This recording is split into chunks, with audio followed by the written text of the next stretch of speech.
platform. With time, I believe these all boundaries will merge, and it will be only energy. Right, right. When I started PetroCoal, this idea was given by Mr. Subir Raha. Ji, ji, ji. He said that nowhere in the world petroleum and coal at the same platform. Hmm. So you start, and this is a unique thing. And Mr. Partha Bhattacharya, who was Chairman Coal India, has asked me that, Dr. Garg, fact is that we don't have any ego in coal sector. And petroleum sector is full of ego. Okay. So to merge and to have on the same platform is very difficult. And that's why nowhere in the world it is there. So you are burning your fingers, making efforts, but if you succeed or if you can organize up to 10 years, then you will be remembered. And so he is also there in the plenary on coal, Partha Bhattacharya. So I'm just saying that it is 12 year. Ji. So it's great achievement. Definitely, Yes, it is a great. Because of what is happening, our previous chairman, Sudhir Vasudeva, he said, what we have to do with coal. So we are not going to sponsor. Coal says that this is petroleum show and what we have to do. So this is very difficult in initial years. With the support of Mr. Razdan, Mr. B.C. Bora, it was established. Yeah, no, those trends are merging. As I said already, BP statistical review, we have started talking in terms of energy rather than a billion tons of oil equivalent. Right. So with time, these boundaries are definitely going to be one only, and it will be one energy one. Mr. Razdan always said that it is an integrated picture and we should talk holistic view. And from day one, he is emphasizing this, but now things are taking shape. And that is the difference between visionary and the others. Yes. So if you are able to visualize what is going to happen 25 years or 40 years down the line, that shapes, and then those policies come into place, and then you move on those paths, and you see that as a reality. Razdan Sahab, can we start the session? Yeah, Srivastava, let's start in a minute. You see, you point that you were discussing. After all, what does a citizen need, or what does society need? It needs energy. Yeah. Energy, that's all. Now, where it comes from, whether you see it as paper currency or cryptocurrency or whatever it is, at the end of the day, it's energy. And you've got to see which is more worthwhile.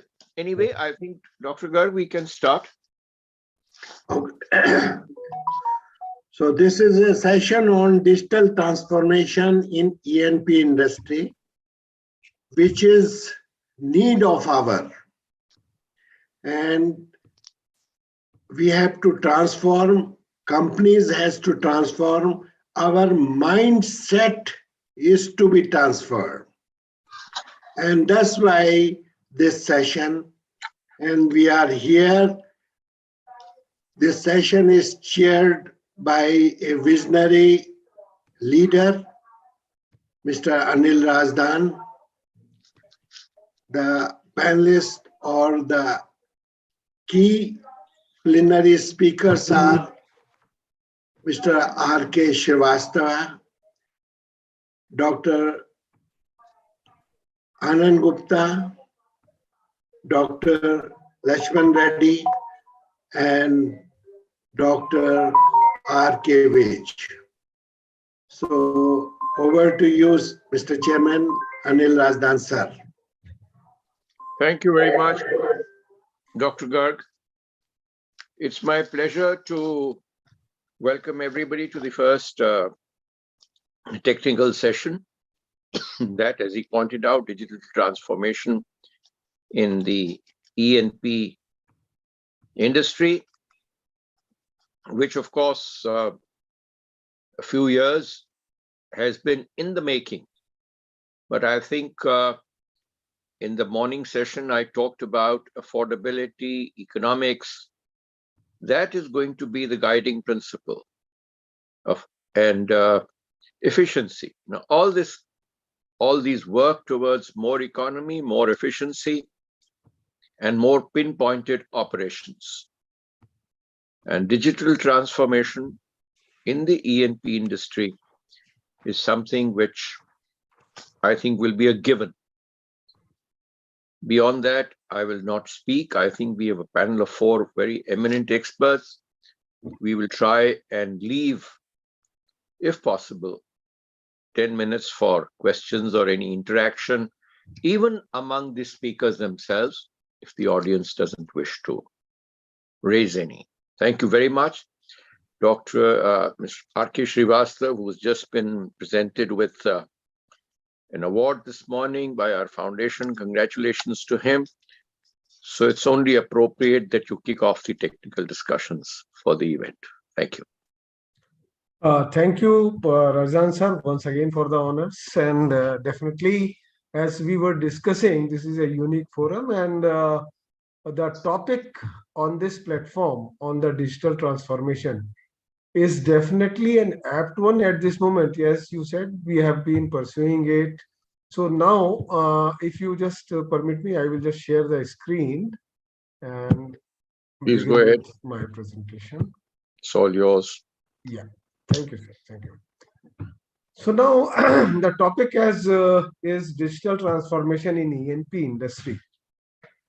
Now, if we look at the E&P industry per se in the total arena, it has always been an influence on global economies, the policies, the impact which is emerging from that, the demand which is raised to this industry for providing energy at affordable and accessible levels to the masses.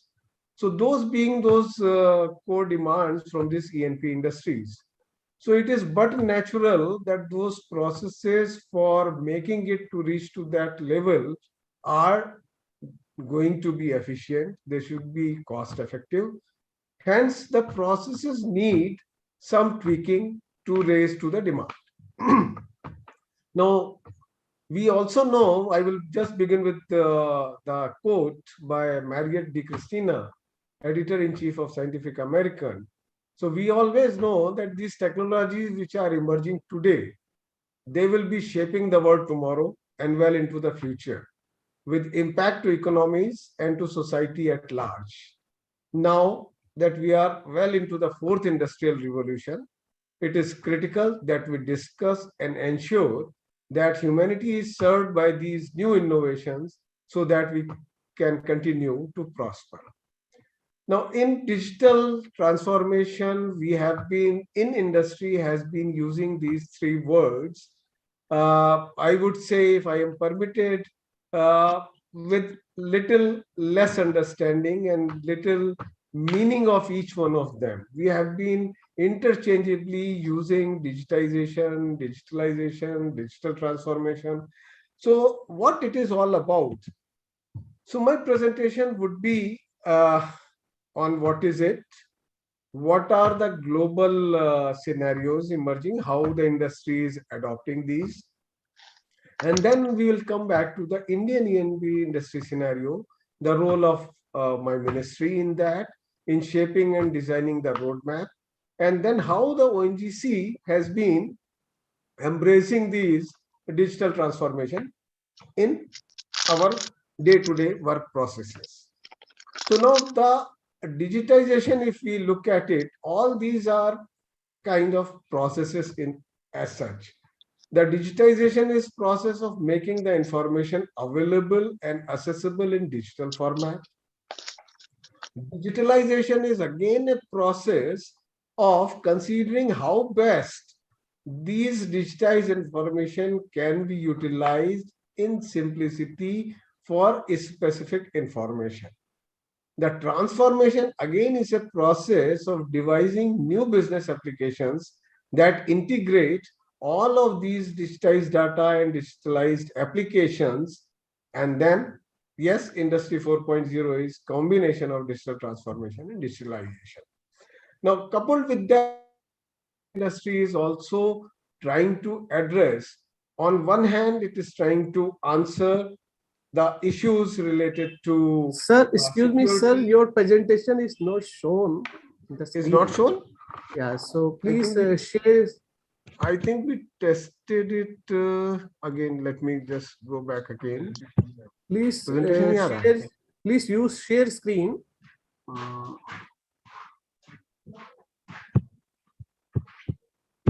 Yes, sir, we are yet to see your presentation. Okay, just a minute.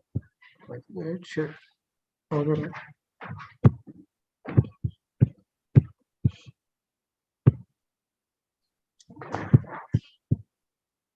That's it. Please make. I think it is visible now. It's Full fine, screen.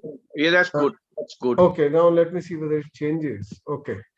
So here I just defined digitalization, and digital transformation and Industry 4.0, as well as what we were trying to discuss was the issues that it is facing, it is raising to the industry, is also to address the concern on security, privacy risk, which could disrupt the markets, businesses, and other workers and their daily lives. So now, per se, oil industry has been the first one to embrace this digitalization and has always been adopting the new technologies that were always available. It was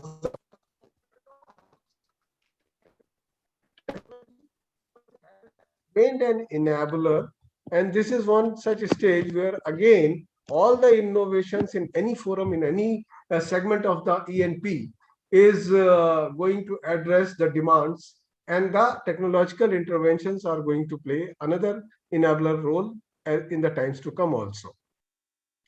Another concern that all these processes with reference to climate change issues, with reference to ESG governance issues, the reduction on emission footprints, reduction for a sustainable development of the society per se.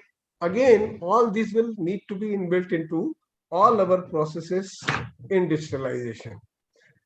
What we were saying here in terms of E&P industry per se has always been using high-end technology, and these high-end technologies have been giving additional barrels by defining the subsurfaces, by addressing the concerns in a difficult, challenging environments, addressing the fluid distribution and flows, and helping in optimization of the production. So these high-end interventions have always given additional barrels of oil. And if we look at global scenario, one analysis gives in this widespread digitalization is going to boost global recoverable oil and gas resources by around 5%, if not more. And this I have already discussed. Now, what are the elements of these? So these are basically designed to address, which I said, cost, reducing the cost, increasing the productivity of their workforce, improving the decision-making processes, and being able to remain in business continuity mode. So these are the four pillars: data, technology, new business models, and new ways of working. And all these are being elements of landscape, which is going to define the total integrated model at each specific work environment and as per the demand of that particular segment of that industry. The vision is just to have a completely integrated, digitally connected remote operations in all oil and gas fields, all those processes, all those modeling, all those real-time optimizations, real-time solutions, and smart completions. These are the vision which E&P industry per se is looking for to get the value from the digitalization journey. Now, the key factors which are contributing towards digital transformation, we have already addressed to create a value of the time and being able to address the volatility in energy prices, addressing the issues of production efficiencies, being able to predict beforehand changes in supply and demand, unpredictable geological factors, shifting towards low carbon economy, which I have already spoken about, stricter emission standards, squeezing finances being available for fossil fuels projects, so that whatever you are going to recover or realize in a certain period of time, now is the time to realize those goals a much earlier. The emergent technological economical benefits, non-conventional and renewable energy sources, and to address the higher cost of workplace safety and the skilled manpower replacement, which every industry along with ONGC has been facing in terms of a higher superannuation and less recruitment at those levels. So enablers, how this industry is going to be benefited and what are the solutions which are available in industry or which industry is trying to embrace. One is cloud technology, artificial intelligence and machine learning and big data or data analytics, Internet of Things, robotics, blockchains, and all these to make place agnostic, work from anywhere, the demand for which was seen during the pandemic time. The systems were not up to date in able to provide access to all the servers and workstations for the persons, those who were not able to come to the office, and uninterrupted operations and new opportunities. Besides that, predictive maintenances through sensors, being able to preempt those disruptions with aided by digital technologies. So key strategic objectives again are for E&P industry is leading to increased production, reduced cost, and enhanced operational efficiencies.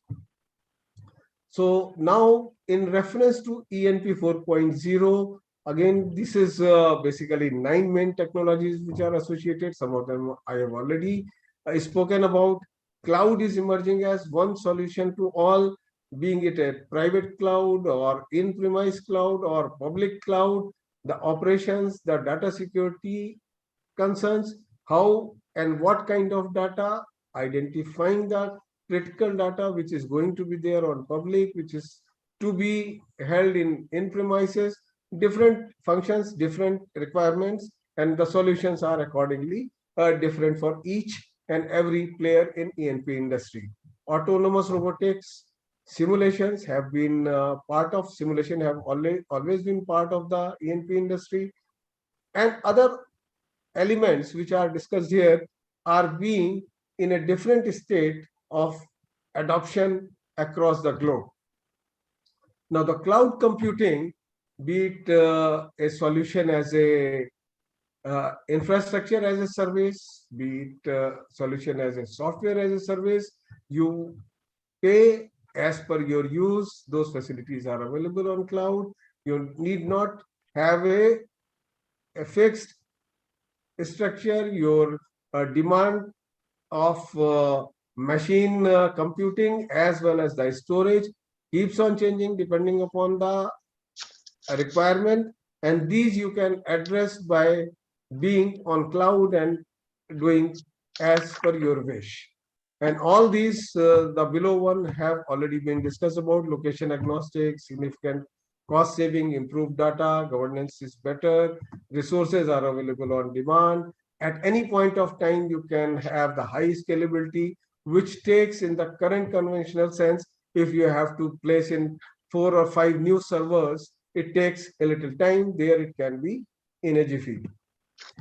Now, in order to move on to that journey, always it is good to realize 2 points in your perception. One is the starting point where you are, what is the digital maturity in different fronts, and where you would like to go in time to come. As far as exploration, development, and production segments or elements are concerned, the digital maturity has been assessed. I am quoting from one of the analysis by Deloitte, and this gives in where we are in terms of exploration, in terms of development, and different elements in relation to being digital or digital to physical, whatever way you see.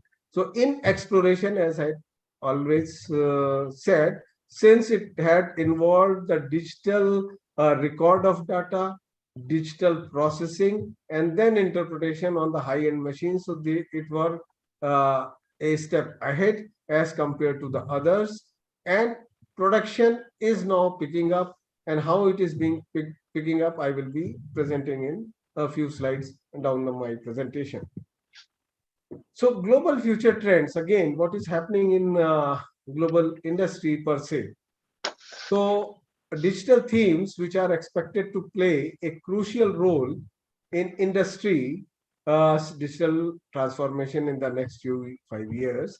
This is from the source of World Economic Forum, Accenture analysis. So again, it is related to the theme of digital asset life cycle maturity, circular collaborative ecosystem which would be required, beyond the barrel, what you can think of, and then energizing new energies. And this is an integrated aspect of that. The initiatives which have been taken in global industry and what are the applicable technologies for each of these elements which have been discussed are written over here. Like for first one, autonomous operation and robotics, remote operation centers, predictive maintenance, operations optimization, cognitive computing, wearables. Then for circular collaborative ecosystem, these are blockchains and smart contracts, 3D printing, additive manufacturing, and all these. So these are the key themes which are going to play a crucial role. And each one will have a different speed and transformation into the systems and processes which are prevalent today. As far as the investment in digital technologies in global trend is concerned, roughly about top areas of focus over the next 3 to 5 years are listed here, which are big data analytics, and the percentage invest from today to the next 3 to 5 years change. Big data analytics is there, is not seeing much change. In fact, IoT is going to reduce investment. Similarly, mobile devices, cloud, which has already picked up.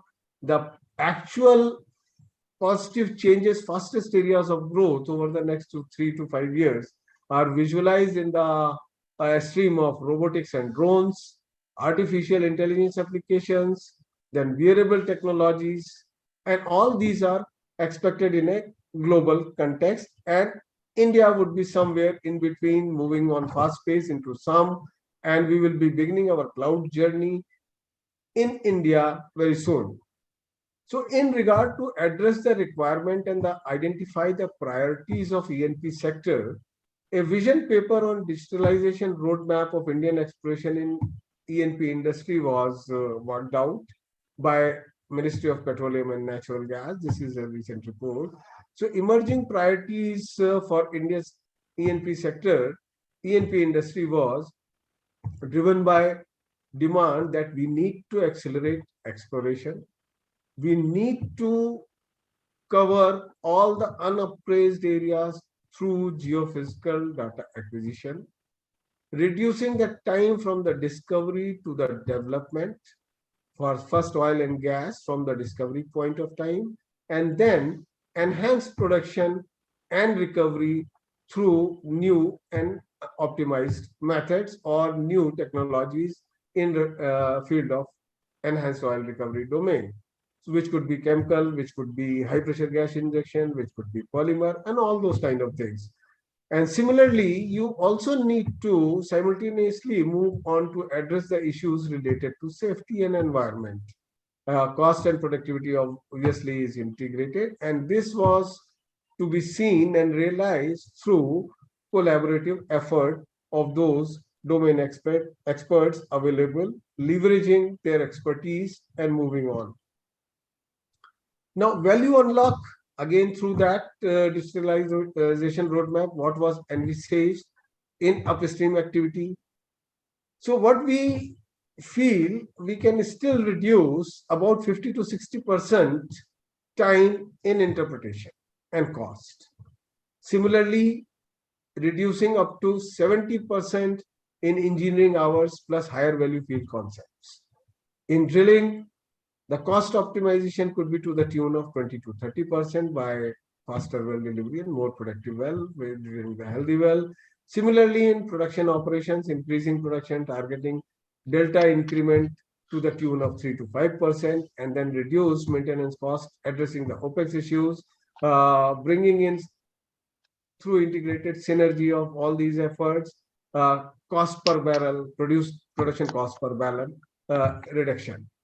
So the digital solutions which were going to be implemented, which would be required to be implemented to address all these in field of exploration, obviously it is going to be accelerated interpretation through machine learning, field development, integrated nodal analyzed with all flow assurances studies through optimized field architecture, integrated modeling, and drilling again through closed loop automation for faster well delivery, and then optimized production with real-time data analysis and advanced models, which are updated as the data comes in and provides a real-time solution for moving faster. Excuse me, Shurasa Saab, we need to speed up.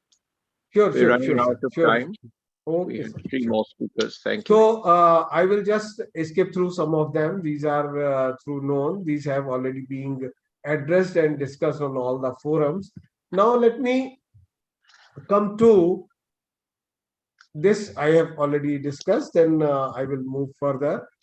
This also I have touched upon on ONGC Energy Strategy 2040. Besides these 6 elements, and all these elements are going to have the efficiencies inbuilt through digitalization effort. So what is happening in ONGC? In ONGC, we are moving to realize this digital vision, and a strategy roadmap has already been drawn, which is creation of a digital center of excellence to address each and every element through the elements which are listed here. This would be available. And this is again one of the elements, moving to promise SAP ECC platform to SAP S/4HANA. This is one example which I would definitely like to share. Is this pertains to moving on to a digital field creation.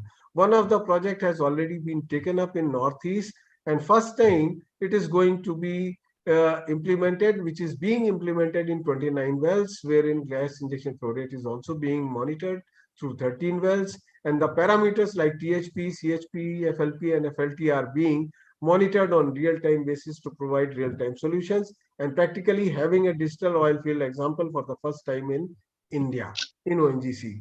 AI/ML based solutions are being implemented. Some of them have already been implemented. Some of them are under a process of design. So we have already moved on to and completed few projects of generating the missing log sections.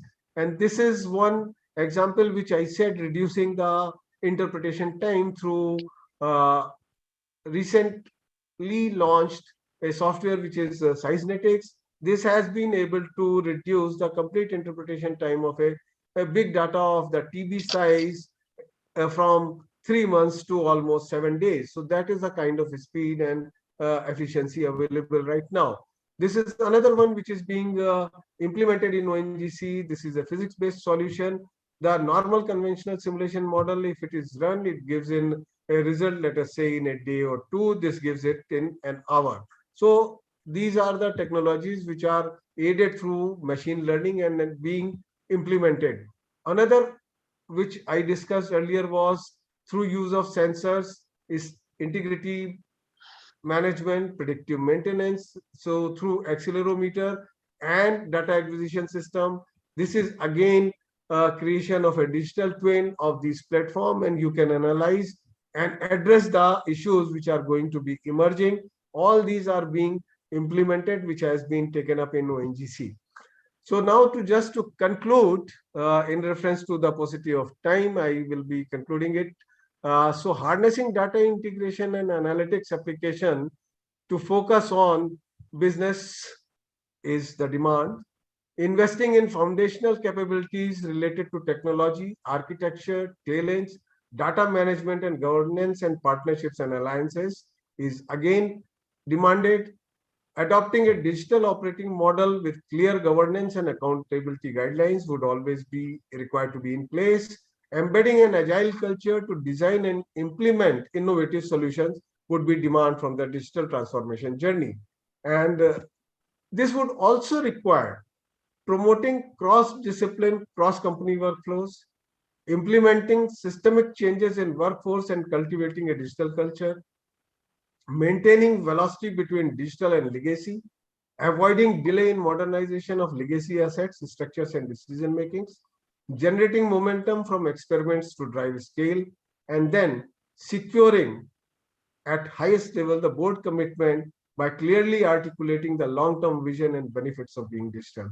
So with this, I thank you for patience hearing, and ONGC business is under transition towards a greener variant, redesigning its business model. ONGC is redesigning and reaching deeper into green energy quadrant while aggressively continuing core hydrocarbon E&P business. Thank you. Thank you, Srivastava. I'd be grateful if you can also, I think, but towards the end of the session, give us a feel that what percentage of saving have you effected in terms of costs, the recovery, so that profit to the organization at least, if not profit to the consumer. Thank you very much, sir. Our next speaker is Dr. Anand Gupta. He's ADG Development in the DGH, Director General Hydrocarbons. And I would request him to kindly make his presentation. I think, friends, we'll have to speed up a bit, maybe 15 to 20 minutes. Thank you, Anandji, if you can cooperate. Thank you, sir. Good morning, respected chairman of the session, Dr. Anil Garg, my fellow colleagues in this session who are speaking, who have already spoken. Thank you very much for giving this opportunity to share some of my views on digital transformation in E&P industry. Before I start the presentation, I would like to share, and then I fully agree with Dr. Garg, and I was associated when at that time he thought about this, having a conference where petroleum and coal is brought together. So since that time, we have been associated, and I'm lucky to be here and address in this very wonderful forum. Thank you once again for providing this opportunity. My presentation is basically in three parts. I will be speaking a little bit about this industry and where we are heading towards the energy scenario. Part of the digitalization, and some of this has been very nicely addressed by Director Exploration ONGC, and some of those similar things will be addressed by my colleague who is going to speak after me, Dr. Reddy, ADG Exploration. He is in the DGH. So accordingly, I'll optimize my presentation, and has also been said by the chairman, we'll try to speed up. Next, please. So just to share, and as was being discussed, that finally it is the energy which is going to be important. So a combination of petroleum, coal, renewable, and everything will be in the form of energy. And as of all of you may be aware that Honorable Prime Minister had given that 7 key drivers for India's energy map, which consist of making India a gas-based economy and increasing our gas share from current level of 6.3% to 15% by 2030, Cleaner use of fossil fuels, particularly with respect to petroleum and coal, in view of the carbon intensity which is coming from these, that is petroleum and coal. The greater reliance on domestic source to drive biofuels, and we understand, and there is a massive discussion on the biofuels, in fact, including the import, that how biofuels can be imported, that kind of discussion is going on. Achieving the renewable energy target to 450 gigawatts by 2030, increasing contribution of electricity to decarbonize mobility, and lot of actions are being taken, including at the highest level in the political, from the political levels with respect to the contribution of electricity, and moving towards the emerging fuels, including hydrogen. And we are expecting that hydrogen policy is expected to be announced very soon. So that will drive our efforts towards moving towards the hydrogen. And this, along with digital innovation across all the energy systems, will play a very important role. So these are the 7 key drivers with respect to our energy map. And as you can see, digital innovation and digital will be a very important role. We have also seen the Prime Minister announcing that in the Vision 2047, when we will be celebrating 100 years of this country's independence, it will be Atmanirbhar Bharat, and which will have energy independence to the country. So these kind of things are the vision. And here digital things are going to play a very important role. Next. So as I was mentioning, that if we see the energy transition as a snapshot, what we are seeing, and this is from the BP, that in 2018, we had about 13,750 MMTOE of energy consumption. And by 2030, we expect that it will be about 14,800 MMTOE.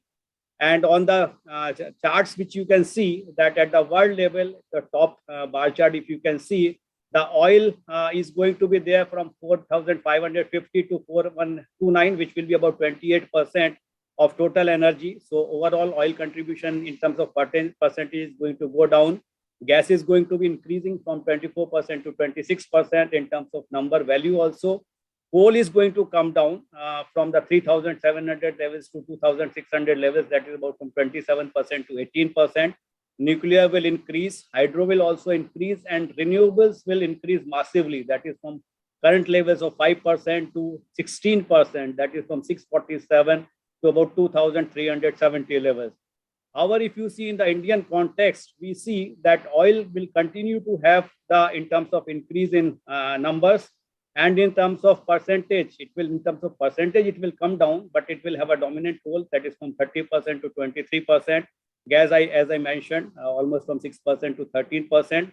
Coal, in terms of numbers, it will increase, but percentage will come down from 56% to 41%. Nuclear will increase, hydro will increase, but there will be massive increase in terms of renewables from the current levels of 3% to 18%. So in terms of world, it will be at 16%, but in our country, it will be about 18%. So those are the kind of projections which are there with respect to the next 10 years. So as you can see in the right side, that this analysis shows that the world oil consumption will reduce. However, our oil consumption will grow till 2030. Renewables will be growing at the fastest level. Oil and gas demand will continue to grow in India, and there are different scenarios which have been prepared, but all scenarios predict that our continuing demand will be there for oil and gas. And our important import dependence still remains a concern, which is current level of 85% of oil and 46% of gas. And this is being discussed at the highest level, that how the import dependence can be, reduced. Next, please. So as we can see, currently the E&P industry is facing number of challenges. And as all of you are aware that in the last 2 years, we have seen the kind of oil price volatility that almost going from the very low levels to the current levels, expecting to be reaching to the $100 per barrel. So this is an issue. There have been a large number of maturing fields which require higher investment, and operational cost has been increasing. We have also seen that in the last few years, because of avoiding the investment in oil and gas industry, such kind of situation has come. So mature fields continue to pose a challenge and an opportunity for investment and producing more from these fields. There has been challenge with respect to the carbon and environmental footprints, and this is where the competition from the alternate cleaner fuels is coming. There has been a lot of discussions in COP26 also. There have been discussion, and we know that there is a challenge with respect to availability of skilled manpower, and this is posing a limitation. Execution and technological challenges are there because some of the fields which are there or some of the opportunities which are there are in the complex and tough environments. And there is, reliance and with respect to the specialized service providers, because once the challenges are there, there are specialized people, and those we are having higher reliance on these people. Yeah, next. So what we see that emerging underlying theme with respect to the rapid adoption of new and innovative technologies, how to do that actually. We need to have a extensive data acquisition and adopt various advanced and processing technologies and interpretation techniques, which some of these examples data exploration has already shown that how it has helped and how it is helping at the worldwide level. Also, we have seen that this has helped in finding new oil and better recovery, improvement in terms of production and understanding. And latest new technologies with respect to E&P need to be deployed to embrace at the organization level with digitalization, which can improve in the efficiency. There is need to have collaboration between the various stakeholders in the government, industry, academia, investors, and service providers. And in this direction, last year, Ministry of Petroleum has already taken an initiative, and all these stakeholders were brought together. A document has been prepared, which is showing a roadmap that how we can move forward with respect to digitalization in E&P industry. We need to have a robust risk management and migration framework and these models so that we can work out at the different situation, what is going to happen and what if so scenario can be discussed. We need to develop capabilities and strengths across the organization level so as to leverage these opportunities. Build a conducive ecosystem in terms of investment where the right policies, fiscal and regulatory support is provided by the government. This is also currently under discussion because, as I said, that there is need to have an increased oil and gas production. So this must be encouraged through the right policies and the fiscal and regulatory support. We need to have innovative business models and partnerships because currently with respect to the high cost of production and the mature field, if we can bring the good business models, which world at other places has also brought through partnerships, this can leverage, including the digitalization support from the other companies, it can help. And very important is that we need to reduce the carbon footprint in the E&P sector, which is an important task at this point of time from the clean climate goals which have been laid down. So as was shown by Dr. Explosion also, that these are the key elements with respect to the data, technology, new ways of working and new business models. This has been addressed by him, so I'm skipping from here. And as you can see that with respect to this volatile and challenging business environment, the business levers are with respect to the cost reduction, maximize production, operational efficiency enhancement and asset optimization. And we need to see the safety improvement because in the last few years itself, we have seen some very unfortunate incidents with respect to the safety. So digitalization and this efficient communication can help us, moving towards a safe improvement. And we at DGH are also trying to, ensure with respect to the small, medium, and large operators that how the safety improvement can be taken up. So what do we do with respect to these digital tools and technologies for this thing? That IoT, Internet of Things platforms are there. The digital reporting can be carried out, and through a better AI and the data analytics, this can help in faster understanding and faster analysis. The data analytics is there, data visualization, machine learning, and cognitive computing. This all can help towards the, analyzing the data and fast decision making.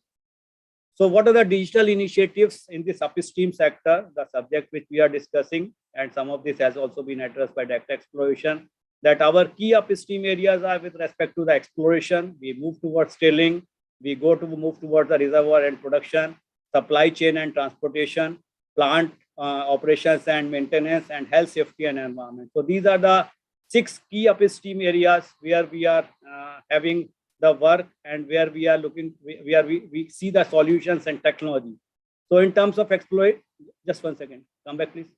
So in terms of exploration, we see seismic data management, accurate seismic data interpretation, and then here the technologies are integrated geocloud and cognitive AI, artificial intelligence. In terms of drilling, the solutions are towards optimization of rig movement, If we can do faster and better rig movement, better kind of drilling, better failure prediction, real-time monitoring, and these technologies are available through a rig scheduler, IoTs, and others. Similarly, for reservoir and production, we see the solutions in terms of reservoir data management, recovery maximization, and data analytics. This is possible through reservoir physics and machine learning. Similarly, supply chain and transportation, plant to end and HSE. Yeah, next. So as was being discussed that these 4 key areas and a broad analysis shows that the kind of value which can be unlocked from these 4 areas, that is in exploration, field development, drilling and operations, we can expect that at least 50 to 60% reduction in data interpretation time and cost is possible. And efficient data interpretation time and cost can lead to a better decision making, better mobilization, faster movement, and then overall increasing exploration and production for the country. In terms of field development, it has been estimated that about 70% engineering hours can be reduced, and if we can reduce the engineering man hours, then faster decision is possible. In terms of drilling, also it has been estimated that about 20 to 30% faster well delivery and more productive wells are possible. And operations itself, which is also the very important thing, is that 3 to 5% production can be enhanced with 20 to 40% reduction in maintenance costs. So that itself will give an overall operations cost reduction with better productivity and management. Yeah, next please. So some of this will be covered by my colleague. At DGH also, we have seen that a lot of efforts are being taken along with the Ministry of Petroleum with respect to geoscientific data initiatives and initiatives which have been taken in terms of hydrocarbon resource assessment study, in terms of national data repository, which is very important over here, and which is working as a backbone for providing the information and support to different companies for decision making and moving towards. National seismic program has been conducted and further efforts are being made, and this will be elaborated by Dr. Reddy in the next subsequent presentation. So this is the kind of data which is available, and this digital data, as you can see that 2D seismic data, almost about 3 million line kilometer is available. Almost 1 million square kilometer of 3D seismic data has been put together in the NDR. And seismic reports, almost about 16,000 reports are there with the NDR. Almost 20,000 well and log data are there, and about 42,000 well reports have been prepared. This is being used by different companies and different users, and advanced upgradation of NDR is being planned in the next few years. So we also have a secondary data center at Bhubaneswar, which is being maintained as a data recovery center, that in case of any unfortunate situation, this SDR supports this NDR, which is available in the DGH. Yeah. So we also have number of online platforms which have been prepared over here for streamlining approvals, and some of you may be aware that Government of India is putting a lot of efforts in order to digitalize and put all the data together at one platform, so that any new operations and the operations which are being planned is properly addressed, and the information is available at one plant, at one platform, so that if we want to start a new field or want to modify from the existing fields, we should very clearly know that where from the pipelines are going, where are the railway lines available, in which area, which district, which taluka this area is falling, who are the important people, who are the kind of clearances which are required. So that kind of effort is currently going on. So in terms of single window system, we have got ECMS application where we can get essentiality certificate through the online submission. Production sharing contract management system is there, which is working on a digital platform. PML application system is there. Vessel clearance management system automation has been done. Clearance system with respect to the people who are coming from different countries, they are available. And environment clearance system has also been prepared in the Parivesh portal, where the clearances are not being put through MOEFCC. Next. So thank you very much. And as I mentioned that with respect to the policy, DGH along with the Ministry and Government of India is working. We have got the industry associations like PP, CII, FICCI, AOGO who have been working together. There are technology providers with different companies like from Schlumberger, Halliburton, Honeywell, Emerson, AWS and other companies. And we have got operators biggies like ONGC, Oil India, KN, Vedanta, Reliance, almost 30 operators are currently operating.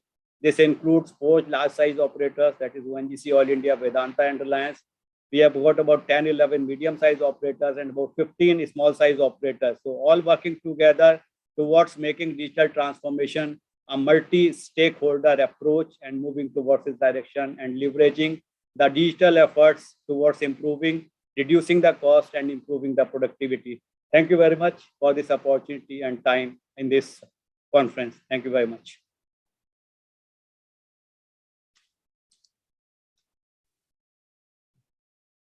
You are muted, sir. Rajan, sir, राजन साहब आपका mute है sir, video of हो गया। राजन साहब video of हो गया आपका। Now I will request Dr. Reddy, ADG, DGH, to give his presentation. Dr. Reddy, please. Thank you, Garg Sahab, and thank you very much, Anil Razdan Sahab. This is a, you have aptly chosen the topic digital transformation in hydrocarbon E&P sector, which is in this pandemic situation is very apt one. And good morning, everyone. And it gives me immense pleasure to be part of this conference and sharing my thoughts. The very fact that we are joining this conference virtually through a digital platform from the safe confines of our homes and offices in different parts of the globe is also a testament to the role that new digital technologies are playing in our increasingly complex personal as well as professional life. And digital transformation in E&P sector is one of the most important one. I think probably upstream oil and gas industry is the one. We started using computers way long back, basically, if you see the analysis of the seismic data or the reservoir data, all these things, everywhere computing was very much in need and high-end computers were used in the upstream oil and gas industry. And as you all know, digital transformation is emerging as a driver of sweeping changes across all spheres of our life. It has the potential to unlock huge untapped value in our businesses, as well as create large benefits for our societies and economies. The oil and gas industry is no stranger to big data, as I was mentioning, and no stranger to big data as well as technology and digital innovation. As early as, in the last century also, and in 1980s, oil and gas companies began to adopt digital technologies with a focus on better understanding of reservoirs resource and production potential, improving the health and safety, and boosting marginal operational efficiencies at oil fields around the world. A wave of digital oil field initiatives swept through most of the industry in the 1990s and the early part of this century. However, for most of this decade, the industry has not taken advantage of the opportunities that derive from the using data and technology in a meaningful way, unlike a Facebook or a Google, which is really transformed the world, the way search engines are working, the way the data is captured, big data analytics are coming into the picture, and each and every individual, what sort of taste, what sort of lives they have, if they are able to utilize these tools and transform the really day-to-day life of the people. But the upstream industry, if you have utilized these digital transformation in the same pace, I think probably we would have been geologically de-risking all the reserves, and we would have been benefited mankind by way of increasing the energy supply in the form of oil and gas to the people who are living on this planet. A single drilling rig at an oil field, for example, can generate terabytes of data every day. And similarly, seismic data acquisition also generates several terabytes and petabytes of the data when you really acquire the seismic data. But only the small fraction of this data which is being generated is used in the decision making. Having the data is not the only one thing. How best you can utilize, how best you can implement into the field, how best you derive the value out of that is the most important one. Like other like other capital intensive industries such as aviation, automotive, have revolutionized their businesses and operating models through a holistic application of digital technologies. The opportunity for the oil and gas industry to leverage the transformational impact of digitalization has become much more evident now. Energy transition is taking place. Energy transition is taking place. Energy is one of the most essential building blocks of human development and acts as a key enabler in supporting economic development of all the countries across the globe. As per BP Energy Outlook, which statistics have been presented earlier, the world oil consumption will reduce by 2030. But in India's case, it is not going to be. India's reality is at variance with the world's oil and gas consumption. And it is India's oil and gas consumption is going to increase because lot of personal mobility, which has to increase. And as the economy is growing and the standard of living of the people is increasing, the personal mobility also will increase. In the recent past, we have seen under the dream of Honorable Prime Minister, the road networking is expanding like anything. For that matter, transportation sector is expanding like anything. Once the road networks improves, the personal mobility will increase and it will percolate into the rural population. And this demand, oil and gas, which is going to be used, even if you say that electric vehicles are going to come, but our demand growth will be exponentially increasing. We will be only able to meet only to certain extent this demand growth. Basically, the growth is outpacing at several times than the production which is being taking place. So in all, in nutshell, the digital transformation is required to optimize this energy consumption. For example, India at present currently imports around 85% of oil and 46% of gas. These large imports make domestic oil and gas acquisition an imperative. Crude oil imports are a huge burden on the government's executive and lead to spending of foreign exchange reserves. It is pertinent to note that every 10 per barrel hike in the crude prices reduces country's GDP growth by 0.2 to 0.3 percentage points, which has been estimated by the statisticians. And it will also increase wholesale price index inflation by about 1.7 percentage points. And this worsens the current account deficit by about 9 to 10 billion. This signifies the E&P industry, the importance of E&P industry from macroeconomic standpoint of view. There are several challenges are faced by the upstream E&P industry. Yeah, and these challenges, these huge challenges with frequent budget and schedule overruns, together with greater demands of climate change, accountability, and difficulties in attracting the talent. You could see, clearly when you have to go and recruit the skill which is required for the E&P industry, the brightest of the bright are moving to the basically software industry. And people are dream to join Facebook, dream to join Google, dream to join Microsoft.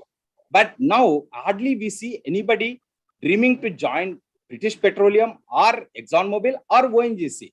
At the time when we passed out, even when we were studying in the colleges, our dream was to join the National Oil Company, Oil and Natural Gas Corporation. But looking at which is a reality, hard working atmosphere, because the digital adoption was less and it was more of a physical thing. So future, the people will look for a job which is comfortable and the skill which is required will be lacking. We need to transform accordingly, and the skill development also has to face. Excuse me, Dr. Reddy. Yes. Could you also try and touch on the issue of cyber security? Because you see, with increasing digitalization, Sure. I think the inherent risk of cyber security has also increased. Yes. And anti-sabotage and such things. Particularly, you see the future warfares, whether economic or otherwise. Yes. It would be cybersecurity is a major risk. And as we move towards digitization, yes, it will improve efficiency. Yes. I think we also have to keep this in mind. Because definitely. I will speak out on that. Please do so. Yeah, I'll speak out on that when I come to speaking on the National Data Repository, how we are enabling that cyber security systems in place. No, that is your repository plus the operations. Yes, Both. yes. Thank you. In the recent pandemic, oil and gas sector suffered a huge setback owing to the constraints imposed on movement and transport by various governments and authorities across the globe. Disruption in production as well as demand destruction, compounded by lower crude and oil gas prices, sent shockwaves across the E&P sector. But that remained for some time. Now, as the lack of new investments into the oil and gas industry again increased as the people preferred to personal mobility in comparison with the public transport because of the pandemic situation and keeping the social distancing, all those factors, man, we all know, human beings are basically social animals. Now, this pandemic situation has, induced us to be unsocial and keep a social distancing. Otherwise, earlier we were gathering and sharing the ideas, thoughts, our happiness, everything was going on. But with this personal mobility, again, the crude price, oil demand has increased and these prices started increasing. And in the recent past, because of the geopolitical reasons and everything, oil is almost hovering around $100. For a country like India, having a low oil prices is always better. It will improve our macroeconomic situation. But the low oil price industry is also a troublesome for the oil and gas industry. So we have seen the challenges faced by the E&P industry and what it takes to succeed. E&P companies will need to reinvent themselves for addressing the various challenges faced by them. The traditional approach of selectively adopting a set of technologies and unsystematically implementing digitalization might not be the best way forward and the solution. Instead, the industry could benefit more by pursuing a revolutionary agenda with a digital as a backbone. Digital transformation has the potential to create tremendous value for both the industry and society as a whole. Such a transformation will require organization to implement a focused digital strategy sponsored by the top management and executive teams and the culture of innovation and technology adoption. It will also need investment and commitment to revisit and revamp the processes, infrastructure and systems, and willingness to collaborate across the E&P ecosystem, or for that matter, other ecosystems also, which will form the subset of our main set. And all the enablers required for a successful transformation will have to come into play for the industry to harness, harness this digital transformation. And it is two potential business levers which are required for business building resilience, and that requires major transformation both in terms of cost reduction and in order to basically maximize production and as my colleague mentioned earlier, and operational efficiency and safety. How could you achieve all these things?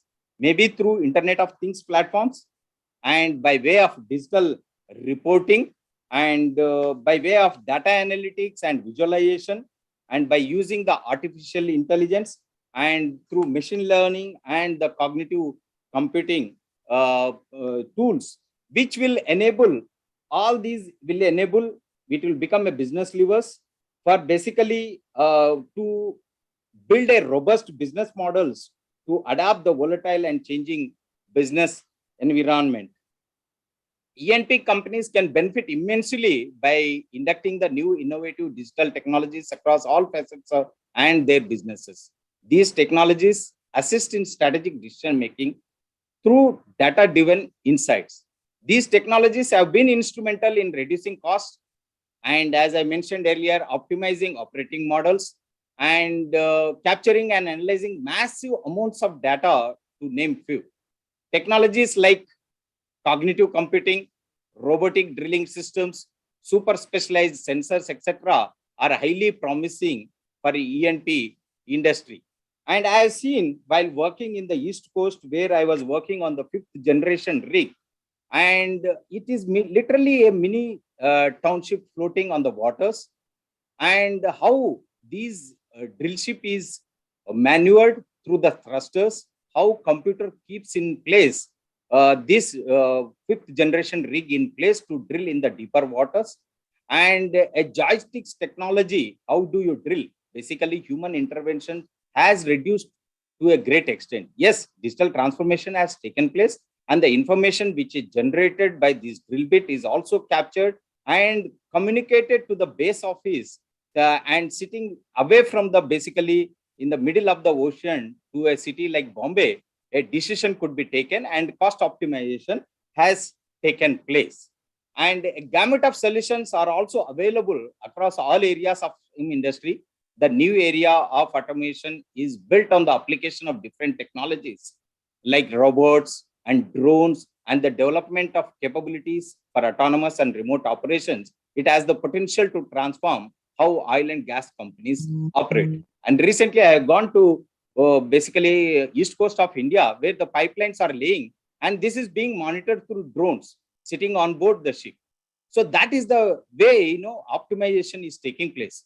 And combination of these technologies and capabilities will greatly facilitate the real-time and data-driven decision-making processes. To unlock the full value of digital transformation in E&P industry, all major stakeholders must engage in focused collaboration and determined action to be fully prepared for the transformative changes ahead. And the E&P industry should consider adopting and in some areas revolutionizing the established ways of working. Largest pools of value in the future are likely to be driven not just by advanced analytical methods, but by the ability of the industry ecosystem to adapt to digitalization rapidly across all aspects of the industry itself, as well as an internal organization and customer experience and innovation. And when it comes to adopting the digital technologies in DGH, we have modified several changes, as my colleague has mentioned earlier. Like, we have several systems which are in place, like ECMS application, that essentiality certificate issuing, and PSC management system, expat clearance system. Recently, we have also made 2 portals. One is Urja Pragati portal to look at what all the pending issues which are there, and it is being monitored at the secretary level and the ministry level. And we have also created an Upstream India portal where all the stakeholders in the E&P industry or the operators who are working in the Indian oil and gas sector can come together, share their resources, share their knowledge, share their experience, and because of the sharing, this win-win situation will be there for all the operators who are learning from each other's experiences. And we have seen, across the government sector, people are using the e-office system where the files are being cleared. As Anil Razdan sir said, there are cyber security issues in this, and which need to be taken care with different layers of security and different layers of access and better control through OTP mechanisms and platforms. But we need to be extremely careful with regarding to that. And recently, the government of India has taken up 2 flagship programs. That is National Seismic Program is the one, and the Hydrocarbon Resource Assessment Study of 2017. By using the data up to 2015, resource assessment has taken place, and complete all 26 sedimentary basins where the resources were re-estimated, and it has been found by including the data acquired, including the legacy data.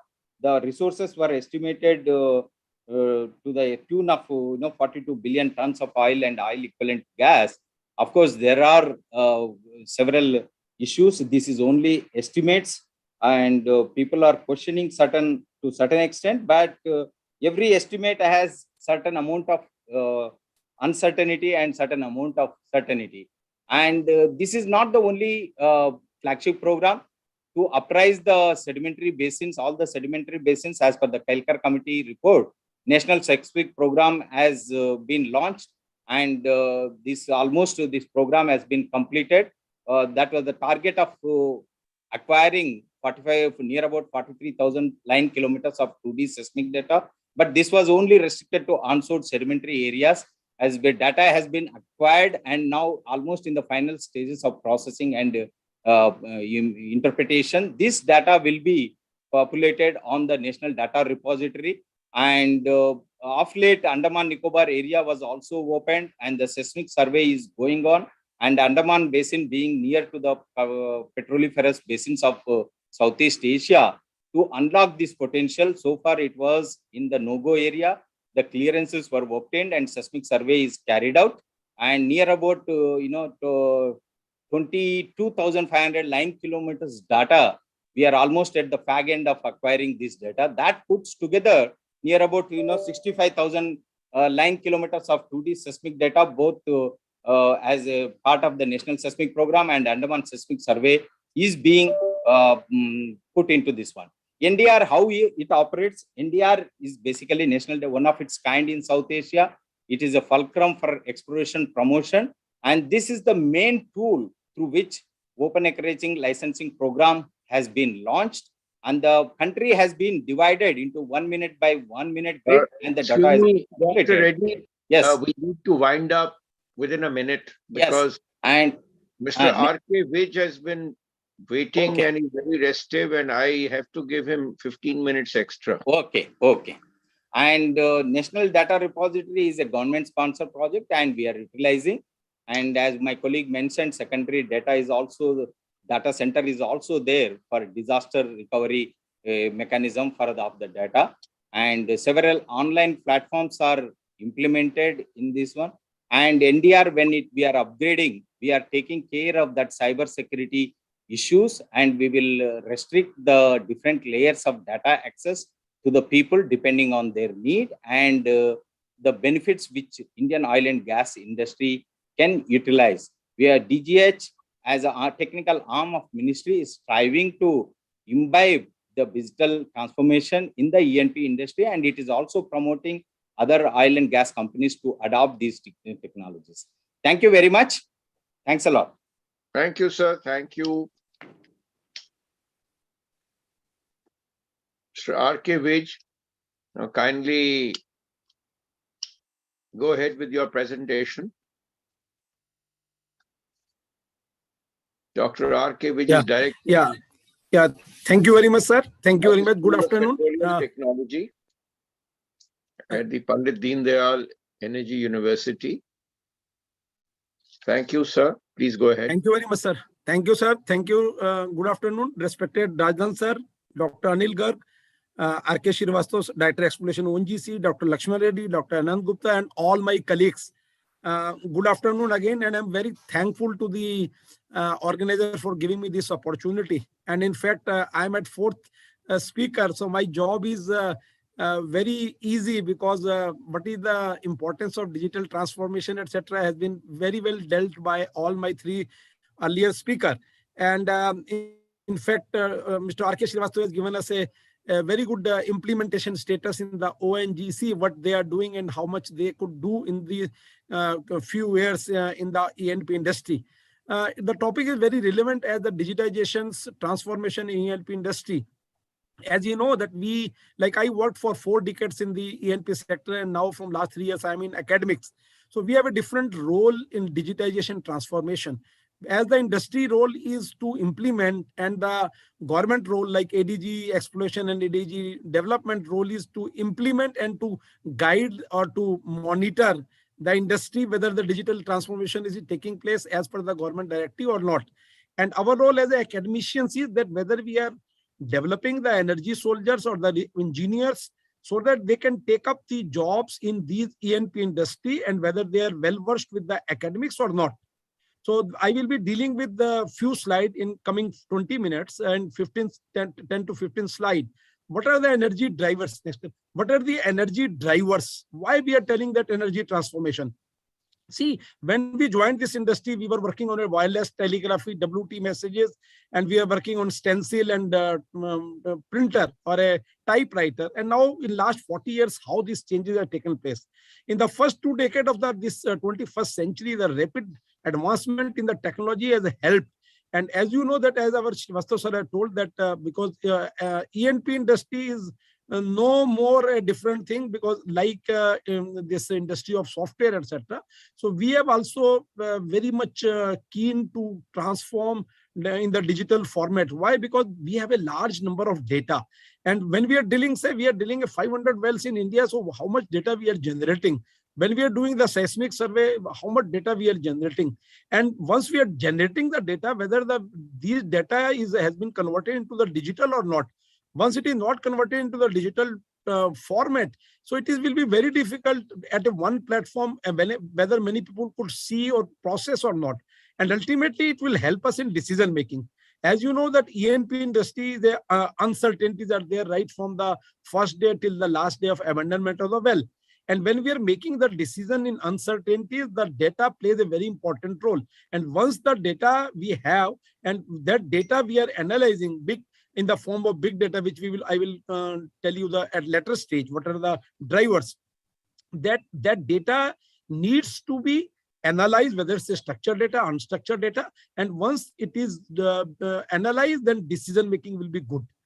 Now the changes consumer need and expectation is that, as you know that the old days, we were very much focused on our small companies and that all. Now see, large number of companies are coming to India. We are going to different part of the world. ONGC OVL is working in 20 countries, 40 projects, and Schlumberger, Halliburton, Weatherford, they are coming here and working on that. So that data needs, that is a need of the consumer or the stakeholder. Stakeholders can be a company, the service provider, the public at large, the government, those who have a stake. So the consumer needs is that they want data. They want what have happened in the ONGC yesterday, today. Maybe Secretary Petroleum wants to know what has been produced yesterday. So good olden days, we were telling in the end of month and all that, but now that day has gone. So the consumer needs have changed. That's why digital transformation needs to be done in E&P sector. Then monitoring oil and gas at a global scale. As you know that we in India importing 85% of our need. And as you know that the energy transformation is taking place. And as again, the energy transition will be governed by the energy people only, not by the other people. So once we are taking it control that, okay, we are working on oil and gas. In the morning that madam has shown that hydrogen. So if we have to work on a hydrogen, we must know that what is the future of the oil and gas industry, whether 30, 40 years, how much it will contribute. And then energy people will need to work on the energy transition. Next slide. And once these energy people, so what is the elements of digital oil field? As you know, if you are talking of a digital transformation, so these are the things which we should know. What is big data? Everybody should know now that how this data, Internet of Things or the cloud computing. So these are the things that it needs to be. So individual or the professional or the petroleum engineer or the geologist or the geophysicist, they must know what is big data, what is Internet of Things, and how these are machine learning. Machine learning is not an easy thing. Morning that our Srivastava sir told that through machine learning that they can give the seismic and all that. So it means the geophysicist also needs to know the Python language or the machine learning and the artificial intelligence. So these digital elements of digital oil field will play a very important role. But this basic knowledge of these digital elements are must for all the professionals working in oil industry. And once they know, if the geologist or a petroleum engineer are not aware about the Internet of Things or the artificial lift or the machine learning, definitely they cannot transform the digital transform. They cannot play an important role. And once you are in the industry, whether at a very junior level, at a E1 level or at the chairman level, so you must appreciate. And once you are appreciated, then only you can push the transformation of this.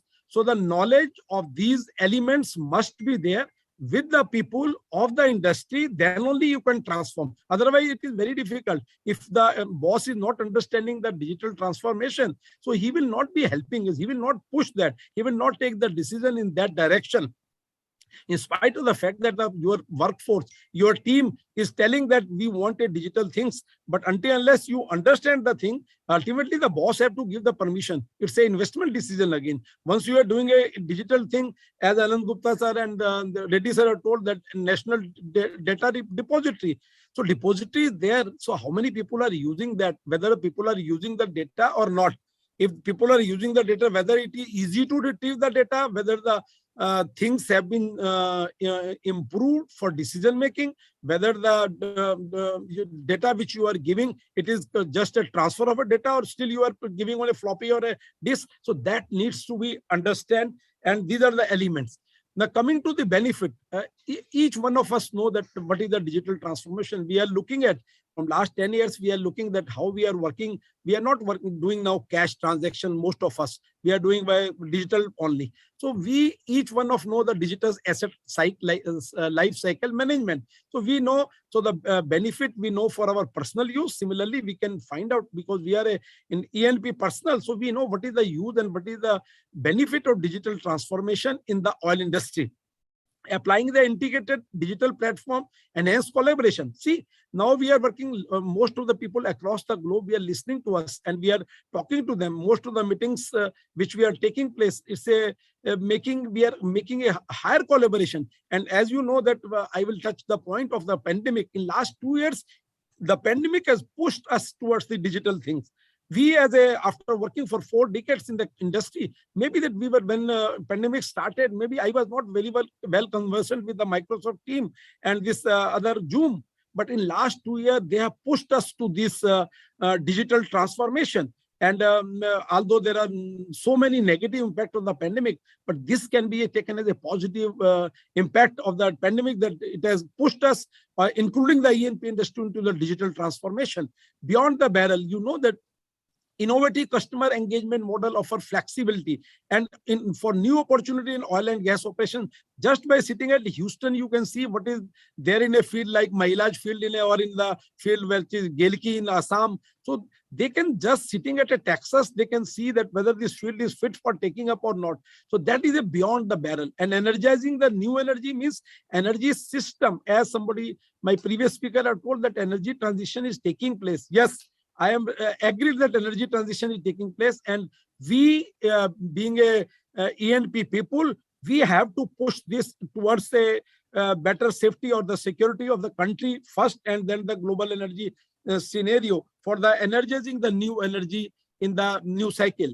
What is the value addition with digital transformation? It is just, I have just collected some of the data, published data from various places. See, they are telling that 30 billion from reducing water usage and 40 billion from lowering the emission.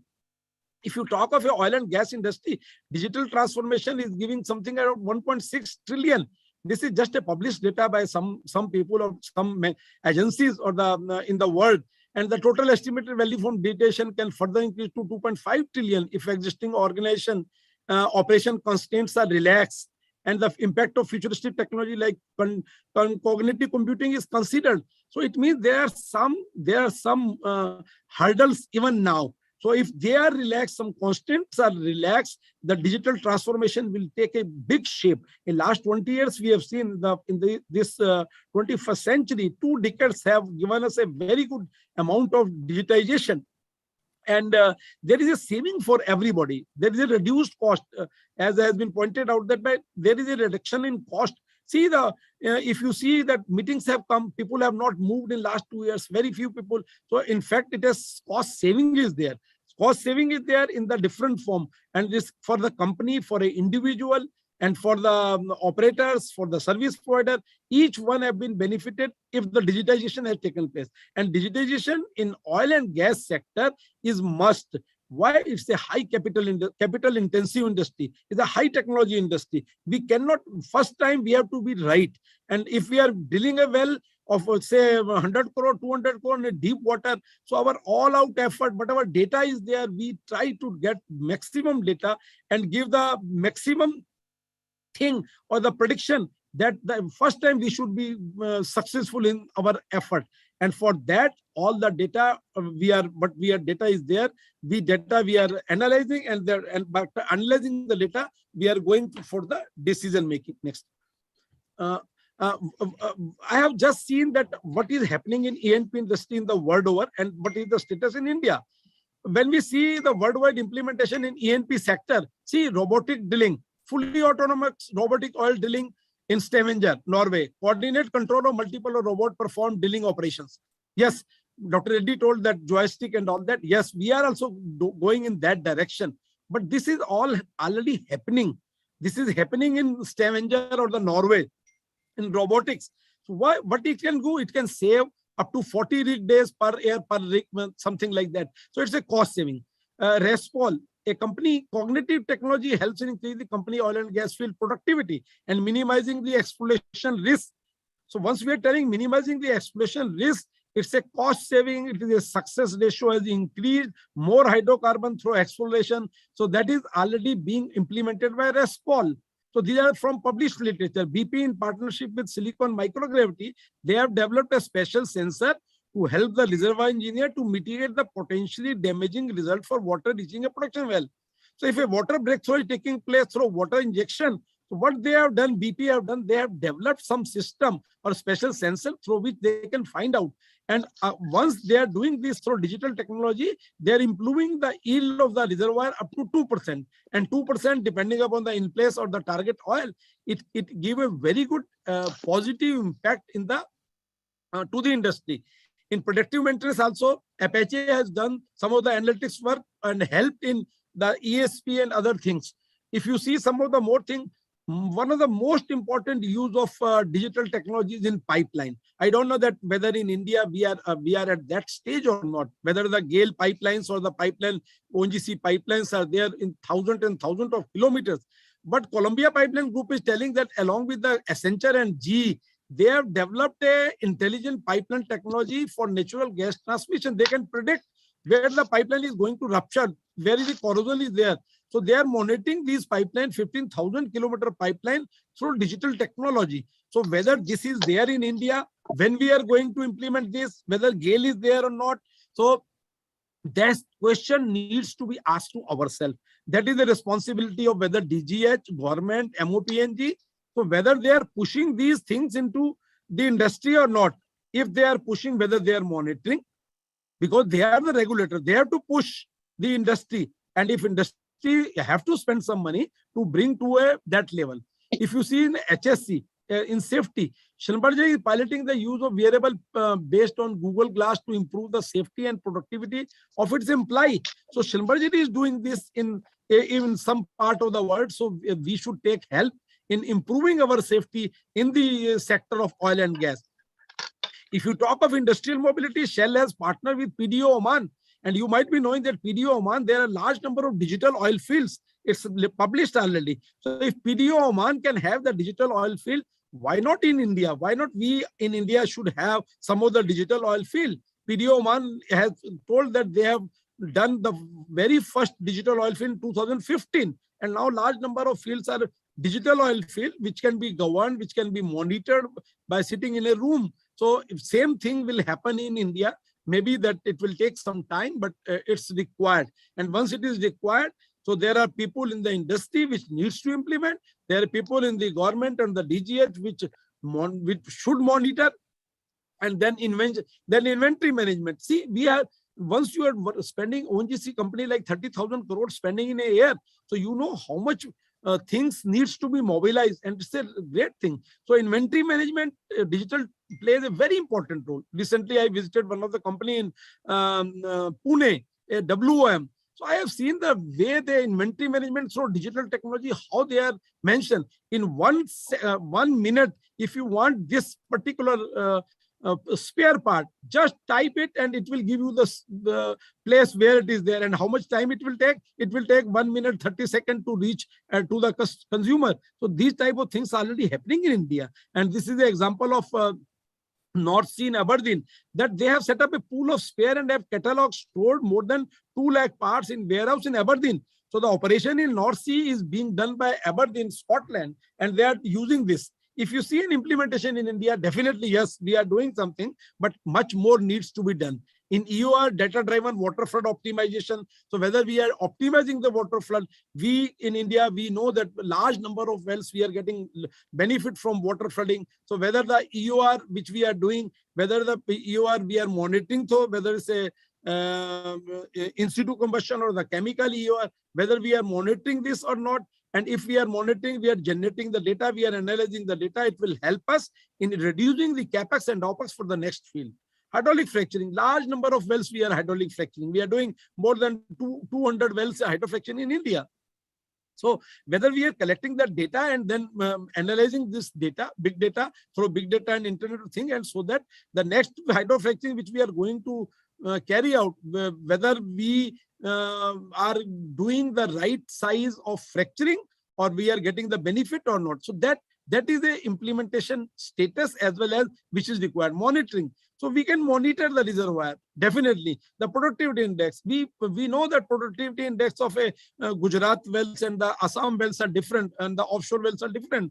So how much it is going to be in deep water? So that needs to be known. And once you have the FBHP prediction based on the data already generated from our Western offshore, so we can predict the changes in the productivity index and all that. And fault line detection, as our Mr. Srivastava told, that they are using the machine learning for seismic interpretation. It's one of the best use, because seismic data is a huge data in form of gigabyte and all that. And once that data is there, you analyze this data, so you can use the machine learning and these things for their interpretation. So we don't need a single person. So nowadays, what is there, that we are telling that this person is good in this attribute analysis, this person is good in normal conventional. So once it is there, so we can have, based on the system, we can work on that. These are some of the more examples in India. Shell and Exxon have already started digital operation in India. They are fleet driven by petroleum engineer and data scientists. Flexible fleet solutions are designed for optimal flexibility of performance. And P Energy, pioneer in soft energy, iceberg for ENP, etc. is going. What we are doing in PDPU, what we have done, I will just share for what the role of academicians.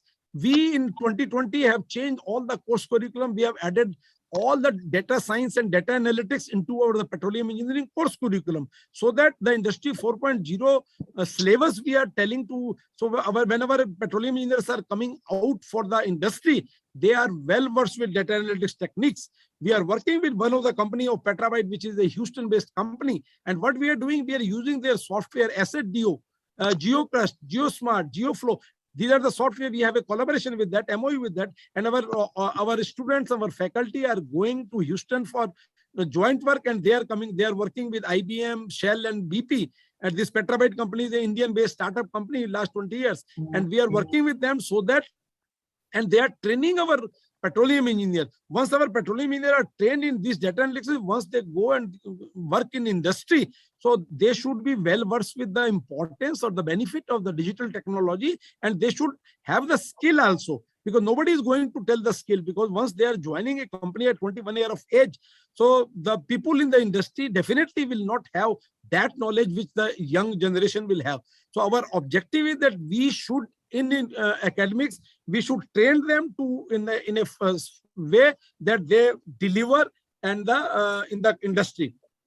What you need from assistant from academic, as I told you, we have our syllabus, we have changed it.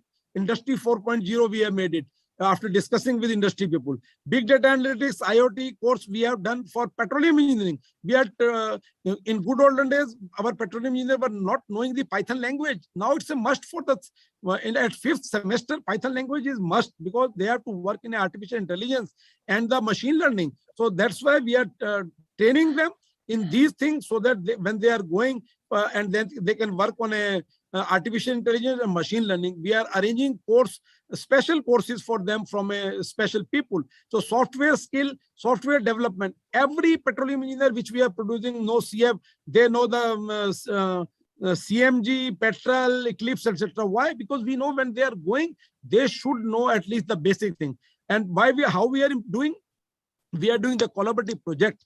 Digital twin project is going on in our PDEU, and then we are helping some of the industry, and we are waiting data collaboration with petroleum industry, so that we can have a digital twin. See the sucker rod pumps in India. We have 2,000 sucker rod pumps are working, And I think these sucker rod pumps should have a digital technology. We should not go and see that whether SRB is working or not.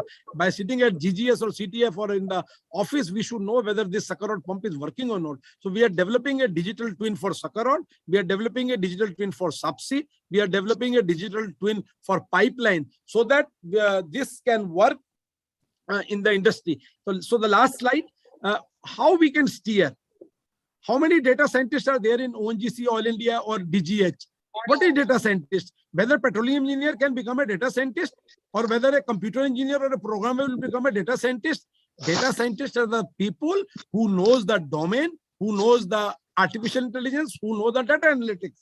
So we need to develop the people. We need to recruit the data scientists, and these petroleum engineer alone cannot work in this environment. Geologists cannot work alone, because they have to have the knowledge of the computer. Only computer engineer cannot work. Definitely, if computer engineer will not understand what is the 22% porosity and 100 millirc permeability, definitely. So what we need to recruit the data scientists. We need to train this petroleum engineer, software engineer, electrical engineer. A multidisciplinary team is required. We should recruit data scientists today, so that after 2-3 years, they can steer the digital transformation in E&P industry. So for steering the digital revolution, we need these type of people. And these are some of the challenges which we can face. The data, we know we have a Russian log till 86. So digitization of these logs, digitization of structured, unstructured data. When we are drilling a well, we are getting the cutting, we are getting the fluorescent data, whether this data is digitized or not, whether the logs are digitized or not. So these are some of the challenges which needs to be taken by the industry, by the government, by the DGH, so that we can push the digital transformation in E&P sector. So the last slide, COVID has helped us in digitization. Definitely, it has worked. It has given a push to the industry, and company across globe operated digital interconnectivity, and digitization is, as pointed out, that MOPNG has made a roadmap. So whether this roadmap is monitored, whether this roadmap is being implemented, who's implementing who, so these things needs to be taken into consideration. And as you know, some of the people were telling that oil will not be mere. Today, oil price is $94, and 20th April 2020, the price was -36. So that is a scenario for oil industry. So oil industry is a long-term industry. The small COVID effect will not hamper the oil industry operation, and therefore we must move at a high speed so that we can implement digital transformation in E&P sector. Thank you very much for your kind attention. And this is my number. Any question, any thing, you all are welcome. And whenever you visit Ahmedabad, visit the PDPU Gandhinagar. We are in academics, and we are generating and we are developing energy solutions for the country. Thank you. Thank you very much, Dr. Vij, for your very informative talk and practical side, plus academics. So you have a good view of both of them. Well, the question that I had posed to Dr. Reddy, I think still remains that, see, cybersecurity, not only for your data security, but for operations. Because globally, I think you see modern warfare is going to attack supply chains, whether in the electricity transmission sector or in your key production sectors. Now, as we go towards digitization, we have to be a little careful of this monster. And I think DGH would do well to create this kind of an agency which helps ring fence these critical operations for a country. I'm so glad that you are aware of it. And globally, I think in a conference like this, maybe Garg Saab, next time you can keep an issue on cyber security, because these are issues which are going to hit us in modern conflicts and warfares. I think if we can just invite one or two quick questions with the permission of the organizers for overshooting our time by 5 minutes or 2 minutes, it would be helpful, because if somebody's sitting with a question, if there's any in the question box, Puneet, would you please read them out?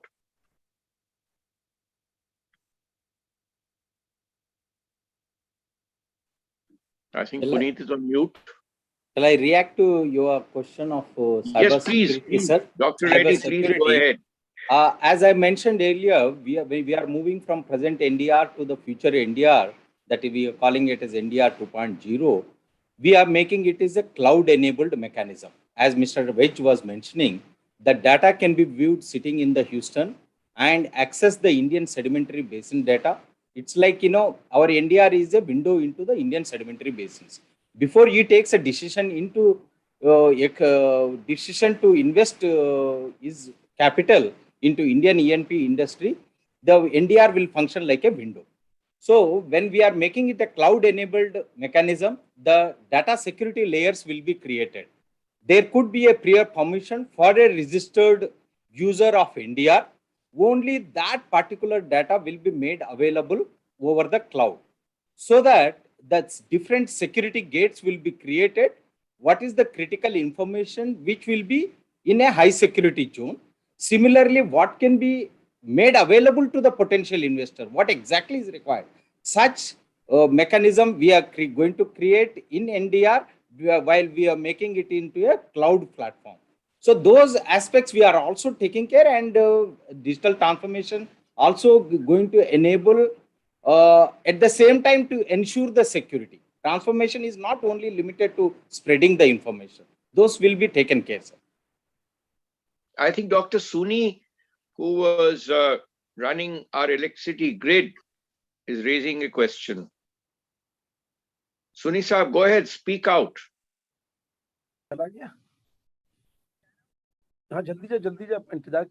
Thank you very much, sir.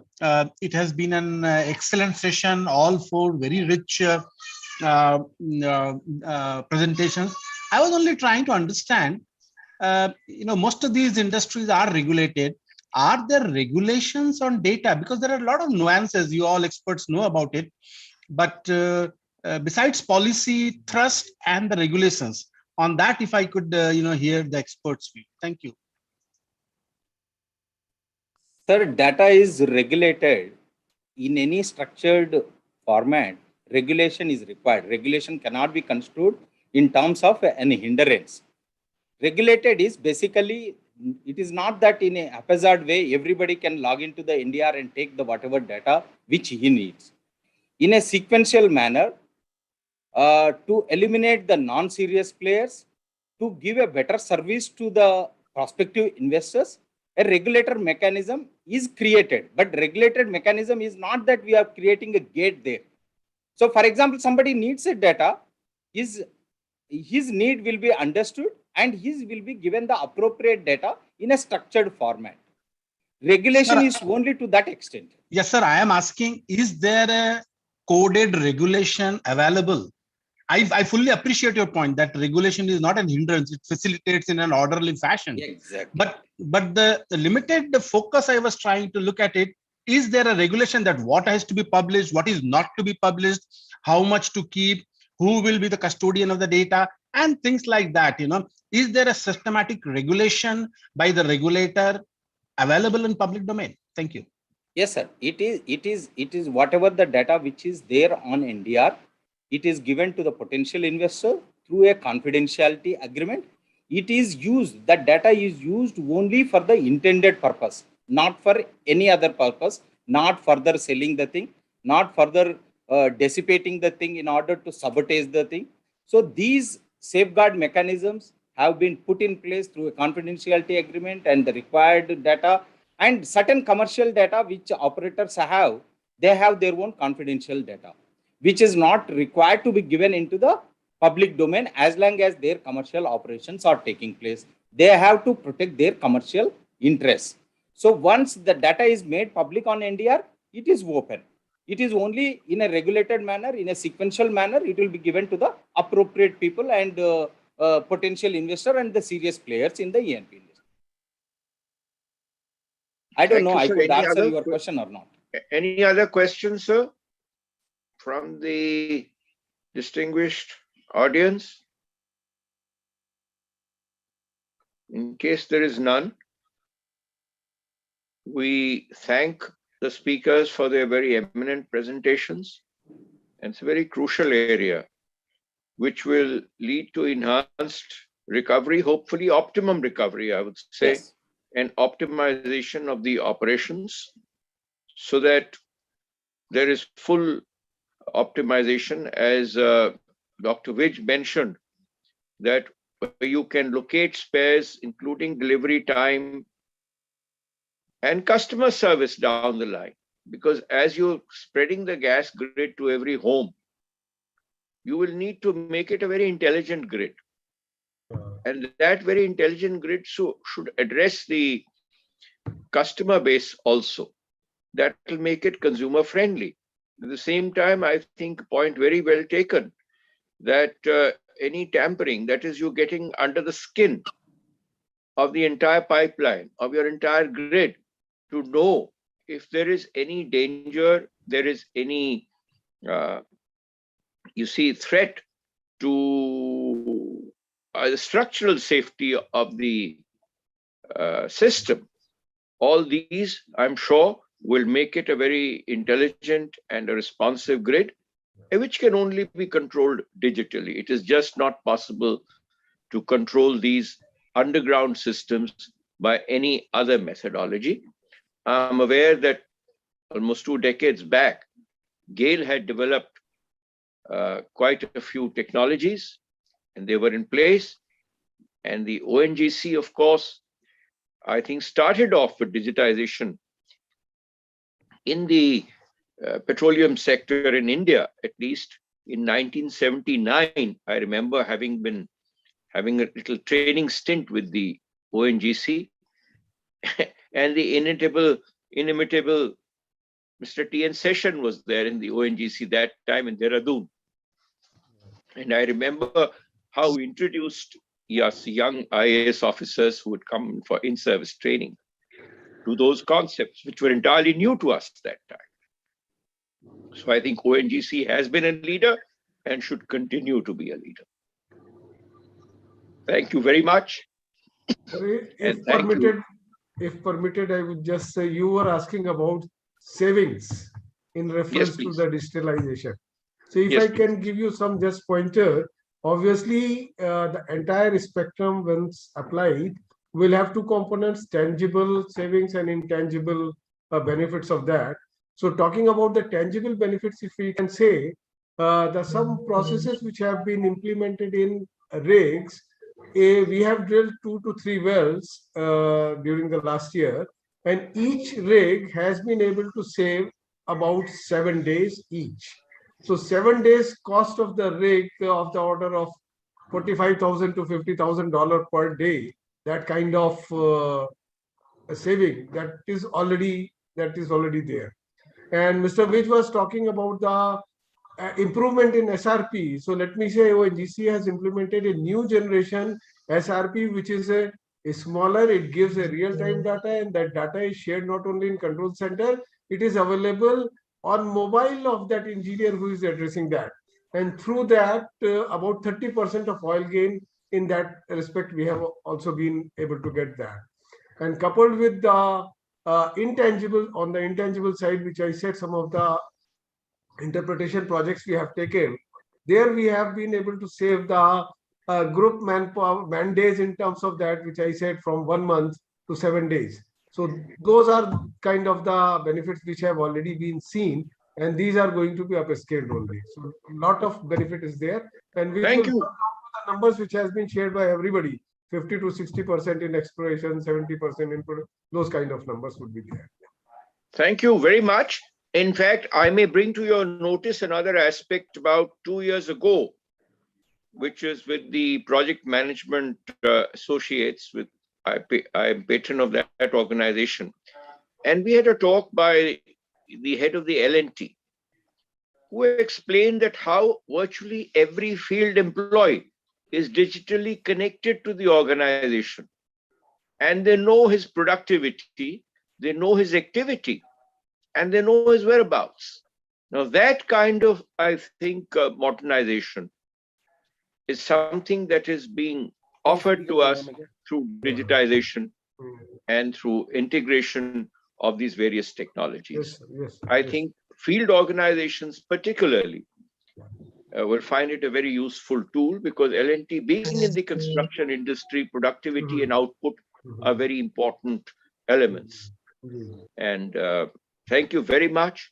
Thank you, sir. Thank you, sir. I'm happy to listen the word optimizing production. For a reservoir management, optimal production is much more important than the maximizing the production, which many industry leaders tell. But I was very happy when you said that word, optimizing production. That has been lacking in the past, and rectification measures are taking a longer time. Precisely. You cannot overexploit a reservoir too fast. Yes, sir. Yes, sir. Otherwise, you lose it. Yes. We were accused of that a few decades back. That is true. Yes, sir. Probably. And not only accused, sir, it has happened actually. That's, I give an example. If you have to draw half a bottle of blood from the person, if you draw one bottle of blood, maybe every month you can have 150 bottles of blood from a person. But if you have to exploit 5 bottles of blood, he will die first day. Thank you very much. Though non-alcoholic, I thought you were talking about some bottles being consumed much faster than they would. Okay, anyway, thank you very much. Thank you, sir. I must thank all the participants. Thank you. And Vij, good meeting Thank you. sir. I think doctors are there in everywhere. I think we should call you Professor Vij now. Definitely, sir. Okay, thank you, sir. Thank you. Thank you very you, much. Thank you. Mr. Anil Rajdan, for very ably chairing the session and introducing the headline, that is the cyber security and digital fields also. So we will have a full day meeting on this aspect, digital transformation in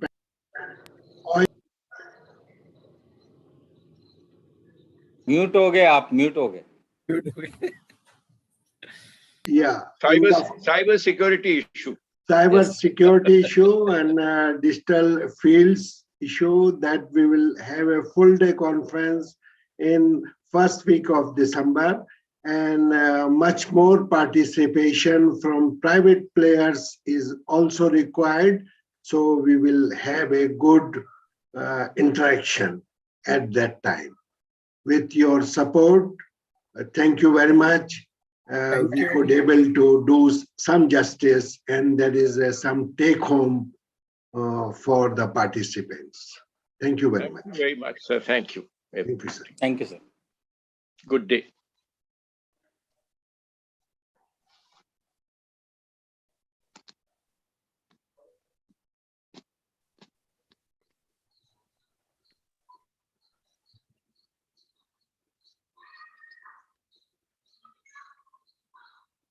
Thank you, Reddy Saab. Thank you, Garg Saab. Thank you. Excellent.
हो गया कि नहीं?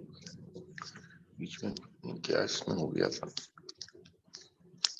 Speaker नहीं आ रहा, पता नहीं वो इनका सिस्टम है, क्या हो गया इसको?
Good morning, Mr. Abbott.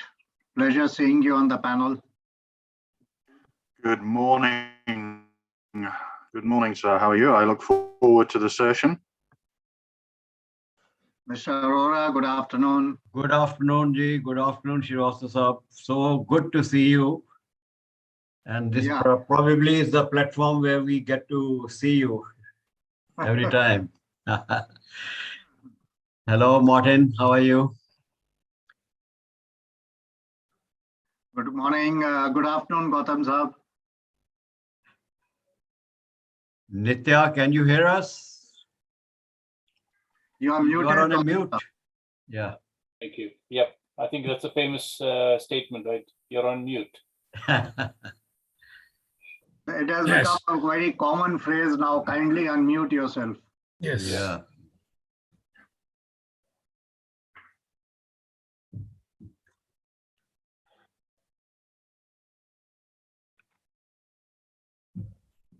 It's quite early here. It's about 2:30 in the morning. So 2:30 in the morning. Oh, Where?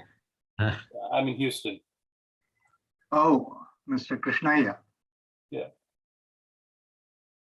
So you'll have to make up for your sleep tomorrow then.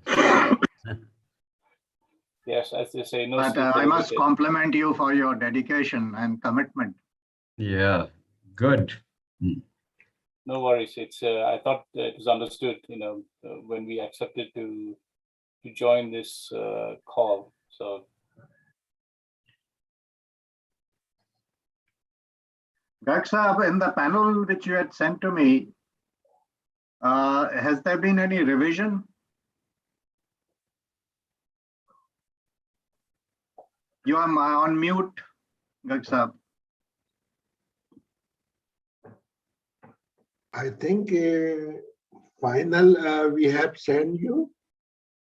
What I can see is, if I am not mistaken, Mr. Partha Bhattacharya, Mr. Martin Abbott, Mr. V.K. Arora, Mr. Anand Gupta, and Mrs. Vibhuti Garg. Maybe I am picking up one old one which you had sent to me. Yeah, Deepak Anand and Dr. Gautam is there from US. So we will just update you. Deepak Anand and Gautam, Dr. Gautam.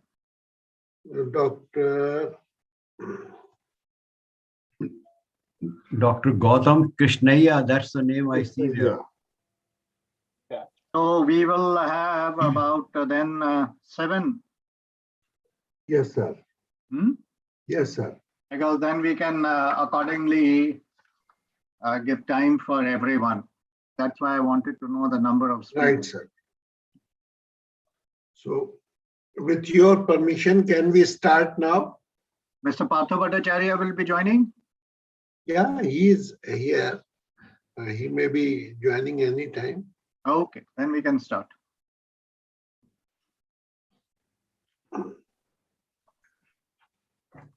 So good afternoon, Dr. Bhattacharya, Dr. Good afternoon. Good afternoon. Good afternoon, Mr. Bhattacharya. Good afternoon, Partho. Good afternoon, Gautam sir.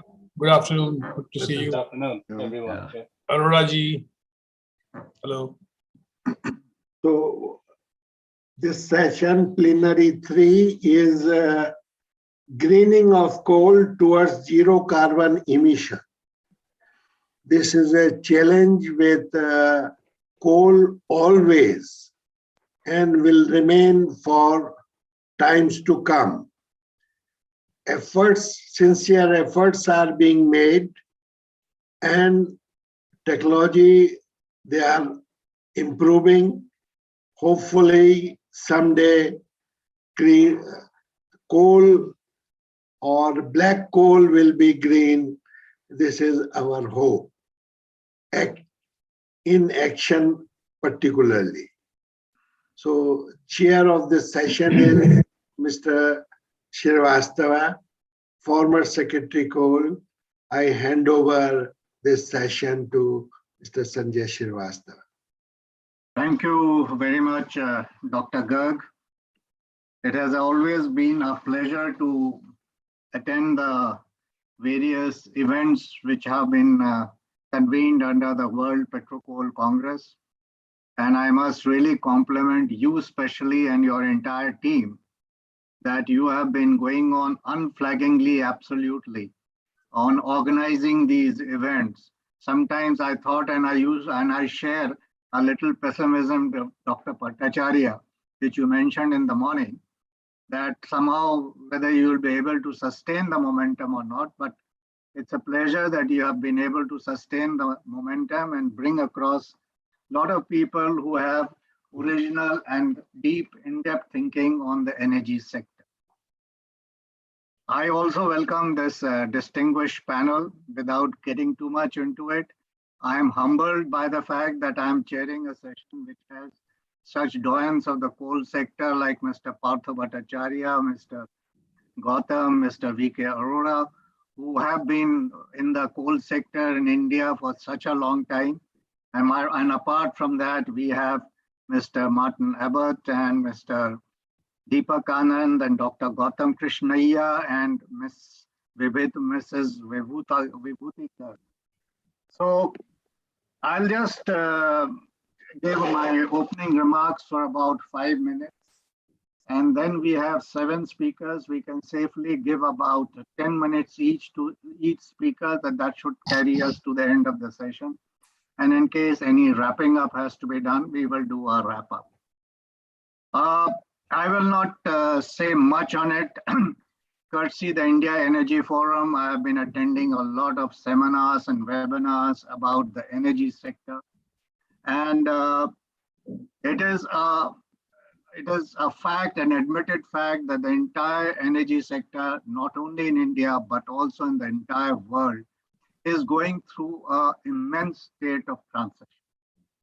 At what point it is going to stabilize, where will it stabilize, and when will it stabilize is a question mark which a lot of experts have spoken about, and a lot of thinking has been done, a lot of planning has been done, a lot of coordination has been done. But actually what happens in the ground realities is something which we can only hope for the best at, and ensure that we keep our commitment towards meeting our goals of the climate change. And here I must really compliment, though I may be having little personal reservations of mine, maybe because of my pedigree as a former coal secretary, but I must really compliment the Indian policy makers for keeping very ambitious targets, especially keeping in view India's development needs, India energy resources, its domestic resources, of announcing very ambitious targets and upfront stating it in the COP26 at Glasgow and giving a specific date. There was a lot of debate as to whether India will be giving a specific date or whether at this stage India will refrain from giving any specific date. But the Indian policymakers did deem it fit to show their intent and show their commitment for a year that is 2070. Now the target for zero carbon, net carbon emissions have been set for 2070. But how do we plan out the glide path? And in the meantime, what will be the role of the coal sector is an issue which we will have to keep on discussing. There have been, I was just going through a very interesting discussion, and I thought it prudent to raise it at this stage. And these are the observations of the International Energy Association, IEA. I would take a little time, 1 minute time, to read out what they have written. At the same time, as the world's second largest consumer of the fossil energy source after China, India's coal demand is set to expand to 1,185 million tons by 2024, growing at an average annual rate of 3.9%. IEA has forecast this in its latest report of Coal 2021. After nearly 18 months of rather muted economic activity, Robust growth is on the horizon for India. Coal faces a significant role in country's energy mix in the form of thermal power and accounts for 55% of the country's energy mix. We all know it. At the same time, very ambitious targets have been set for the renewable sector. And as much as 500 gigawatt, it has been increased from 450 gigawatts to 500 gigawatt by as early as 2030. Now, India's present energy capacity is about 400 gigawatts. So you are going to more than double that capacity through the renewable energy sources. Target definitely ambitious, but doable, considering the policy framework which the Indian policymakers have set out, the direction which they have set, and the financial and technical support which is being given. But having said that, I'm adding a but to it because that is relevant for the coal sector. There is still one or two issues which we will have to address, which are points of concern, which we'll have to address as we go along, insofar as the renewable energy sector is concerned. One is land. Do we have that much of land available for such a large capacity? Now I know technology is developing. It's not necessarily that it has to be on physical land. We know of floating renewable energy platforms.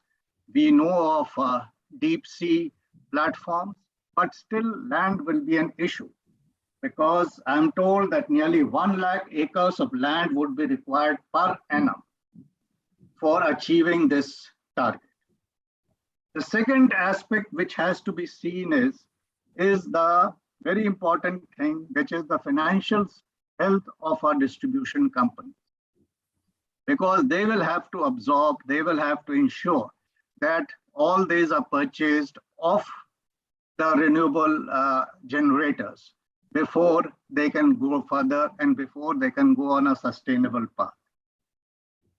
Foreign exchange, local manufacturing capabilities, whether it will impact the cost of tariff, these are still issues which are being worked out because a lot of schemes, Government of India has worked out the PLI scheme for manufacture of solar modules. What will be the pricing of it? How will that impact the tariff and to the end consumer? How will it impact the tariff to the distribution companies?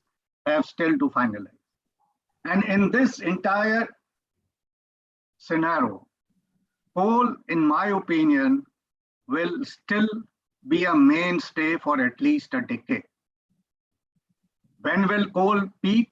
Has it peaked? Is another issue which we can debate endlessly.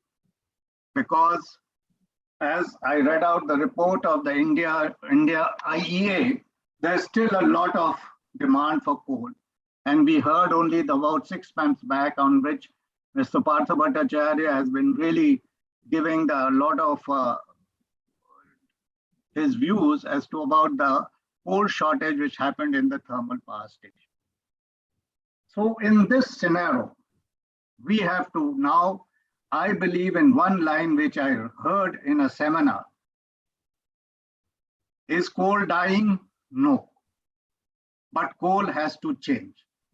And therefore, we come to the theme of this discussion, how to ensure that we have clean coal. Coal will not be dying.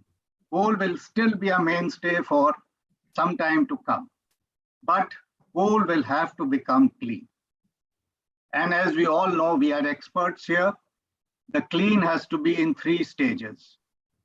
Primarily, the combustion technology and the post-combustion technology.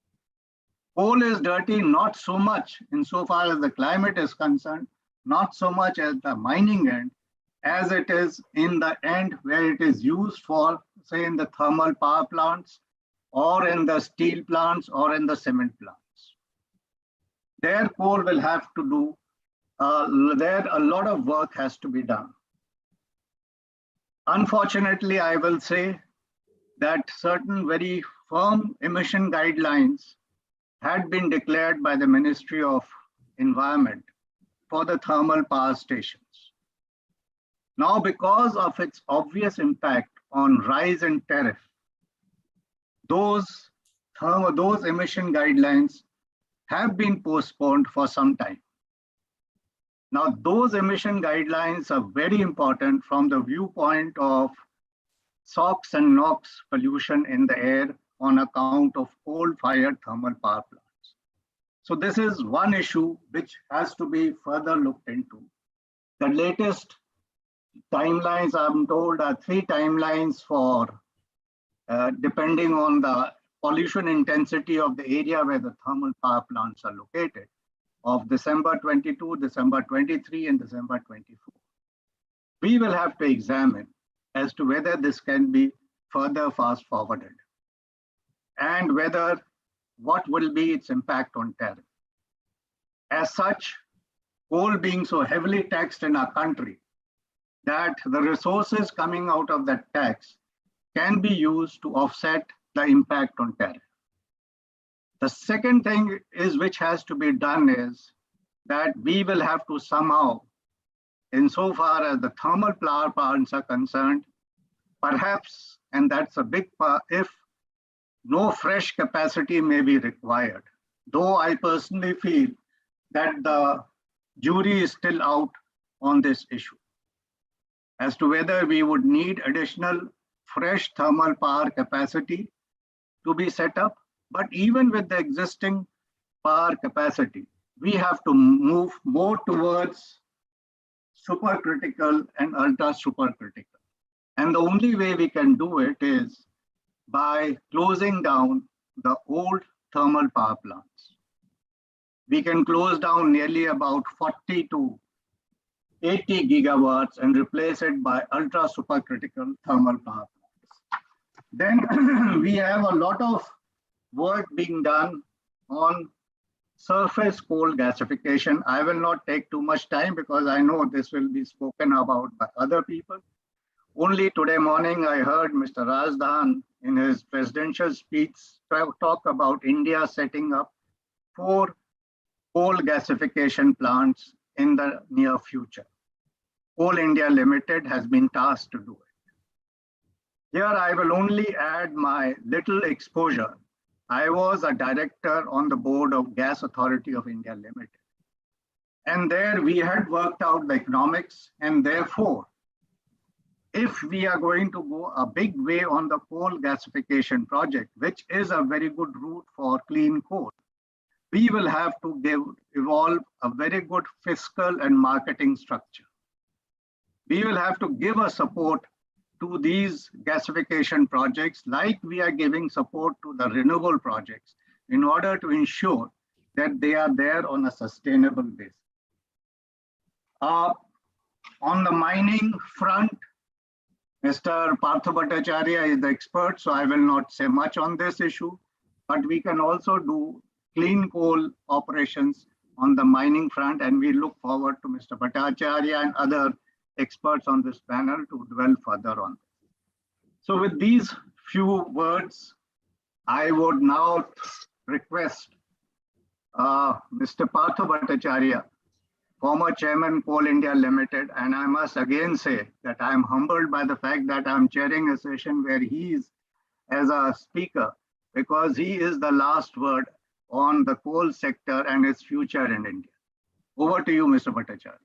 Thank you so much, Mr. Srivastava, for those generous words. And I think you have actually set the tone of the discussion so well that every other speaker may have to only supplement or complement what you have said. So, and that starts with me. So thank you for giving me this opportunity. I would say over the last 5 or 6 years or so, we have seen a shift in the whole debate of climate change, greening of coal, etc., etc. Because prior to that, when we are talking about coal, there was only one thing, that demand-supply shortage gap, and how to meet that gap. That was the only issue being discussed in 2014 or so.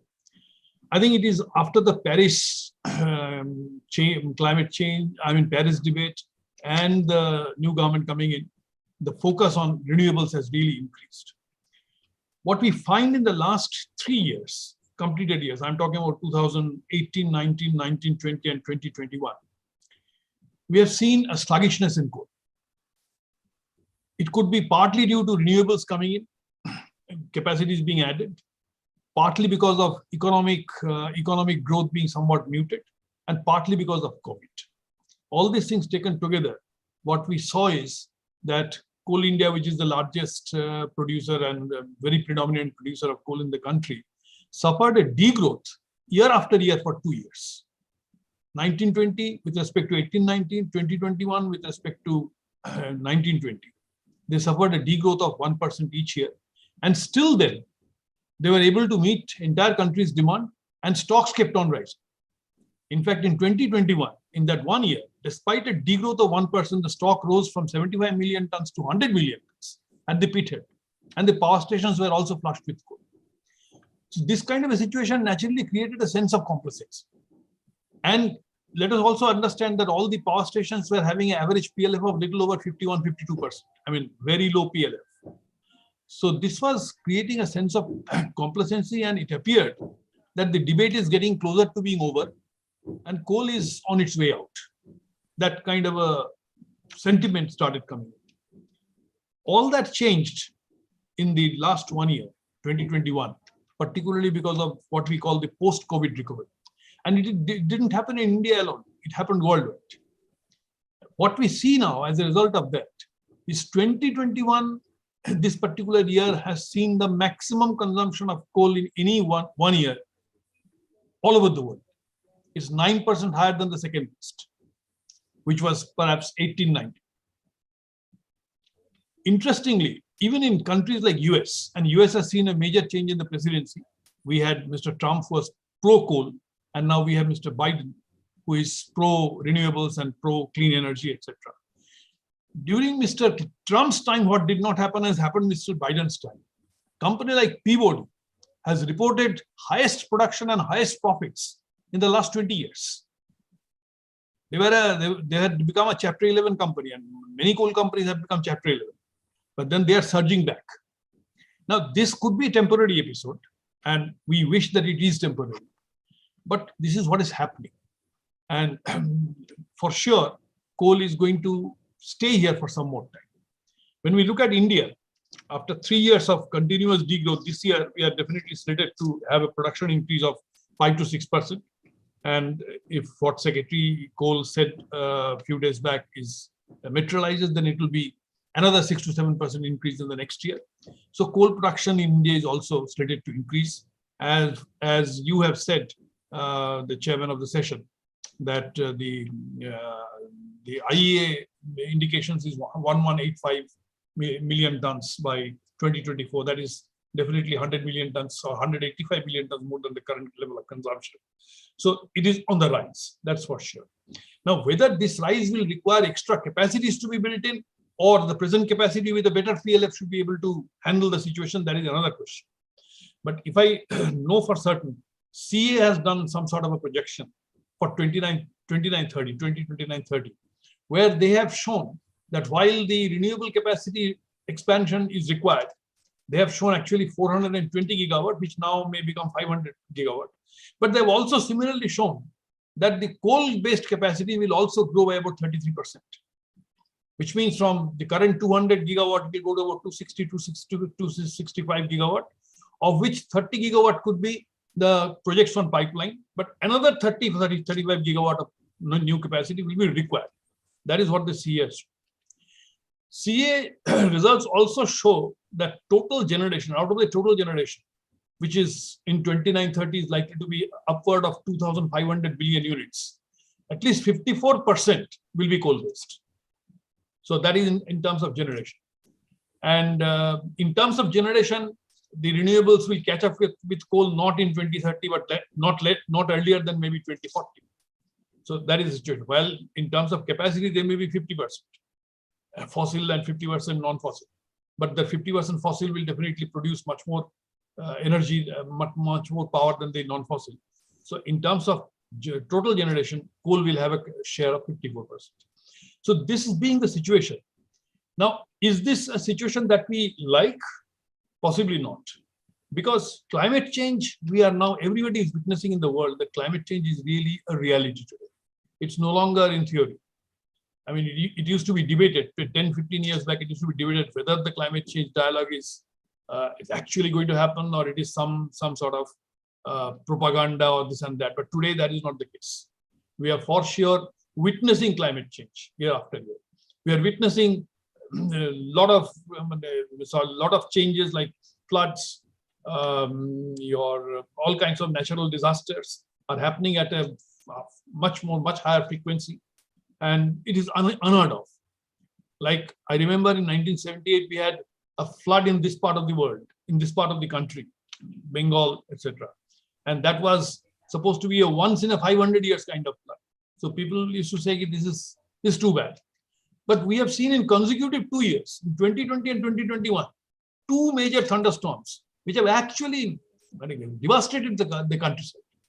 And we are seeing that in the western part of the country, in the southern part of the country, everywhere in this country, and also worldwide. So climate change is a reality. If climate change is a reality, and if the need to contain global temperature rise to 1.5 degrees centigrade is absolutely imperative, that is the situation, then this increase in coal consumption, production, etc., is not exactly in line with that.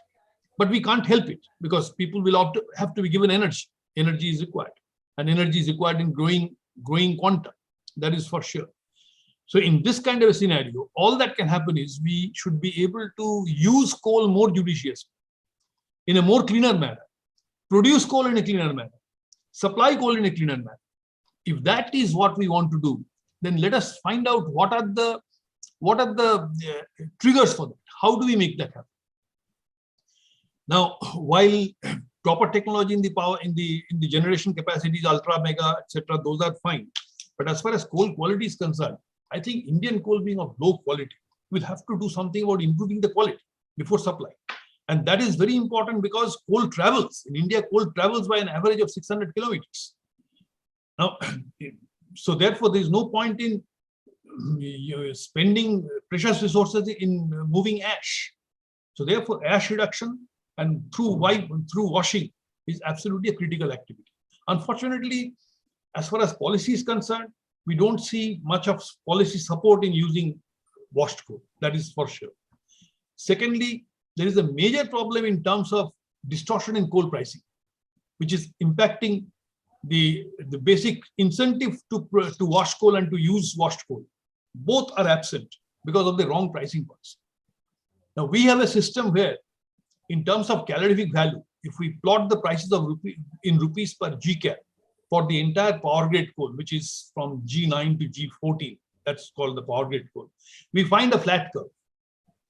The price in rupees per Gcal doesn't increase or decrease from one grade to other in the entire range of power grade coal. This is not the normal scenario elsewhere in the world.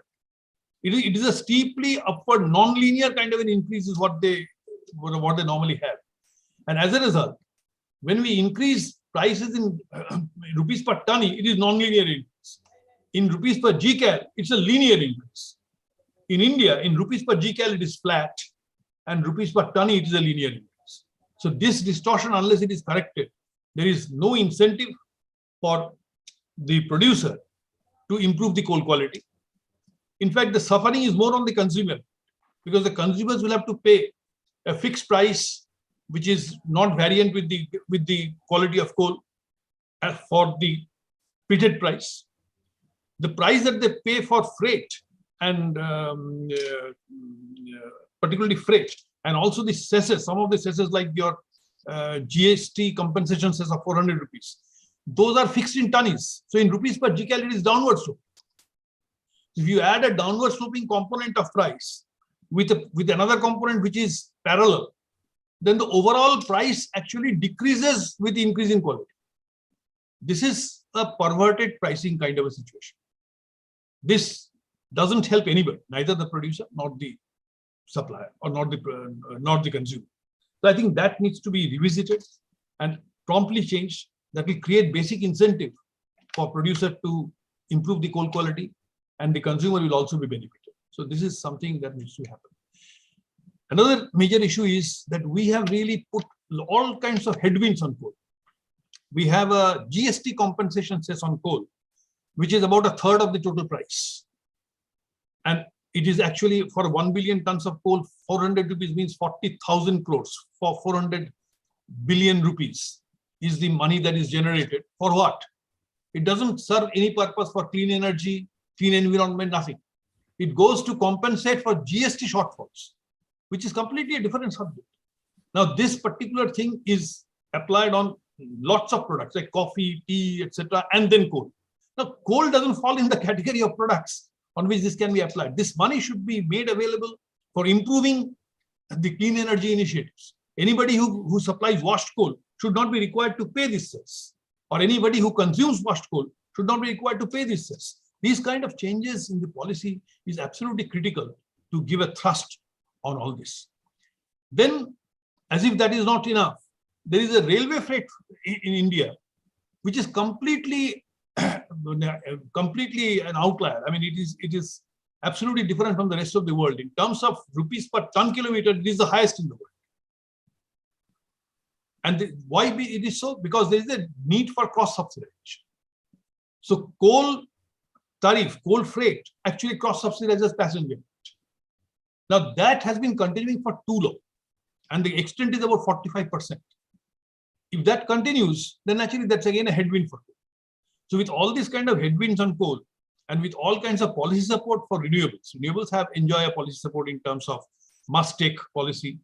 You have no T&D losses charged on them. You have a capital subsidy. With all these things, it is fine. Renewable should get that kind of a support. But even with that, if we have to use coal for the next 25 years, then we have to do certain things to make coal green. And for that, funding is required. And these funds should not be frittered away in this manner. This fund should come back to basically address these kind of requirements. So I think that's what I wanted to emphasize. And thank you for this opportunity. Thank you, Mr. Srivastav. Thank you to Mr. Garg. Thanks a lot. Thank you very much, Mr. Bhattacharya. As usual, you're very pointed and no holds barred approach to the policy framework, and that is very well accepted. And I hope someone is listening to it and ensure that that is the path for clean coal. Now let us have a slightly international perspective. We have heard a lot about the Indian coal scenario, and a lot of us know about it, but we really look forward to listening to the developments in UK and the international front from Mr. Martin Abbott. Over to you, Martin. Thank you. Now, just as you said that, I managed to lose my screen. Hang on one second. Do you hear me?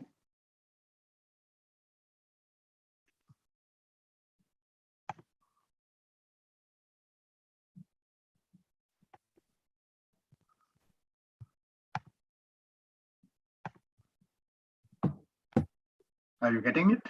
Or should we ask? Hello. Yeah. Hi. Sorry, I have a technical issue. All of a sudden. Do you hear me? Do you see me? Yeah, yeah. We are hearing you, seeing you, but I think we're trying to share. Right. Okay. Sorry. I'm back. I'm back. Right. I'm here. Let me share my screen. Okay. Request everyone. It's first of all. Yeah. Excuse me. I'm working from a different office. Hang on one second.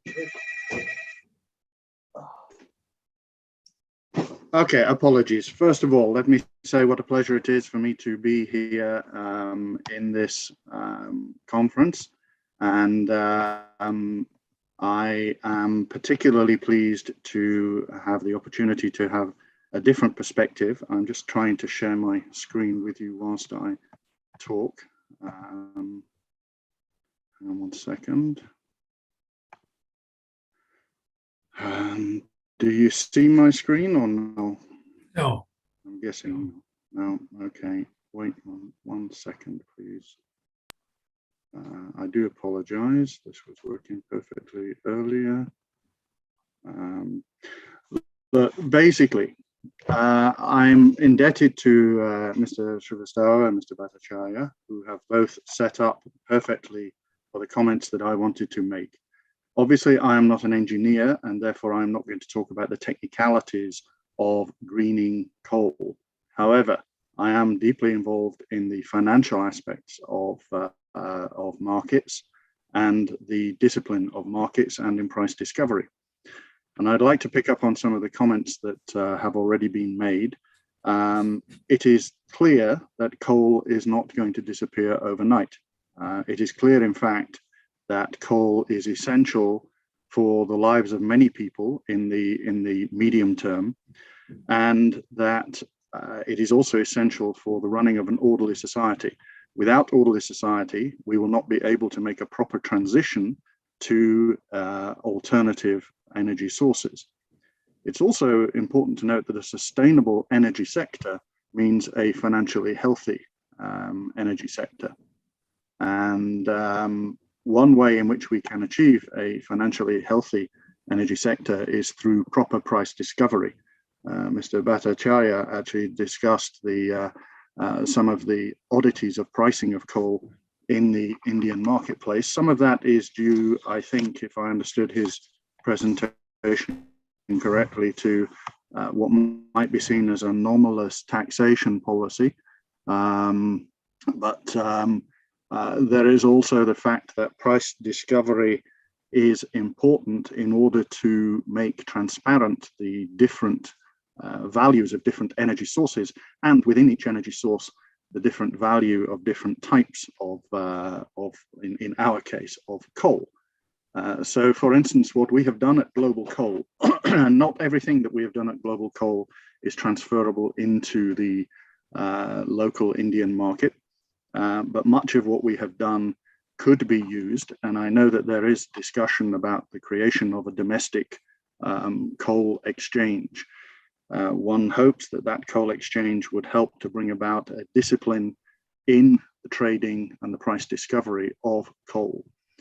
Price transparency encourages stable raw material supply, which also enables product pricing efficiency, financial predictability, and all of that taken together will bring about the potential to plan and progress. We know well that those companies that are already deeply involved in the energy industry are the ones that are best placed to take it in alternate energy sources. And therefore, it will be useful if we can bring about more financial discipline and price discovery. So the first thing that I think that we need to establish is a standardized marketplace. And a standardized marketplace means one in which certain grades of coal, and in the case, we've already heard from Mr. Bhattacharya, the need to encourage the use of washed coal, the need to reduce the amount of ash that is being transported. So standardization of grades of coal and the high regulatory standards, both in terms of the regulation of the coal itself, but also in terms of the regulation of the way in which the coal is being traded. Those two things taken together will lead to the production of verifiable data, and that means the ability to make good decisions. And those good decisions will be, in the near future, will be around the selection and the production and the use of the best grades of coal, but ultimately may lead to the ability to make good investments, targeted investments in the transitionary process as well. So what we look to do is to create standardized contracts in which people are able to trade with each other, confident in the knowledge that the terms of the contracts, whether it be the qualities, penalties should qualities not be met, are standardized. Delivery points are also set. All of those things are set out in a standard contract, which means that people are able to do business confidently with each other, reduces the amount of legal time required per contract, because there is the majority of the contract is already sitting there.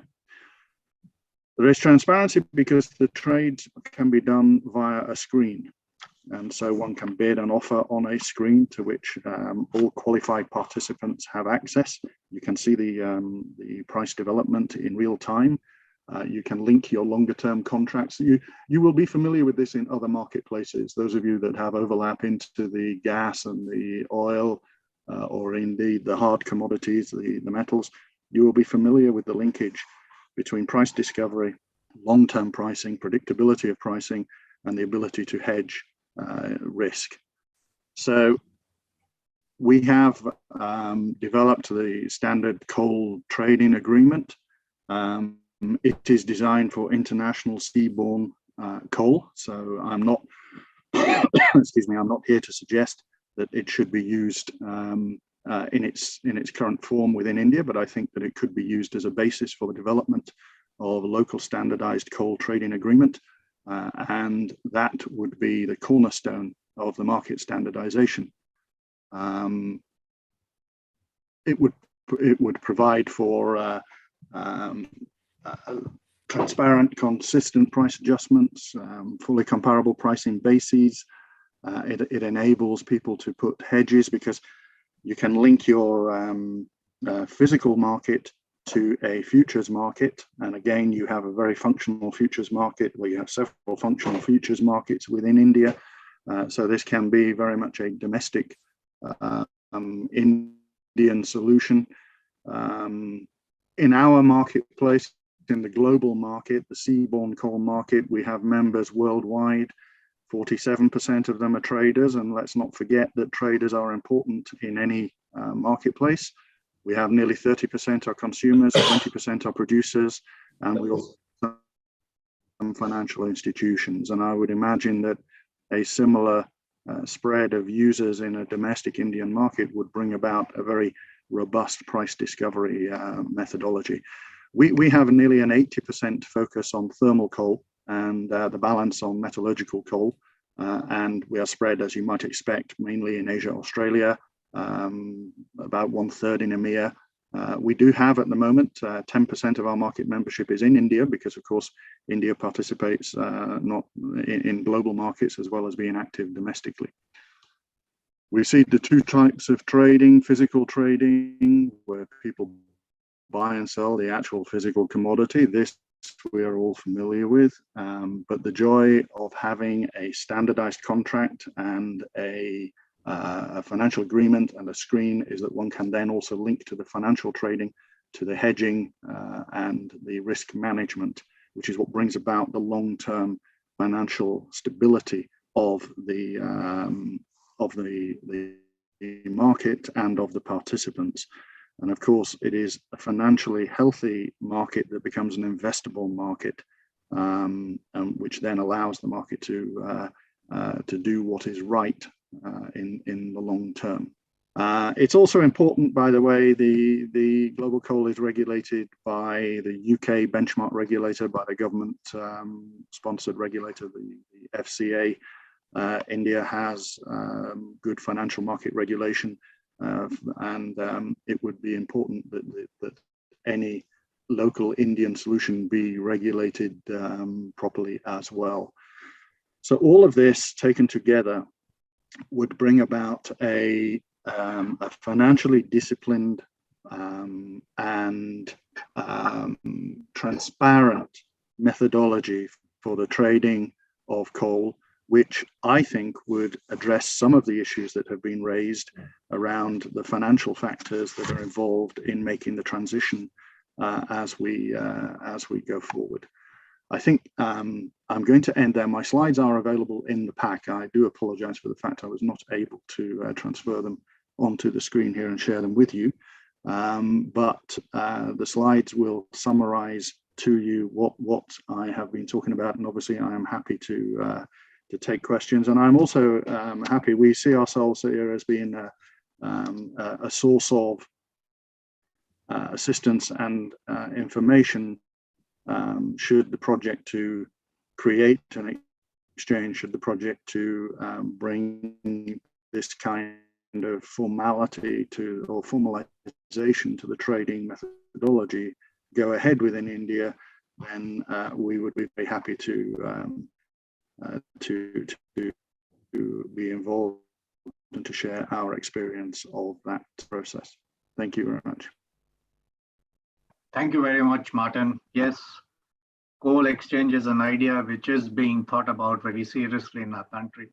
In a way, the auction process of Coal India is a method of price discovery, and the percentage of coal which is being offered by Coal India through the auction process has been increasing and is nearly about 15 to 20%, if I'm not mistaken. In our times, it was just about 4 or 5%, but now it has reached a level of about 15 to 20%, which is a way of a price discovery. But then we agree that it has to be on a more organized way and through a proper platform. Thank you very much for throwing across this idea. And this will to some extent also resolve the issues which has been raised by Partha Bhattacharya with regard to washing of coal and the value of coal. Then we have our next speaker, Mr. Arora, who has been in the coal sector for a real long time. So without any ado, Mr. V.K. Arora, I hand over the session to you. Yeah, Puneet Singh, could you please bring my presentation there? 10 minutes, Mr. Arora, if you don't mind. Thank you. Well, Mr. Srivastav, it's always a pleasure to come back to the seminar. It's a credit to the team of PetroCoal as well as Dr. Garg. So I'll start right away. Every time there's an extreme weather event which causes serious damage to the lives of people in any part of the world, there is an immediate reaction that such extreme events are man-made. Now, the use of hydrocarbons are declared to be the culprit responsible for doing the damage to the environmental balance which we are carrying. On the other hand, we need affordable power so that a common man can get access to basic necessities of life. We have to strike a balance. So I'll now come down to the presentation. Every year, escalating records are being set as being the worst year on the climate calendar. As per the last report, 2022 is on course to becoming the warmest year on record. Past 4 years have been the hottest, and the last 20 years have been the warmest. Hurricanes, cyclones have been stronger than before. Droughts are breaking all records. Recently, there were forest fires in Sweden, which is within the Arctic Circle. Very strange. Fires in Australian forests have continued for months. Australia happens to be the biggest exporter of coal. Next, please. Puneet, yeah. So we had a chance to contain this. The climate agreement, the Paris Agreement of 2015 was signed by 195 countries and based on 6,000 separate scientific studies done by the different governments which examine possibilities of limiting global warming to 1.5 degrees centigrade over the pre-industrial levels by 2100. This agreement did make an honest effort to make the best of a bad deal. Next. So where do we stand now? Unfortunately, despite signing of the Paris Accord, there was a lack of sincerity and lack of effort in implementing the accepted decisions. Countries like Trump's USA tried to back out of it. So this year, emission of greenhouse gases are slated to go up by 2%. This sets us on a course for a 3-degree rise or more, resulting in irreversible climate change. Next. So what do we have to do? The measures which we have to adopt are very clear. Reforestation is essential, as also the change to the electric transport system and greater adoption of carbon capture technologies. For meeting 1.5-degree goal, carbon pollution needs to be cut down by 45% of the present level by 2030. And this shall lead up to zero emissions by 2050. This would mean that carbon pricing needs to be perhaps 3 to 4 times higher than what it currently is. Next. Now, what about India? Unfortunately, India has very limited choices. India will continue to depend on coal for power generation for 50 to 60% of its total requirement. Despite increased investment in the renewables, we have hardly done anything towards reducing GHG. Beneficiation of coal is still being talked about, but only in seminars like this. More efficient use of coal is still a distant dream, as we still have old plants with very poor combustion efficiency. Carbon capture is considered to be too expensive and declared impractical. So this only means that we are not doing justice to our next generation. Next. Then comes another conference, COP26, held at Glasgow. It required different countries to declare the resolve for net zero timetable. So USA, first country to fix 2050 for meeting this requirement. China promised by 2060, and India declared it that we shall do so by 2070. So for the first time, there was an explicit plan to reduce coal use responsible for 40% of the annual carbon dioxide emissions. However, countries agreed on a weaker commitment to phase down instead of phasing it out. Next. So India's commitment at COP26, very important. The Prime Minister made the following pledge. First is the increase in the non-fossil energy capacity to 500 gigawatt by 2030. This means we need to install roughly 62.5 gigawatt of non-fossil energy every year. Meet 50% of the energy requirements by renewable energy by 2030. The third was reduce total carbon emissions by 1 billion tons by 2030. Fourth was reduce carbon intensity of economy by less than 45% and achieve net zero carbon by 2070. Next, please. So by 2030, what do we have to do? Energy from renewables shall be enhanced to 500 gigawatt, forming the major part of the energy requirement. So this also means that thermal generation will also have to be ramped up to 500 gigawatt by 2030. Coal and lignite, forming 90% of the thermal, would go up to 446 gigawatt from the present level of 209 gigawatt, requiring about 800 to 1,000 million tons of extra coal. Recently, requirement of coal had been put at 1,500 million tons by Department of Energy Policy of 2017 by Niti Aayog, which is in line with this projection which has been given here. Next.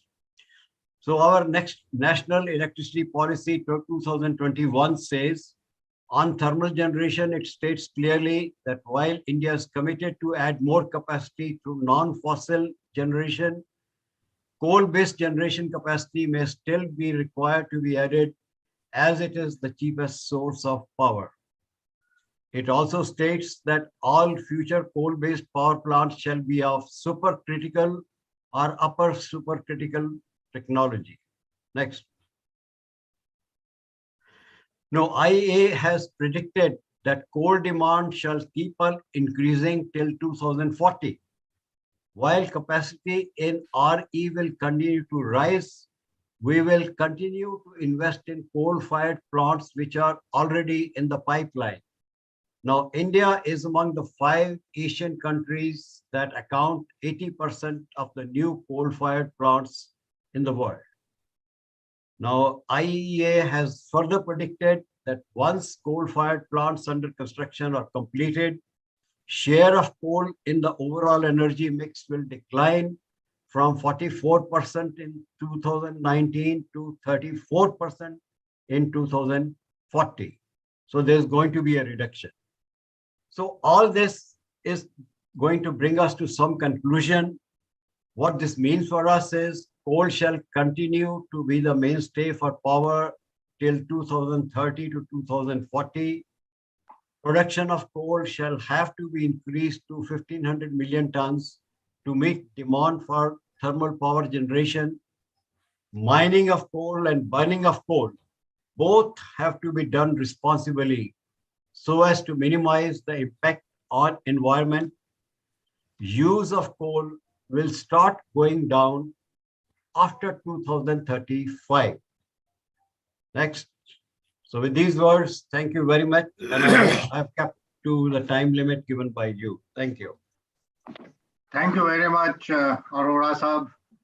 Whether coal will be the cheapest source of fuel energy or not is now becoming a debatable issue with the way the renewable energy prices are coming.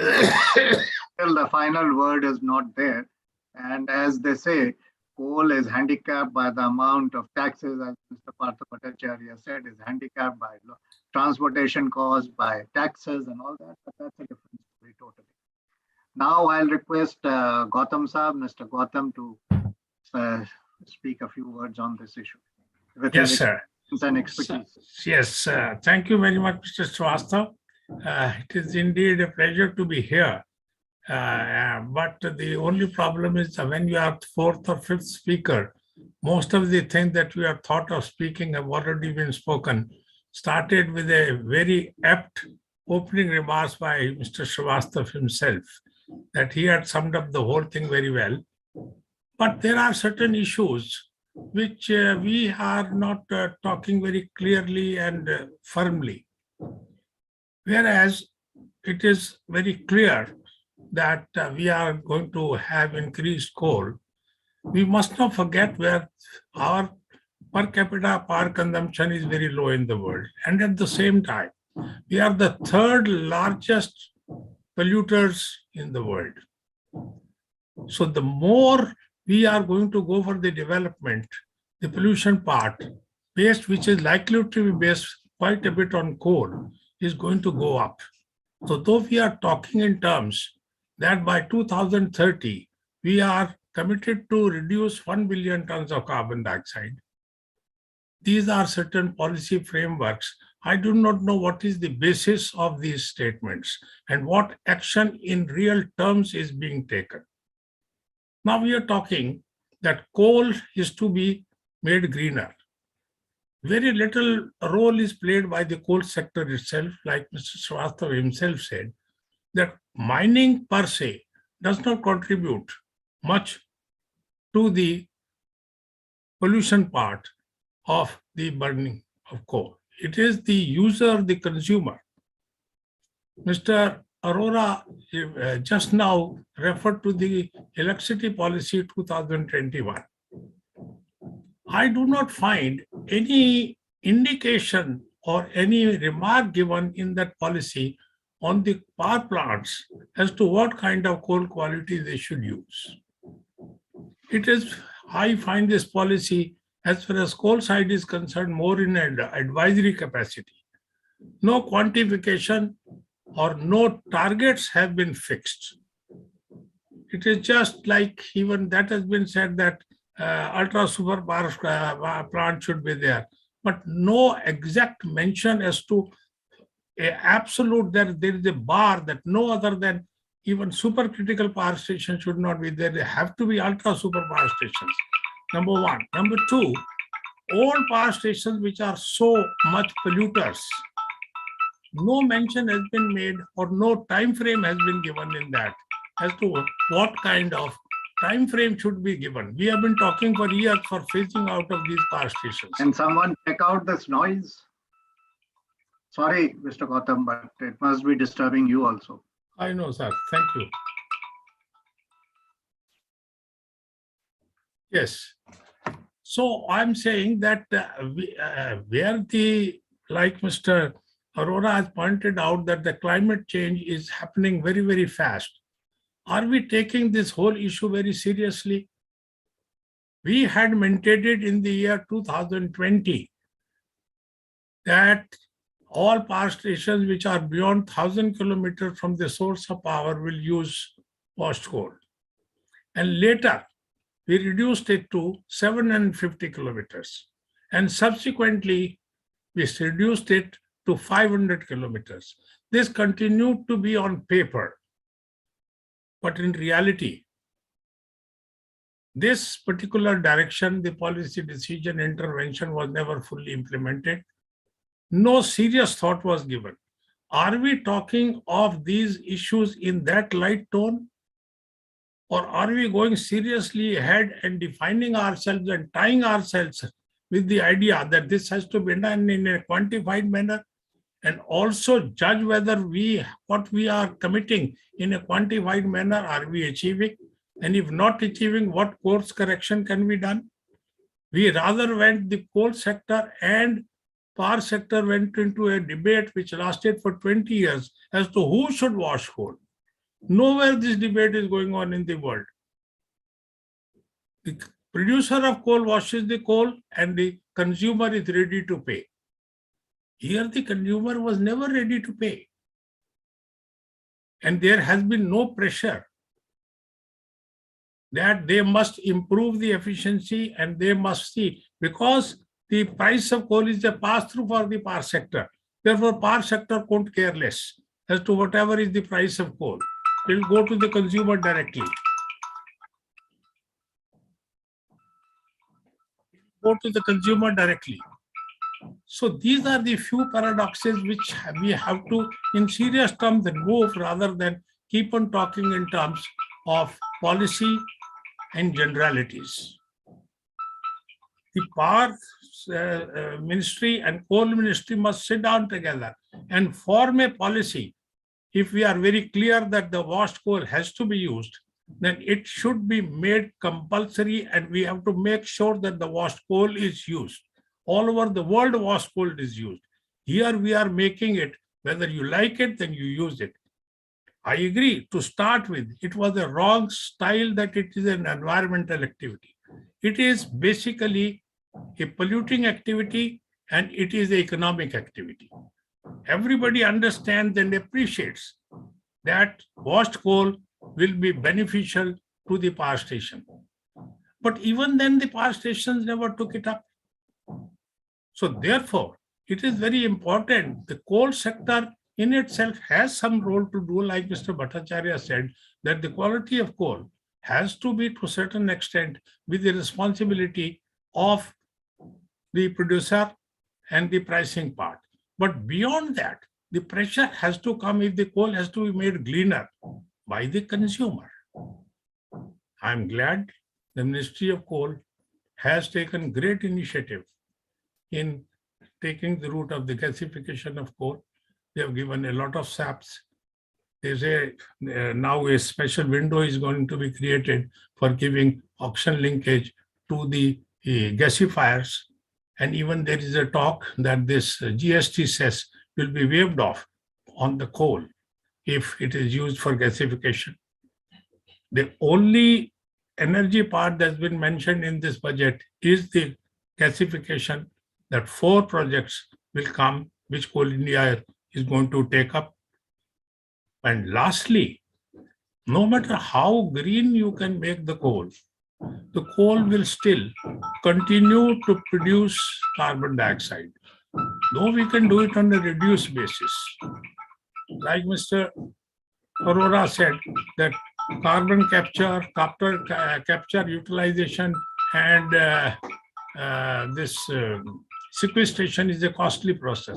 But do we have an escape? We agree that we'll continue to produce coal and use coal.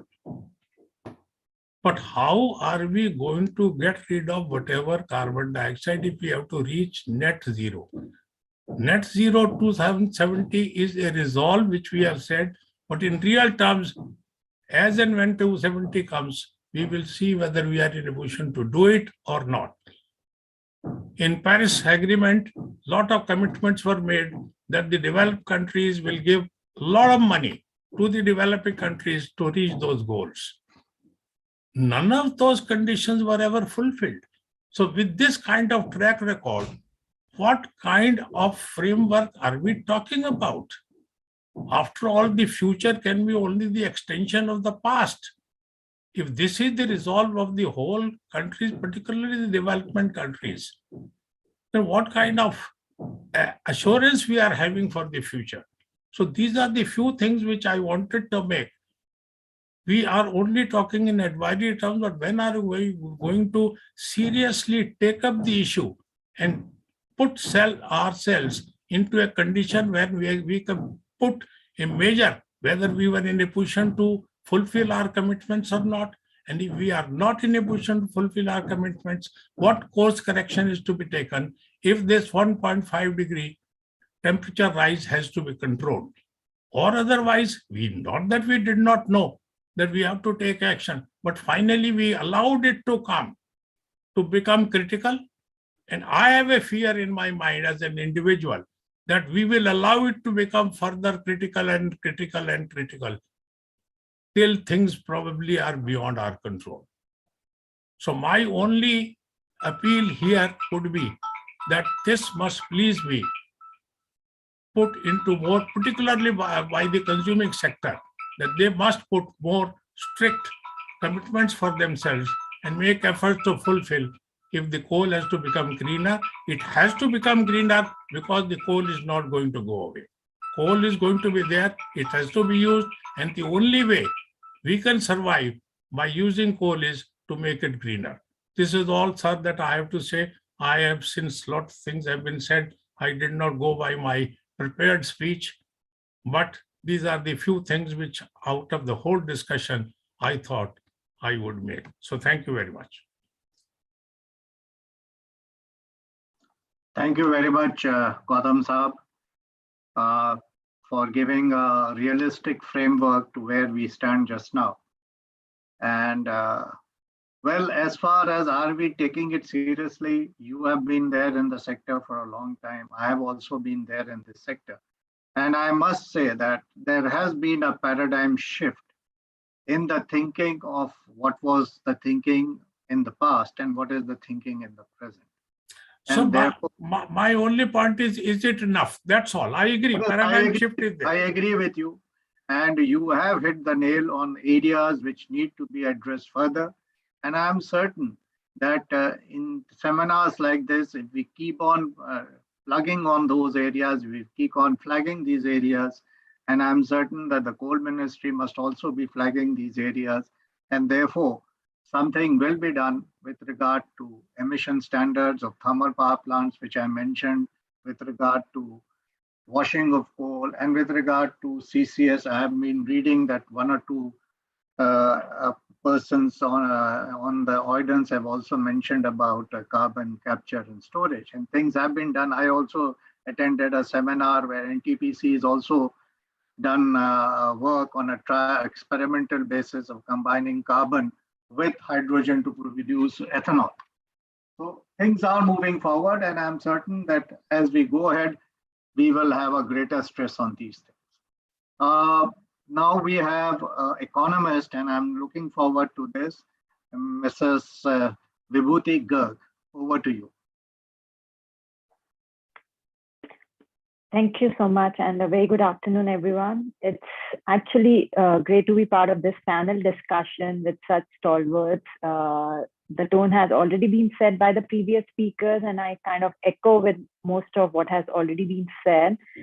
And more importantly, I feel it is great to see the recognition that climate change is real and we cannot continue with our earlier policy, but there is a need to kind of decarbonize the energy sector and look at alternative green energy options. Let me just begin by briefly talking about the global trends, and more so from more from the finance perspective, more from where the money is going and how the market is responding to companies adopting energy transition. So now, if you look at the global trends, the share of coal is declining, This is definitely on account of strong renewable growth, and with the increasing competitiveness of renewable energy, and more importantly now with battery storage as well, the utilization factor of current coal-based capacity is likely to fall further, which is already struggling with low plant load factors. It's the economics which is driving the energy choices, and especially in India more than anything else. Last year, India was exposed to very high prices due to supply disruption in coal. While it was more the issue of kind of developers not maintaining enough coal stock, but it did demonstrate that coal is unreliable, and more importantly, it is expensive. It is inflationary. In 2021, many countries and corporates joined the net zero race. In fact, 2021 can be called a year of net zero. About 140 countries covering 90% of global emissions, and 410 public traded companies and 450 financial institutions, which kind of represents about US $130 trillion worth of assets, have actually announced net zero targets. So there has been a significant global capital momentum, which is moving away from thermal coal as well as coal-fired power generation in the last few years. We at IFA have been tracking over these such developments, and about 187 globally significant banks, insurers, asset managers, asset owners have implemented substantial formal coal policies since 2013. In 2021 alone, we had about 51 new or updated policy announcements, which kind of reflects the fact that so many financial institutions kind of recognize the threat the coal is posing, and they would want to kind of invest in more assets which provide much better returns. So this is kind of reflection of the rapidly diminishing economic merits of thermal coal, and the growing understanding that an alignment with the Paris Agreement invariably leaves many coal projects as stranded assets, unable to deliver, a kind of a better return over their useful life. If we look at the investments, the asset finance for renewable energy projects kind of rose by approximately 4.5% in 2020 from the year prior. But investments in such projects kind of remain more or less at the same levels in the last 5 years. This is not reflective of the fact that the investments are decreasing or remaining stagnant, but more importantly, the fact that RE technologies have become more cheaper because the renewable energy installation have grown massively over these last few years, where the investments have been more or less kind of same. And that, as I said, is reflective of the declining cost of these renewable energy technologies. In India, in fact, in the year 2021, and even globally, we have seen increasing investments going into the renewable energy more than the coal-based energy generation. India kind of attracted about $18.8 billion of investment in renewable energy in India, which is kind of thrice as much as investment in 2020. So that's the kind of shift that we are observing, which is happening. And as I said, it's more to do with the economic arguments than anything else. Even if we talk about India's, goals or the targets that has been set out at COP26, Prime Minister Modi kind of ratcheted up India's clean energy targets by putting a date for net zero by 2070, also kind of committing to 500 gigawatt of non-fossil fuels by 2030 as well. The capacity mix has been changing in India over time. Till 2015-16, coal was dominating the new capacity adds. But if you look at from the last 3 to 4 years, the year-on-year capacity adds for coal is about 4 gigawatts. But if you look at the retirements, it is to the tune of 2 gigawatts annually. So, the net capacity add from thermal sector is about only 2 gigawatts. Whereas if you look at renewable energy, the additions in 2021 again has been a very exceptional year with about, where we are expecting in this financial year of 2021-22 that India is going to add about 12 to 15 gigawatt of additional renewable energy. In 2021, again, RE attracted, some big ticket size investments by large companies. And these were companies which were again kind of fossil fuel dominated. So likes of Reliance committing to $80 billion over the next 10 to 15 years. Adani again committing to $50 billion by 2030, kind of reflects how these big corporates are also moving, how their strategies are again shifting, and they are putting their money where they see is going to bring them offer more returns.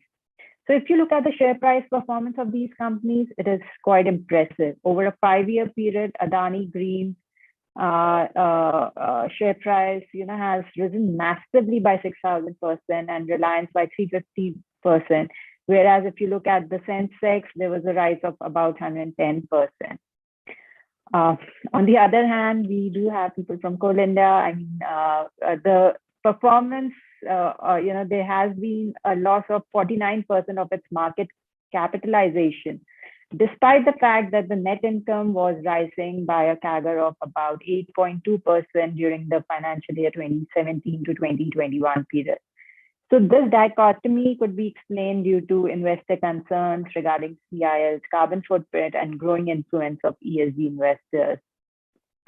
So I just kind of wanted to bring, the financial aspects of making your choices greener.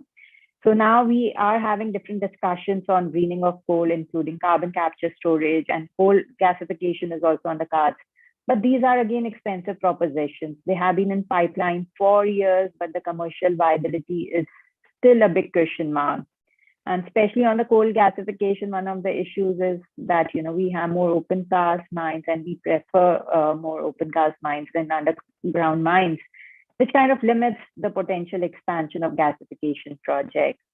So clearly, the other way of greening has been on installation of FGDs or even the coal washing, but India has been extending the timelines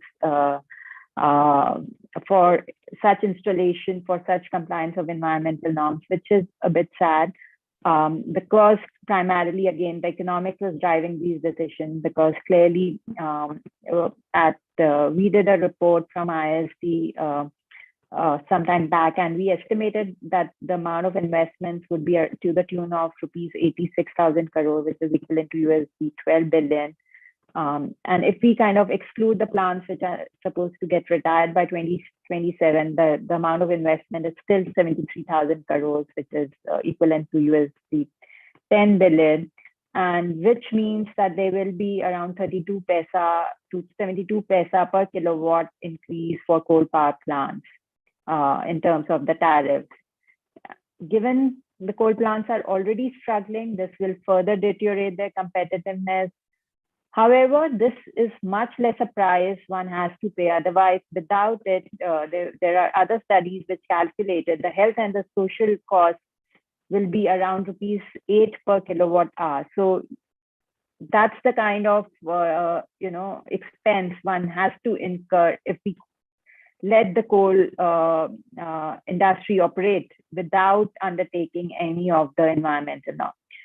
So while I completely agree coal is here to stay, it will be there for the next decade or two. But what needs to be done is that instead of building any new coal capacity apart from what is already under construction, we need to kind of reorganize and shift our limited financial resources for building more cleaner fleets, which is your renewable energy plus battery storage. And for the existing fleet, definitely more strict environmental norms needs to be laid out, and instead of just extending the timelines, we need that compliance is ensured. And one way to foot that kind of cost increase is through earlier, which was a coal cess, and now which is the GST compensation cess, to be used for helping these plants to comply with these environmental norms, because clearly it might be very difficult for the already struggling distribution companies to increase the tariffs for the end consumer. It is a long road ahead, so the task is daunting, but with increasing cost competitiveness of clean energy solutions, I think that is the future. Coal will stay, but increasingly we need to reduce its share by retiring old plants and building no new coal. Greening should be the priority, but in real green solutions. Thank you. I'll stop here. Thank you very much, Vibhuti. You have given us a fresh and a different perspective in what was till now a coal-dominated scenario. And it was a pleasure listening to you. Whether, as I said in my opening remarks, whether we need fresh thermal capacity or not, the jury is still out. Because at the end of the day, for development purposes, you need energy, and consumers need energy now. Who is going to supply it? Definitely, green energy is the first option. But just in case there is a shortfall, then thermal has to come to the rescue of the economy as such. That point has to be appreciated, but we appreciate the other viewpoint which you have put across. Thanks a lot. Now, I will now call Dr. Gautam Krishnaiya. I could see that he was having his mugs of coffee in order to keep himself awake. It's 2:30, or that's what he said at the beginning of the session. So right now it must be nearing 3:30. Over to you, Gautam. I'm just trying to, can you guys hear me? We can hear you. And can you see my screen? We cannot see your screen. I really don't know. Will someone from the technical team help out? We can see you, we can hear you, but we cannot, the screen, I don't know whether you've been able to share. Now I think it is happening. Yes, your screen has come.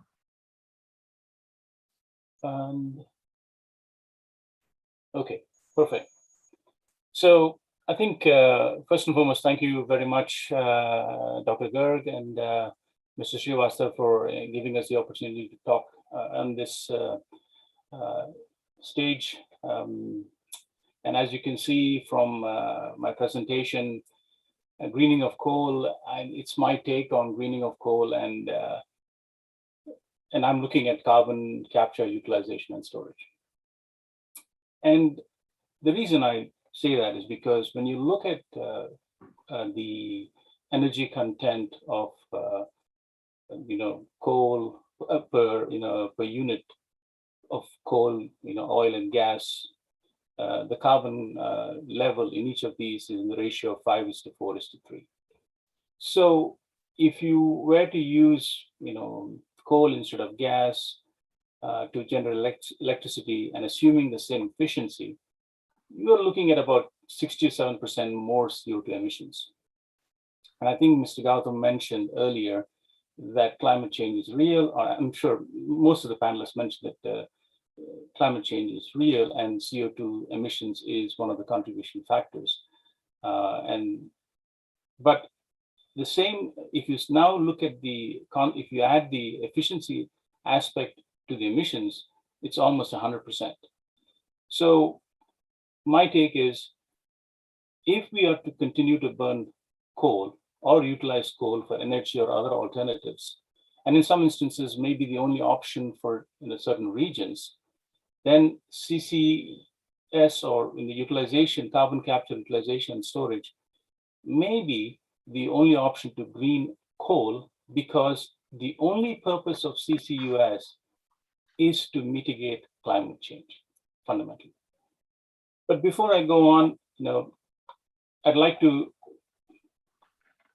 for some reason, I'm just. Is it stuck? Yeah, it's come. Right. But before I start, I'd like to state that today is a very important day for KBR, the company I come from. Primarily because February 16th is KBR's Zero Harm Day. And 7 years ago, KBR launched a program for zero harm.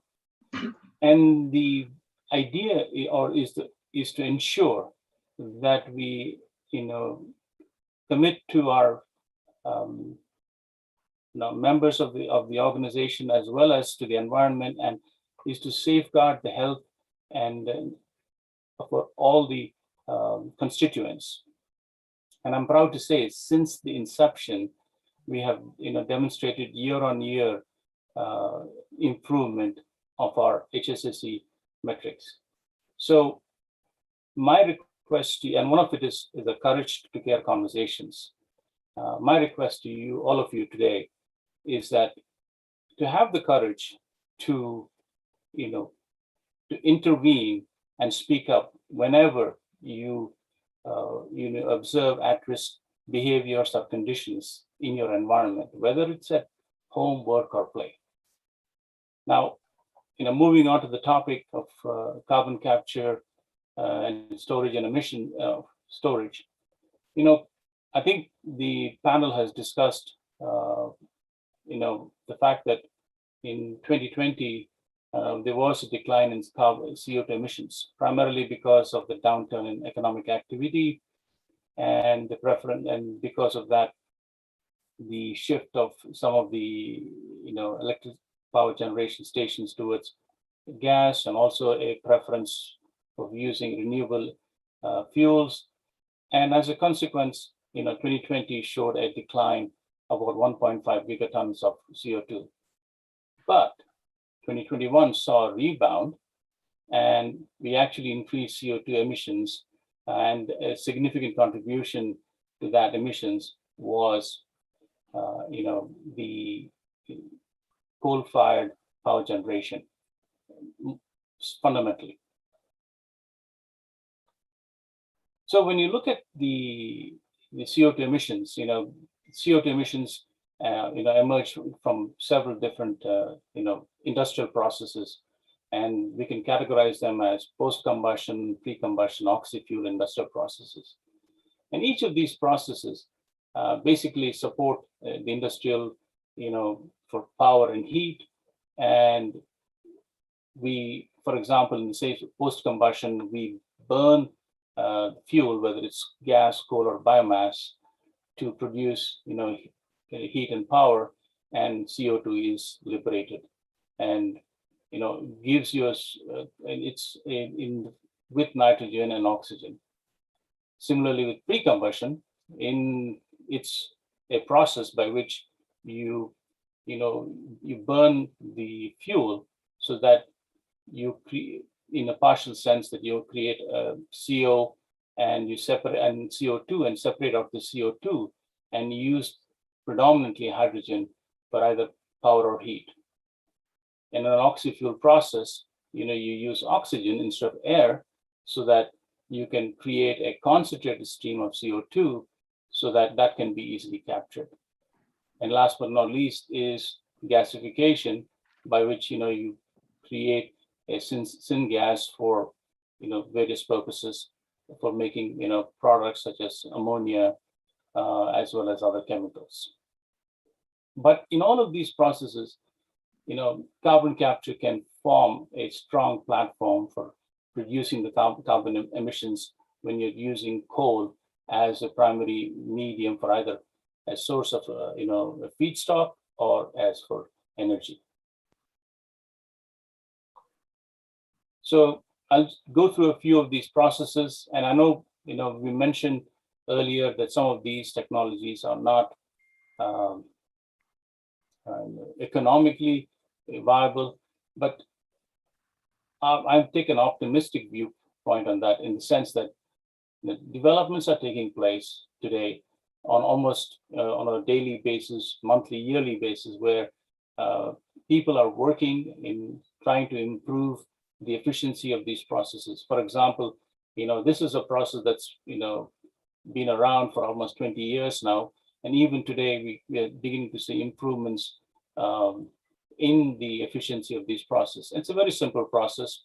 The flue gas from any, whether it's coal firing or gas firing, is first, quenched so that you can lower the temperature of the gas before it's, submitted to a CO2 removal scheme, in which an adsorbent such as an amine or hot potassium carbonate, serves as the absorbent media and captures the CO2. And then we have a regeneration approach in which you're able to liberate the CO2 that's captured in almost a high concentration, and the gas CO2 can be utilized for storage or for enhanced oil recovery or for any other purpose, such that you can fix the CO2 that's being liberated from utilization of coal in a form that it can be kept away from the environment. Similarly, in a pre-combustion carbon capture, we talked about this earlier. Fundamentally, you're using coal to create a gas that's either CO or hydrogen, CO and hydrogen, and using a shift reactor to control the amount of CO and CO2.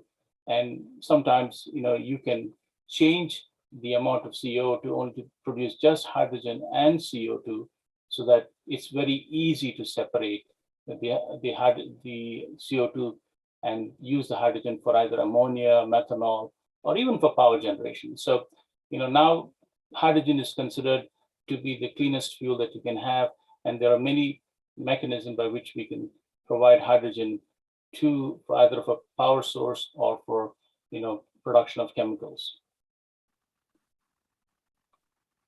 Likewise, oxy-fuel, in which instead of air, air is separated using air separation process. We use the oxygen to help gasify the coal, and now you have a stream that's just almost pure CO2 and hydrogen, and you can again remove the CO2 and use the hydrogen for other purposes. And all of these technologies have different applications. For example, this oxy-fuel can be utilized for both existing units or new units. And pardon me for going back, I just want to make sure the post-combustion capture can be utilized for existing power plants or new power plants as a means for capturing as you can expect, because we're dealing with the entire flue gas stream, the carbon capture capability, the component of the unit is going to be quite expensive. So in the case of pre-combustion, it's also going to, even though the carbon capture portion of it is less expensive, this technology can only be used for new units, and the oxy-fuel can be used for both new and existing units. But one of the challenges, and the real challenge is this, right? Okay, now that you've captured CO2, what do you do with it? Right? But that's the crux of the problem, right? When you burn carbon, whether it's in the form of coal or hydrocarbons, you release CO2. In order for us to be able to really achieve the objective of minimizing CO2 emissions, you have to not only capture, but also utilize it. And today, the main utilization of carbon that's been captured is for sequestration or storage of CO2. But there are lots of developments taking place in which we're looking at CO2 being converted to fuels, again, like methane, or chemicals like methanol, or, sorry, I'm not sure what happened here. Methanol, or, and even polymers and plastics. And if you think about it, we talk of nitrogen fixation, in which nitrogen in the atmosphere is, is converted by, is fixed in the soil by, the plants and in the plants. Whereas in the case of carbon, I think of carbon fixation as fixing the carbon in a media which does not allow itself to be released, like plastics, for example. And we are now looking at plastics recycling, so that again you have this complete, circular utilization or circular economy, in which carbon is being recycled through the process of maintaining it in a way that is sustainable for us and ensuring that we minimize CO2 emissions. Well, that's all I had for today, and I hope I have not exceeded my time. Thank you, Mr. Srivastava. Thank you very much, Gautam Krishnaiya. This is a very important topic because CCS, whether it is commercially sustainable at the end of the day, but that is one of the optimal methods of ensuring that post-combustion, we have a cleaner framework in which we can operate. This is one of very important post-combustion. As we said, pre-combustion, combustion, and then post-combustion. And that is where CCS has a very important role. Now we have the last speaker. As such, we are just at the end of the 3:30, but I think the organizers can give us an extra 15 minutes because the next session is at 4 o'clock. So we have the last speaker, Dr. Deepak Kannan. May we have Deepak Kannan, please? 10 minutes. Unfortunately, that's the tragedy of being the last speaker.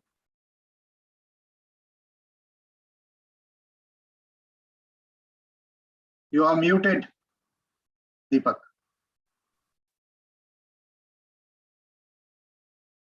You're still not audible, Deepak. Just check the volume of your mic.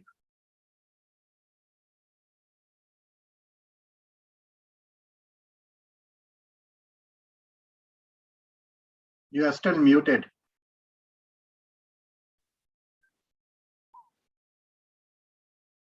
Yeah, can you hear me now? And now you are perfect. All right, excellent. Thank you very much, sir. Thank you very much for giving me this opportunity, and Dr. Garg for inviting us to speak at this conference. Yes, as you said rightly, Mr. Srivastava, being the last speaker, I don't have much to add to what the esteemed speakers have already spoken about. But a few quick things on the entire Asian scenario itself in terms of how the coal-fired power plants are being used and how significant it is in terms of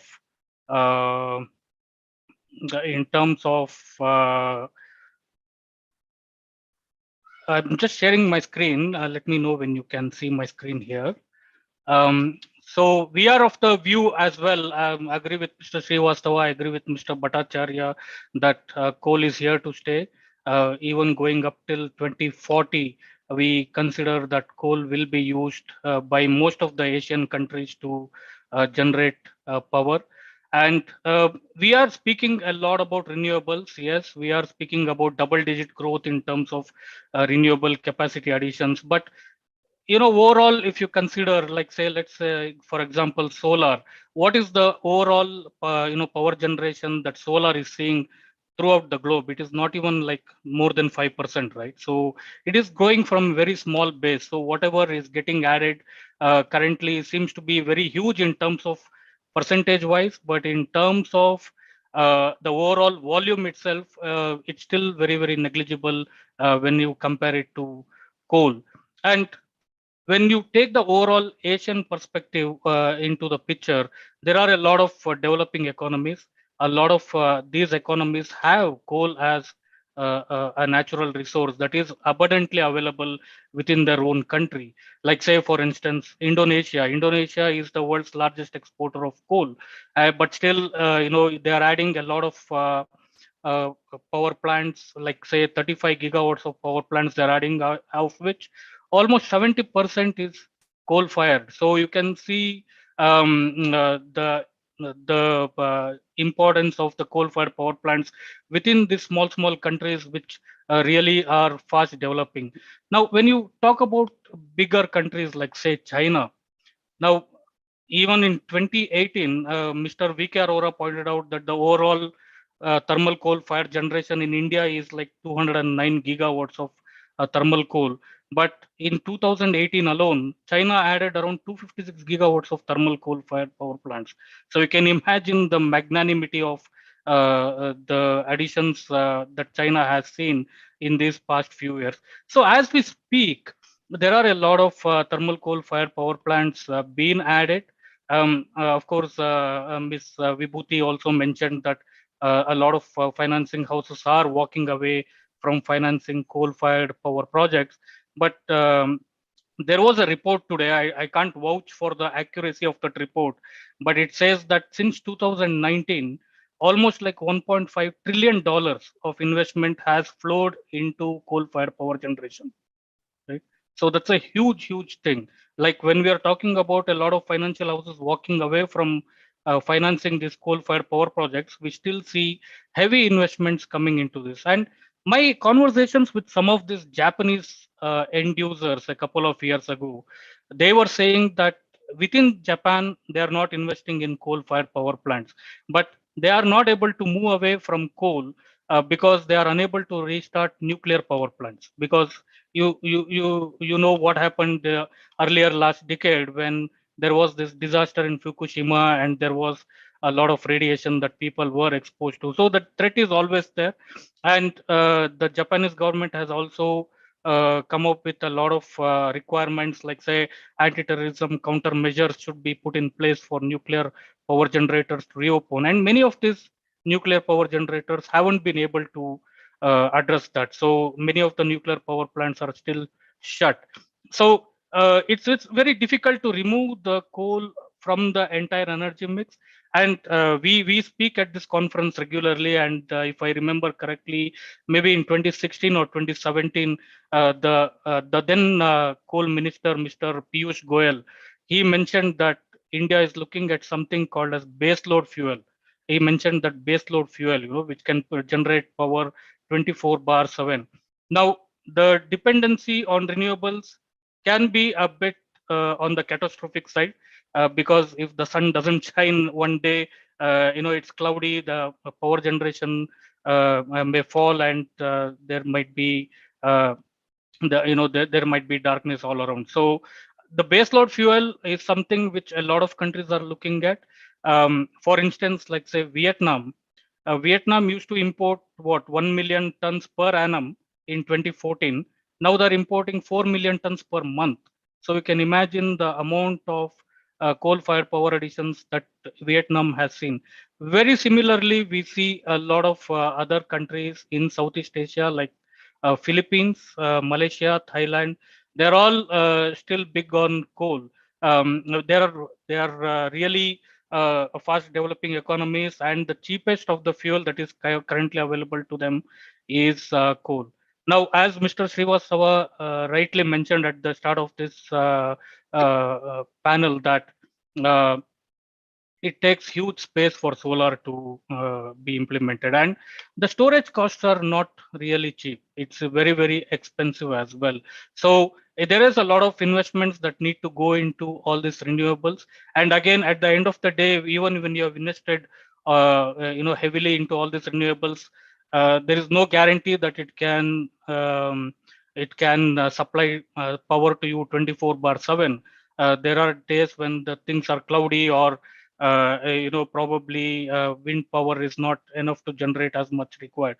So Platts Analytics, which is our unit which is into forecasting, also sees that through the end of this decade, we will continue to see coal-fired power additions going up.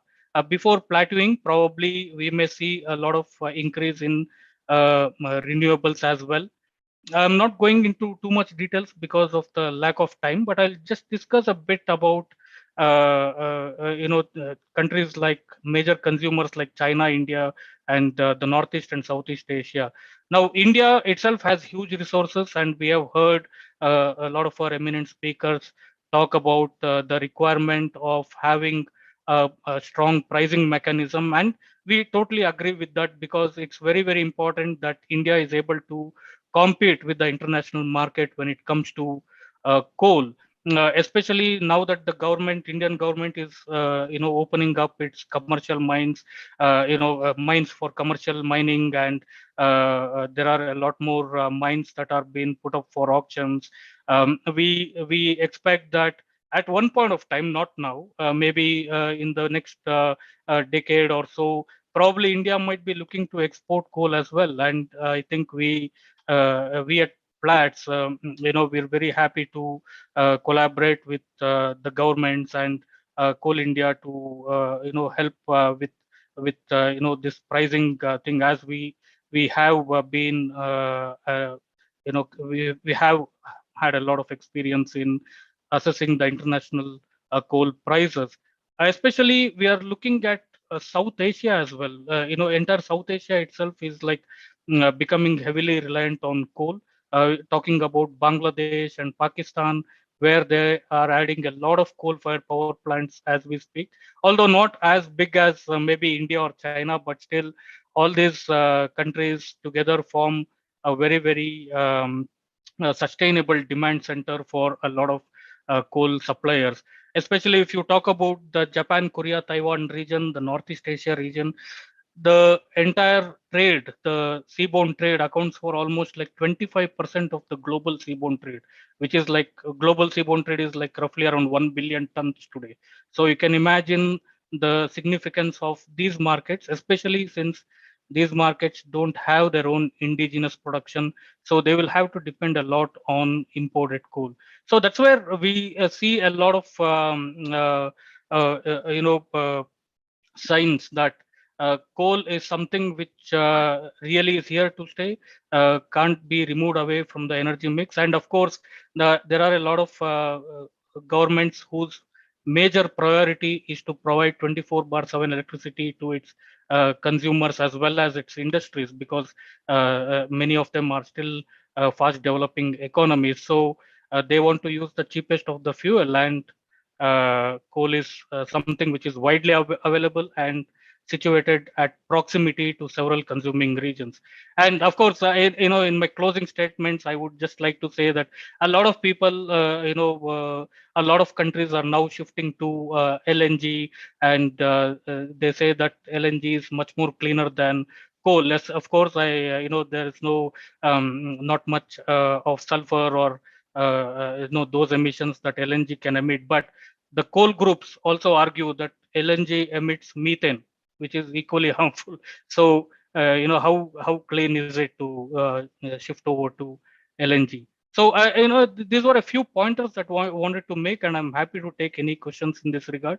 But it was a pleasure being on this stage as the experts here have been, and always happy to be part of this World PetroCoal Congress. So thank you very much, Mr. Srivastava, and thank you very much, Mr. Garg, for giving us this opportunity. Thank you very much, Kanan, for your presentation with regard to Platts analysis. And Platt is, I know, having been in the coal sector, Platt is one of the most established and well-researched platform for making these observations, and a lot of credibility is there and what we have said. Well, I don't think so. We have time for taking any questions because it is already 3:45. I was seeing in the chat box that especially Mr. T.P. Mishra, who was former advisor to GSPL, he has asked a number of questions with regard to, say, coal gasification, with regard to CCUS, and his last question had been pointed with regard to coal shortage. Well, I can only tell you, Mr. Mishra, that this will require, in order to answer your question, I have Mr. Partha Bhattacharya, who can speak for nearly about 15, 20, 30 minutes on this coal shortage, and he has been speaking on this in various forums. So unfortunately, you may get in a direct touch with him and he will brief you, or with any one of us. But unfortunately, we don't have time to take up the questions. Summing up, I will say that one thing which I always am, that we in India should not lose sight of one important factor, and that is we are having more than 300 billion tons of reserves and more than 150 tons of proven coal reserves in our country. Admittedly, it is a dirty fuel, but as a cheap source of energy and being abundantly available, and mind you, this coal reserves, we are divinely gifted. These coal reserves are not available in many of the developed countries. And therefore, I always maintain that we should not simply just replicate the strategies of other countries, but we should develop a unique strategy for ourselves where we blend in our energy basket clean coal as one of an integral component, at least for next 2 decades, if not beyond. And that is one factor which is very important. And in the end, I will also say that a major thrust is required in order to ensure not only renewable energy, where it is already happening, in order to ensure that there is cleaner coal. As you must have heard in the panel discussion, there are many possibilities, but that would require a favorable policy climate. We will also have to have a positive, favorable policy climate in respect of coal also, as similar to renewable, in order to ensure that coal becomes greener and becomes blended with our climate change target. We need tremendous amount of technology R&D as well as transfer. And that is where the developed countries have to commit themselves, that they will have to do as in CCUS, as in a lot of other areas. You will have to have a lot of technology R&D and its transfer. And above all, everything has a price. And the price does not have to be paid by the end consumer, especially in a developing economy, which has so many poor sections. And therefore, we would need international financial support. This is one of the major planks of India in any climate change negotiations, that in order the developing economies move towards cleaner climate, there has to be a major international financial support. It is not that we don't have the resources, but our resources get divided amongst various welfare schemes. And therefore, this is a very important aspect which we cannot shy away from when we end this session. And I must thank once again the organizers for bringing around such an expert panel with diversified views covering all aspects of the topic under consideration, and that is clean coal. Thank you very much. Thank you. Thank you, Mr. Srivastava, for very ably chairing the session, and also eminent speakers from the world over. And I must thank once again the organizers for bringing around such an expert panel with diversified views covering all aspects of the topic under consideration, and that is clean coal. Thank you very much. Thank you, Mr. Srivastava. Thank you, Mr. sir. Srivastava, for very ably chairing the session, and also eminent speakers from the world over. And I must thank once again the organizers for bringing around such an expert. Thank you, sir. Thank you very much. Thank you. Thank you. Thank you. Thank you. The topic under consideration, and that is clean coal. Thank you very much. Thank you, Mr. Srivastava. Thank you, I sir. hope it doesn't start again. So thanks a lot. We haven't said Yeah. And also, thank you, Mr. Tanaka, from the world over. Thank you. The organizers for bringing around such an expert. Thank you, sir. Thank you. Thank you. Thank you. Thank you. Thank you. The topic under consideration, and that is. Thank you very much. Thank you, Mr. Srivastava. Thank you, I sir. hope it doesn't start again. So thanks a lot. We haven't said Yeah. And also, thank you, Mr. Tanaka, from the world over. Thank you. The organizers for bringing around such an expert. Thank you, sir. Thank you. Thank you. Thank you. Thank you. Thank you. The topic under consideration, and that is. Thank you very much. Thank you, Mr. Srivastava. Thank you, I sir. hope it doesn't start again. So thanks a lot. We haven't said Yeah. And also, thank you, Mr. Tanaka, from the world over. Thank you. Thank you, sir. Thank you. Thank you. Thank you. Thank you. Thank you. The topic under consideration, and that is. Thank you very much. Thank you, Mr. Srivastava. I hope it doesn't start again. So thanks a lot. We have accepted. Yeah. Thank you, Mr. Tanaka. From the world of Thank you. Thank you, sir. Thank you. Thank you. Thank you. Thank you. Thank you.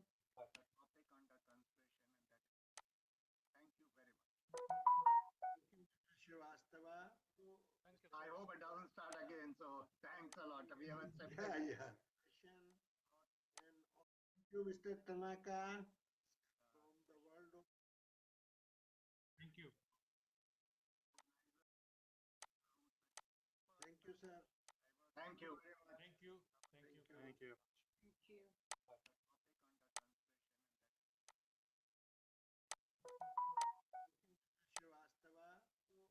I hope it doesn't start again. So thanks a lot. We have accepted. Yeah.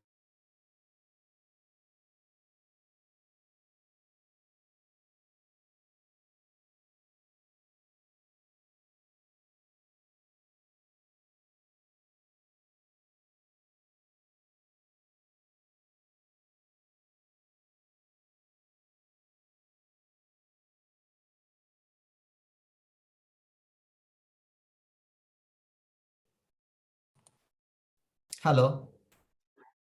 Good afternoon. Can you hear me? Yes, yes. Dr. Balian, hi, this is Mangesh here from Wood Mackenzie. How are you? Fine, Mangesh. How are you? I'm good. I'm good. Good to see you after a long time. No, it's wonderful to have such a nice panel, eminent panel. Good afternoon, Mr. Tanaka. Hello, how are you? Very good, thank you. Good to have you here at this panel, and we look Most forward to your welcome. deliberations. Sure. Hi, sir. Good to see you too. Hi, Shonak. Yeah. How are you? Doing good. Long time. Yeah.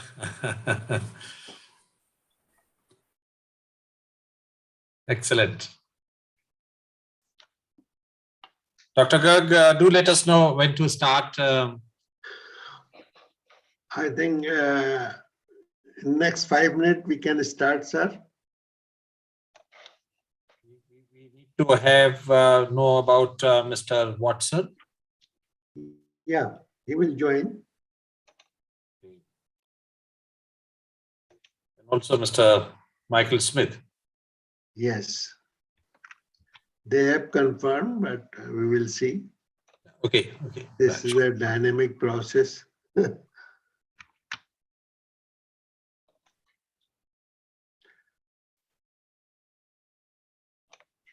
After your address, Mr. Tanaka will address.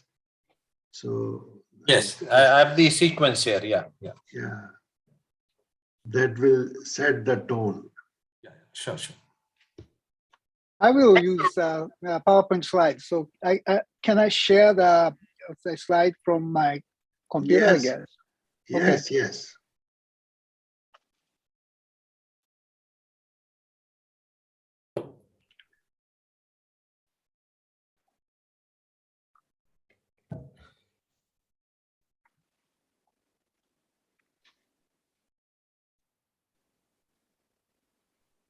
You want to test them, Mr. Tanaka? Yeah, I can. Yeah, I will. You can test them. Sure.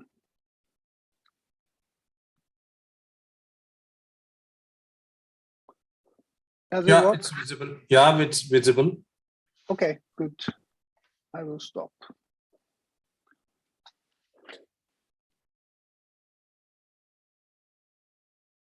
Maybe I'll quickly test the 2 slides I have here.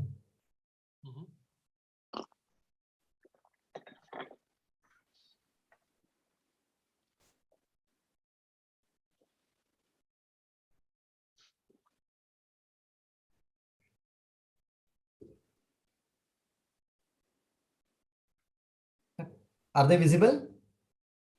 Yes. Okay, perfect. Very much. Thank you. Can I test mine also? Yes, by all means.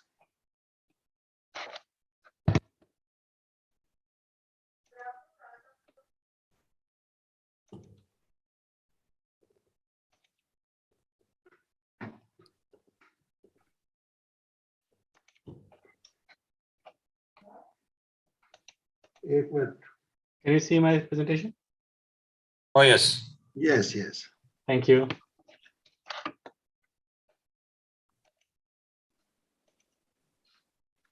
So with the permission of chair, we can start now. And this session, plenary session 4, is LNG for green energy transition. You all know about this session and this topic, which is covering whole of the world. So we have eminent chairperson, Dr. Balyan, eminent speakers in the panel. I will request Dr. Balyan to take over. Dr. Balyan, please. Thank you. Very good afternoon to all the participants, delegates, and the eminent panelists of this session. I would like to also compliment the organization, the organizing team, particularly Dr. Garg, for really choosing such a relevant and topical theme for this session. I propose to make some opening comments, and then I'll request each participants to be very precise, because we are having about 6 other speakers besides me. So we'll perhaps look at around 11 minutes, 12 minutes kind of a time, and see if we can have few minutes available for some question answers. So just my few thoughts on this.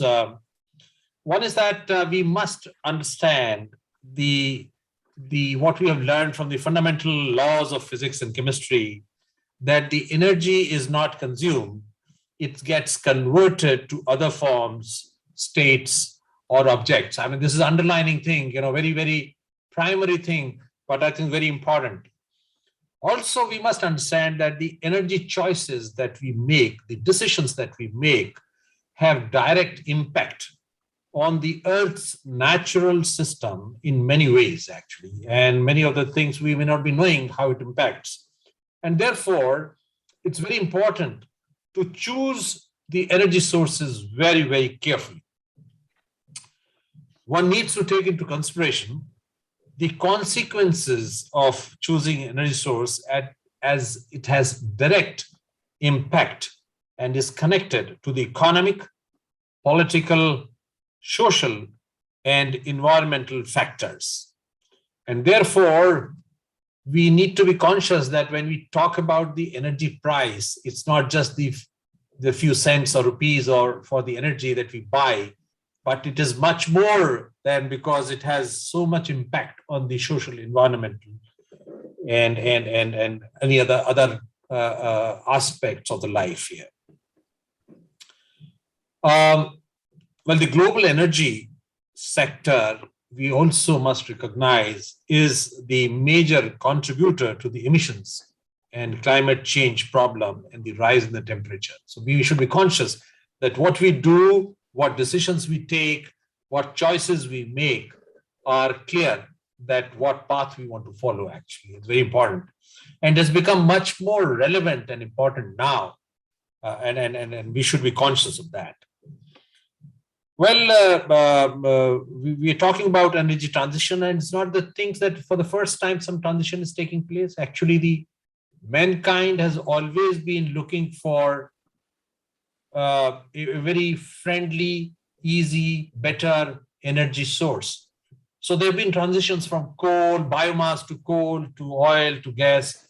And now we see the only aspect to my mind is that the urgency to quickly move over to a more cleaner, better energy source was not that much as it is now. It's so urgent and important that mankind has realized that if we do not really respond now, we may not be able to really control things. And I'm reminded of a book of Plan 2B by Lester Brown, when he says that the mankind has about a decade with us to really reverse the trend. And that we are consuming much more than what Mother Earth can really regenerate or generate. So therefore, it's very, very important. Now, this energy transition, we have seen that there are many trends, scenarios worked out, how this is going to change over a period of time, how we have worked so far, and on projections.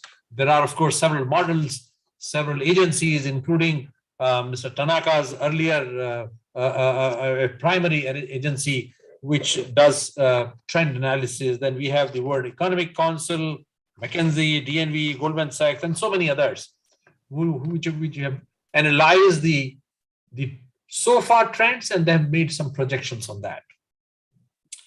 And one of the interesting things has been that one of the projection has actually segmented the world into 10 segments based on energy systems and trends that exist.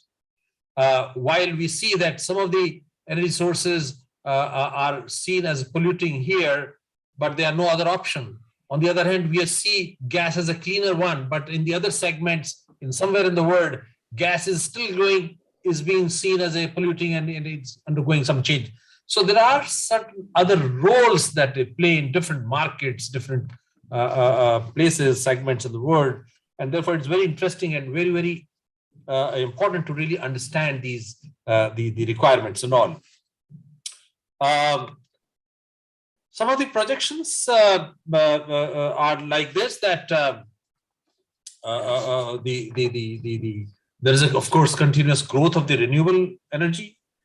Oil contribution into the energy demand has already peaked. Primary energy demand may also peak around 2034 or so, 35 or so. Natural gas, which is the topic of discussion here, and LNG here, the demand may peak around 2035. And there are projections that by 2050, the fossils and non-fossil contribution may be just about 50-50. So I think these are the trends. The important part and disturbing part to my mind is the study of McKinsey, which has come out, that our agreed way forward, the transition to a cleaner fuel and controlling the emissions to a 1.5 degree path, we are not anywhere there. We are perhaps right now following a part of 3.5 degrees Celsius or so. And unless we change our ways, unless we change and take decisions, and maybe harsh decisions about choosing the energy sources and undertake a new application of new technologies, we would not be able to reverse it. Just to summarize a few things for setting the tone, and I'm sure all the speakers would be talking about this. We have had, number one, we have had multiple energy transitions. It's not just something new, but it is so important, so urgent, that mankind is seeing that it is a kind of a do or die kind of a situation coming in. There is a tremendous pressure on choice of energy, particularly in developing economies, particularly. And why there's a lot of pressure, that they see that in spite of all initiatives they are taking, the emissions would remain high at least up to 2030. Industry and countries are now focusing on decarbonization, but the process is very slow and nowhere near the Paris Agreement. And that's also, the world is moving from more oil to cheapest oil as demand is declining. And important thing is, and perhaps heartening thing is, that in perhaps all scenarios, trend analysis, it has come out that gas has a strong presence and is going right up to 2050. In fact, it is more or less of the same level, if not increasing. So therefore, it really plays a very important role in this.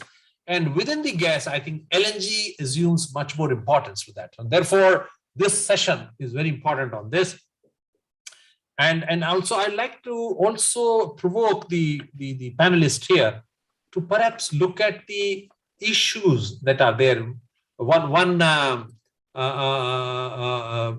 person perhaps talked about the energy transformation today and transition, that it is kind of a low-carbon three-legged stool, while the two legs of the stool is still under the fossil fuels. So that's the situation he's explaining it. We also need to perhaps look at that. I'm sure some of the panelists will talk about the impact of all this, that is transition that is happening on the energy prices, the volatility of that. I'm sure is very important and is so closely linked to that. The recent global energy crisis that we saw in the recent months, the geopolitical turmoil that we have, I think we can really touch upon that. And therefore, there's a lot we can talk about it. So without much time, I would request our eminent speaker, Mr. Nobu Tanaka, who has really driven the leading global agency on the energy aspects, to deliver his talk on that. Mr. Tanaka, please. Thank you very much. I will share my slide with you. Just as Mr. Chairman, you say, talk about the role of gas in the green energy transition. Certainly, IEA, which I was the head of between 2007 and 2011, was created for petroleum.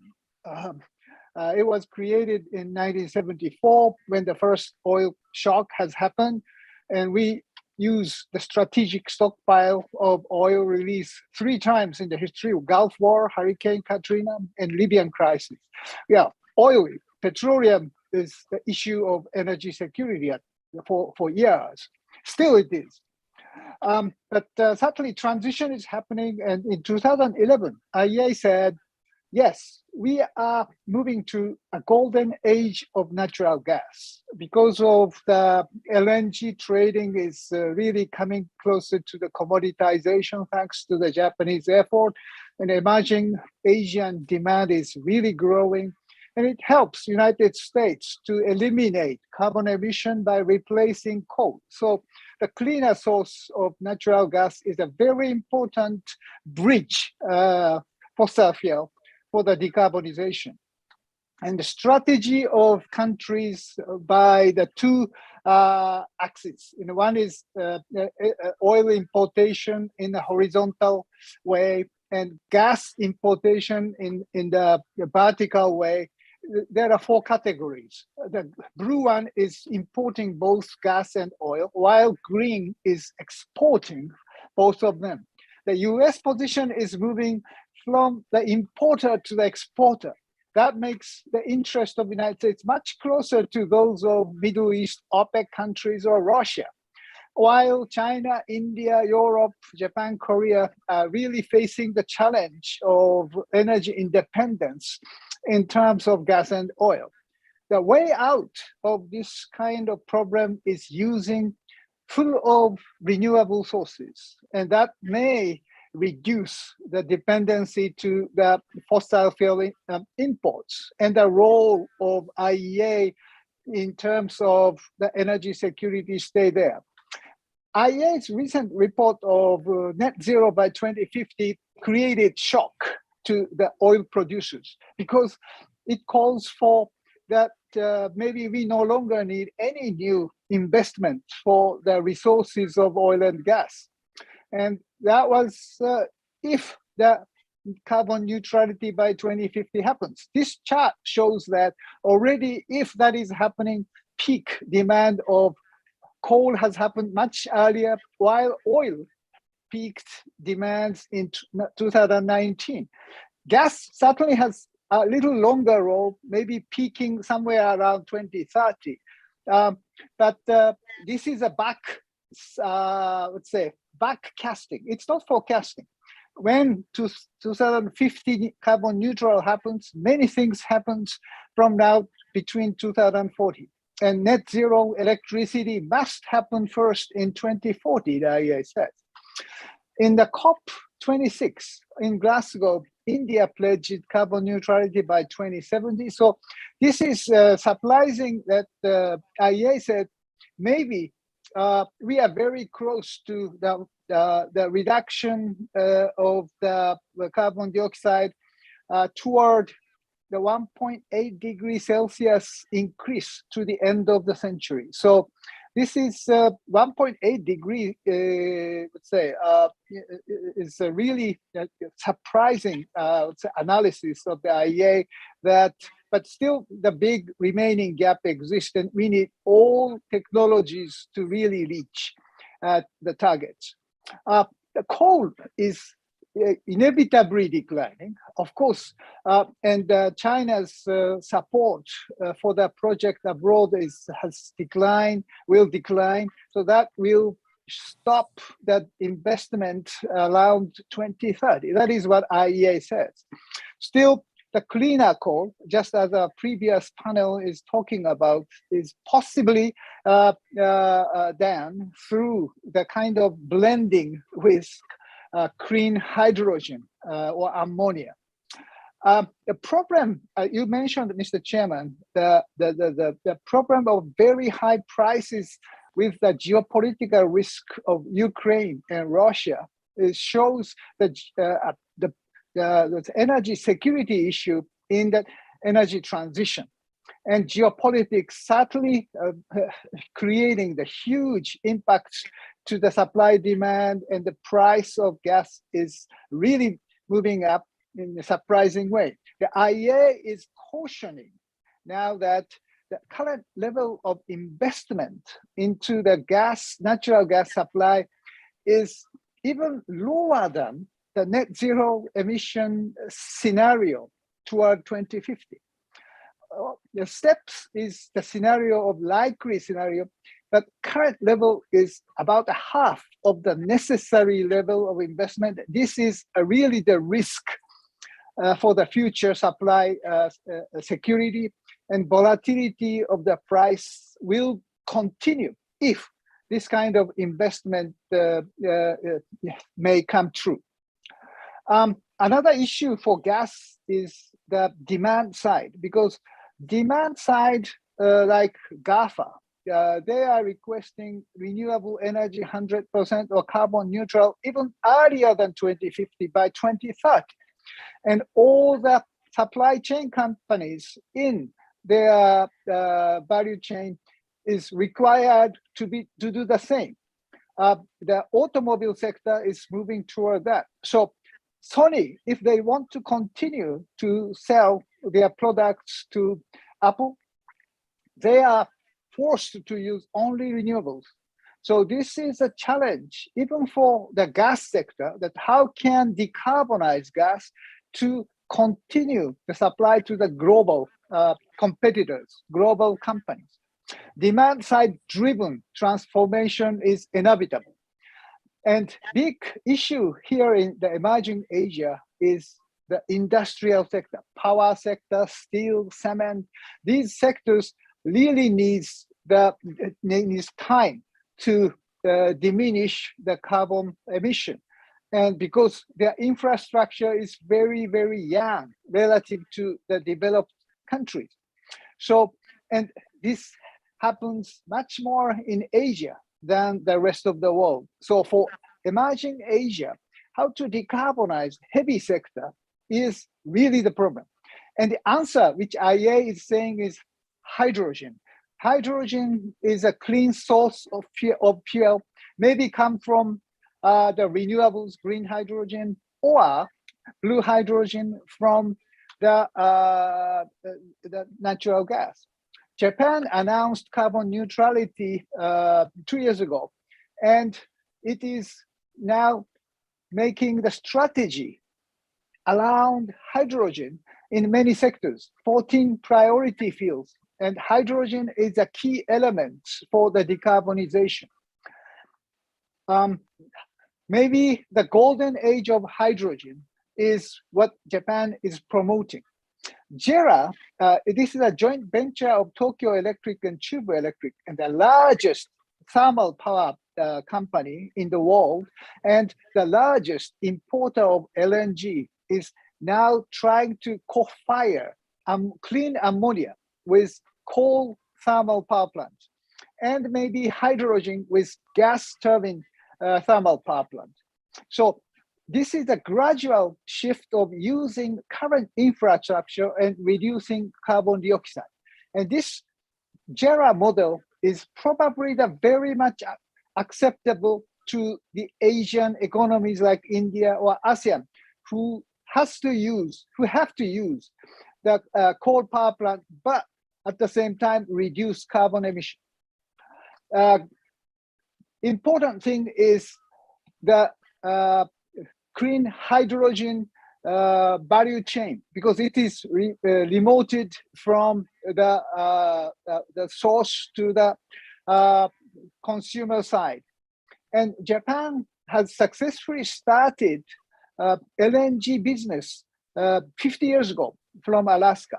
Now Japan is trying to build the supply chain of clean ammonia, clean hydrogen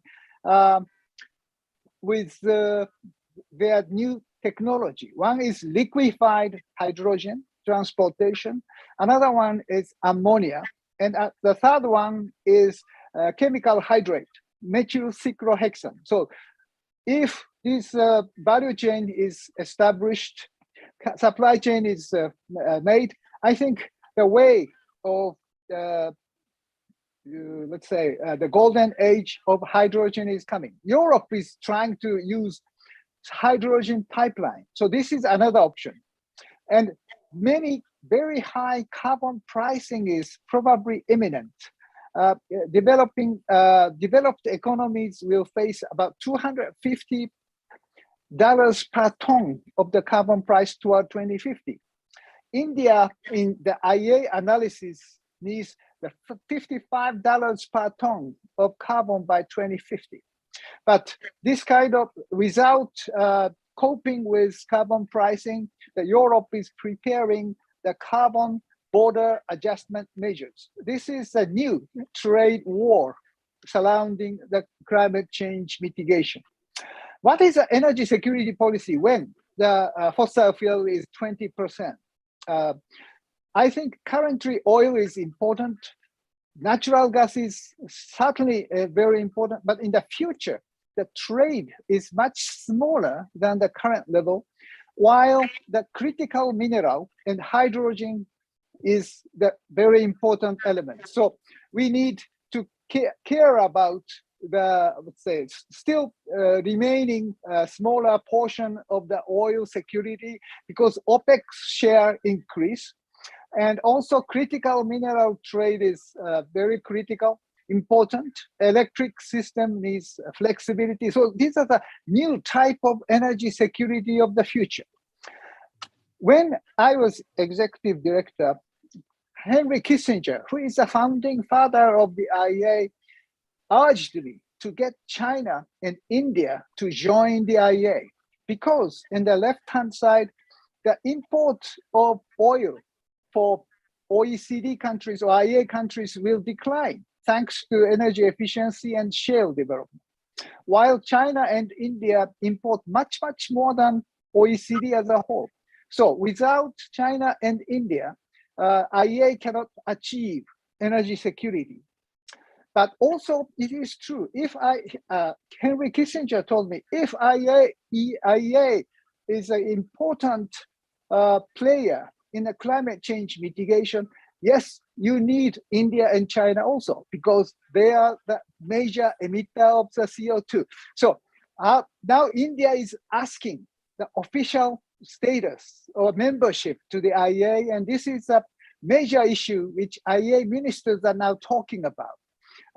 I wish that India will become the full member before China, because this is a very strategic role that IEA can play in the energy security and climate change mitigation. Finally, I was the chair of ICEF, Innovation Cool Earth Forum of Japan, and climate change is not gender neutral. Women must play a very important role to make companies friendly to the climate change mitigation or sustainability. The country's policy also saying, but also climate change is not generation neutral. Young generation may suffer more than the older ones. So we must get these young people's voice reflected in the climate change mitigation, but energy policy as a whole. So this is my message, and I thank you very much for being invited here and to make this presentation. Thank you, Dr. Tanaka. Thank you very much for your wonderful presentation. You have covered many aspects. I just pick up two things, and I'll perhaps, if time permits, we'll like to have your views. For example, you have really suggesting natural gas to remain as a bridge gas, as a bridge fuel. But if we are seeing that the gas is going to play an important role, and perhaps more important role by 2050 and maybe even after that, you think it is really a bridge, or it's really going to be a major source of fuel? To my mind, not really a bridge fuel. Number two, you talked about hydrogen economy, that hydrogen is really gaining. How do you see the hydrogen commercial productions and commercial transportation, particularly? If we see, if we compare with LNG transportation, a hydrogen ship would be around maybe 3 times the volume of a LNG. So, I mean, those technological things you think would be addressed. So maybe later on we can perhaps talk on that. Thank you very much for your wonderful presentation. I would now like to invite Mr. James Watson, if he's there. Yes, good morning, or good afternoon, I should say. Good morning. Thank you very much for joining. And you represent the Eurogas here, one of the major hub for gas consumption and all kinds of trading aspects in gas. We look forward to your presentation, please. Go ahead, Mr. Watson. Thank you very much, Dr. Balian. And I would like to say it is a great pleasure to be here today. I hope you can see my slides, and do let me know if that's not the case. Let me just make sure we get that full screen. Very good. Yeah, I'm representing Eurogas. I think maybe if I just go to the first slide and say a little bit about Eurogas. So we're not a company, but we are a group of companies. So I represent a number of major European interests, many companies you'll be familiar with, Shell, Total, ENI from Italy, but also we represent technology producers like Wärtsilä, who make engines, as you may know, very much a global engine producer. So we have technologies like that, but we also have ITM Power, who make electrolyzers in the UK. So we are a gas association, not just of gas producers, but also of technology companies that are, of course, very interested in utilizing gaseous fuels. I join you today from Brussels, and it is a great honor to be here, and I thank you very much for the invitation, and it's good to have the chance to talk about what's going on in our small corner of the world, because we are really quite a focal point for the new regulation that is going to drive a lot of the change that we will see in the energy sector in the next 30 years as we drive towards this ambition of net zero emissions by 2050 here in Europe. We've had I would say, pretty successful COP26 just before Christmas. We've seen that being reiterated. People are determined to try and limit climate change to 1.5 degrees. And Europe is in no doubt trying to push that very much forward. Not a huge footprint on CO2 emissions, but a very large demand center, and therefore many goods that are produced around the world are consumed here. So we have a very strong interest in what is happening elsewhere in the world and trying to understand how we can demonstrate what kind of technologies we have to deliver on that carbon neutral future and climate neutral future. In Europe last year, the European Commission, which is a sort of quasi-governmental organization, but nevertheless a very important regulator here in Europe, put forward a package called Fit for 55. It sort of sounds like exercise, roll up our sleeves and do our star jumps. No, it's more serious than that. What it's saying is that we need to reduce in Europe our carbon emissions by 55% by 2030, which is only 8 years away from now. This is a major upgrade in our ambition, which used to be 40%. We're going up to 55, almost a 50% increase. That means that there had to be a new swathe of legislation that would come out to address all of the different aspects of our economy and see how it would be possible to decarbonize in such a fast way. And I put this context because it's important. We're talking about LNG today, and people have already said, LNG is a fossil fuel. What future does it have? I think, Mr. Chairman, you were also questioning how far can we go as a bridge technology with LNG? Well, I want to focus on one specific area. In Europe, we have indeed looked very much at maritime transport. We have an initiative called Fuel EU, which is going to look at maritime transport emissions. As I said, we're a demand center, which means a lot of ships are coming here with goods from all over the world, not just China, but also India, Latin America as well. This is very clearly a demand center, a hub, an economy which thrives on imports. And so when we think about that, we have to think about all those ships that are coming here. And today, most of them are running on bunkering oil. It's an oil-fueled system. And the European Commission has taken a view that the correct way to decarbonize maritime transport is to use LNG. And there are some good reasons for that, and I will go through that in my presentation. We are seeing LNG developing within the maritime sector in any case. Today, we think there are around about 220 fueled LNG ships, plus around 140 that are retrofitted. There's more than that on order, and the vast majority of these will be delivered in the next 3 years. So the actual fleet of LNG ships is going to grow dramatically. The global infrastructure is growing. There are 170 ports with LNG bunkering facilities. That's set to grow also in Europe because we have legislation that is looking at how we can grow LNG bunkering for our ports. Today, we're seeing LNG as a small niche in this area, about 3% at the EU level, but it could be up to 19% by 2030. And I think that's actually a huge, dramatic increase. Today, NGO, a non-governmental organization, brought out a report. Actually, it's not very favorable towards LNG in a way, but it was saying that you could have 23%, in fact, ships by 2030 globally running on LNG. So LNG is set to become quite a significant fuel in the transport sector. So when people are talking about, natural gas losing place in other parts of the economy, and people have talked like that in Europe, we don't necessarily agree in Eurogas.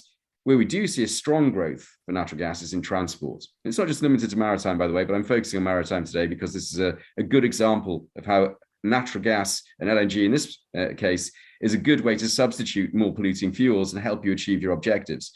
And so I think that we can say that whilst there may be some shrinkage in some sectors of the economy, we would expect to see natural gas being used more and more in transport.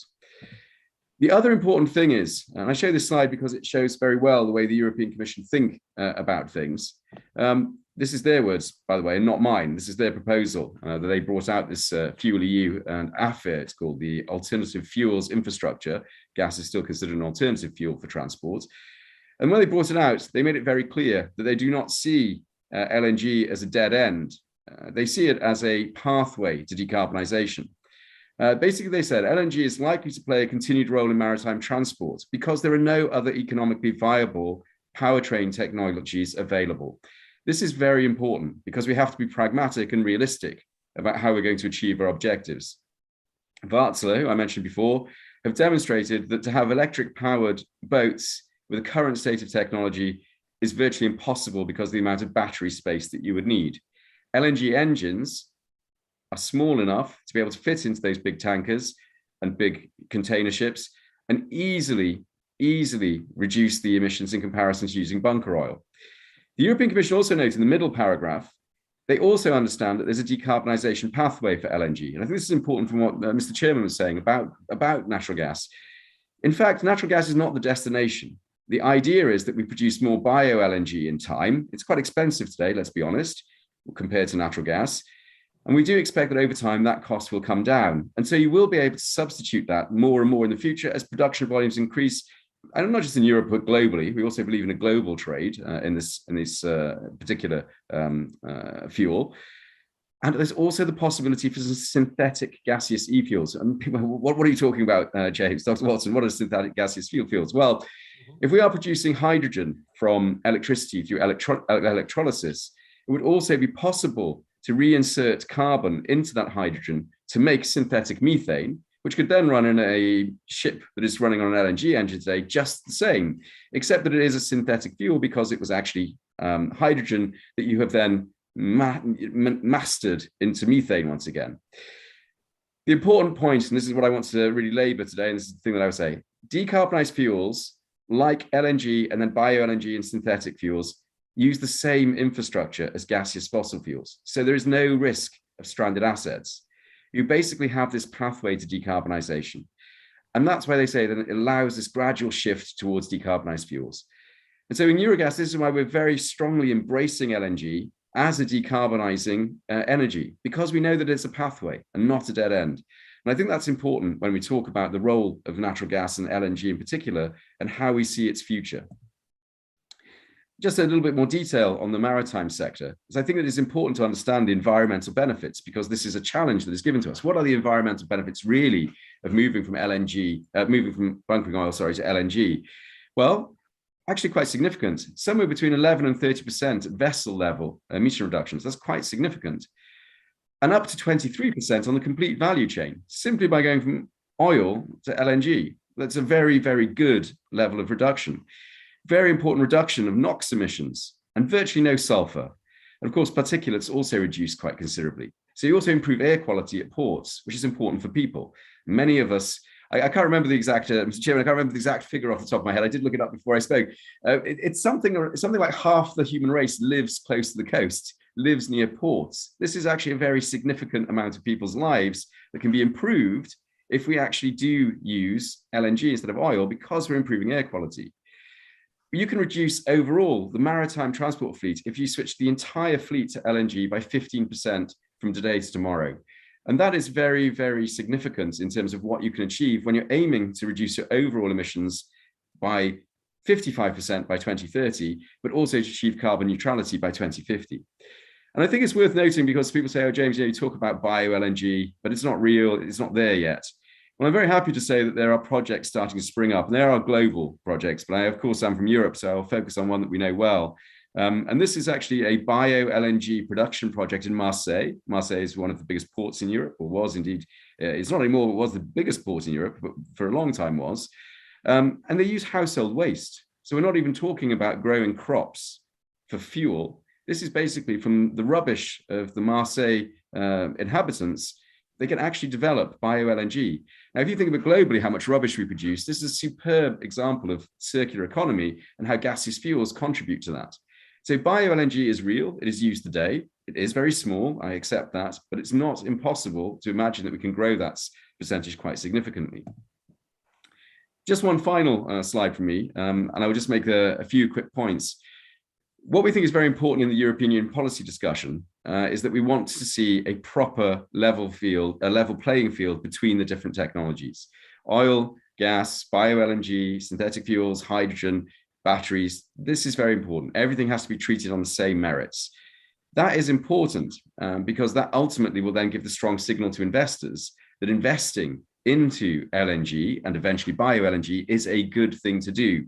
And this is what we need to tell people, because that is going to make the difference for the maritime transport sector. I also have in the middle point, we have this alternative fuels infrastructure regulation, and that is about building the right kind of infrastructure to support LNG. As I said, not just in maritime, but also in heavy duty transport, for example. And we see that that is very important. We need to make sure there's consistency between the different types of legislation we have in Europe, so that infrastructure is built alongside the demand for engines to be produced to burn LNG in ships. And you also need the infrastructure. This is very critical. And finally, yes, we need to make sure that if we are going into the bio-LNG and globally the bio-LNG market, we need to make sure we have the right compatibility between the different standards that could grow in different parts of the world, even in different parts of Europe, so that certification of what is considered bio is consistent. I will just say one final point, which isn't on the slide, I have to say, sorry. I will just end my, how do I stop share? There we are. I'll just say, one thing that I haven't touched on, but is very globally important and came up at COP26, and one of, I would say, an existential threat to LNG, it's the methane emissions. We must get on top of fugitive methane emissions in the gas sector. And we really take that seriously in Eurogas. We're fully committed to getting our methane emissions down to as lower levels as possible, particularly in our exploration and production upstream, because we do see that that is a fast win for reducing global warming and reducing greenhouse gas emissions. And so whilst we're talking about LNG today, I didn't want us to forget that we also still have to work on our own back garden and make sure that that is as beautiful as it should be. And we should invest now. And Mr. Tanaka also talked about the IEA. The IEA is very strong on saying that we need to address methane emissions because that can have a very strong short-term benefit for the environment. Mr. Chairman, I'll stop there, and I hope you found that useful. But this is hot off the press, if you will, real policy, real regulation that is looking at the role of LNG, supported by the regulator here in Europe, very particularly as a decarbonisation pathway. Thank you. Thank you. Thank you very much, Mr. Watson. There's a wonderful presentation on that. And we're very happy to really see that Europe is more or less converting into that, what you call that ECA, environment control area, with only LNG fueled ships would be perhaps permitted. I think that's and this is perhaps growing, and we are in India also conscious of that this is the trend there, and we have also created bunkering facilities in India. I think that's a trend here.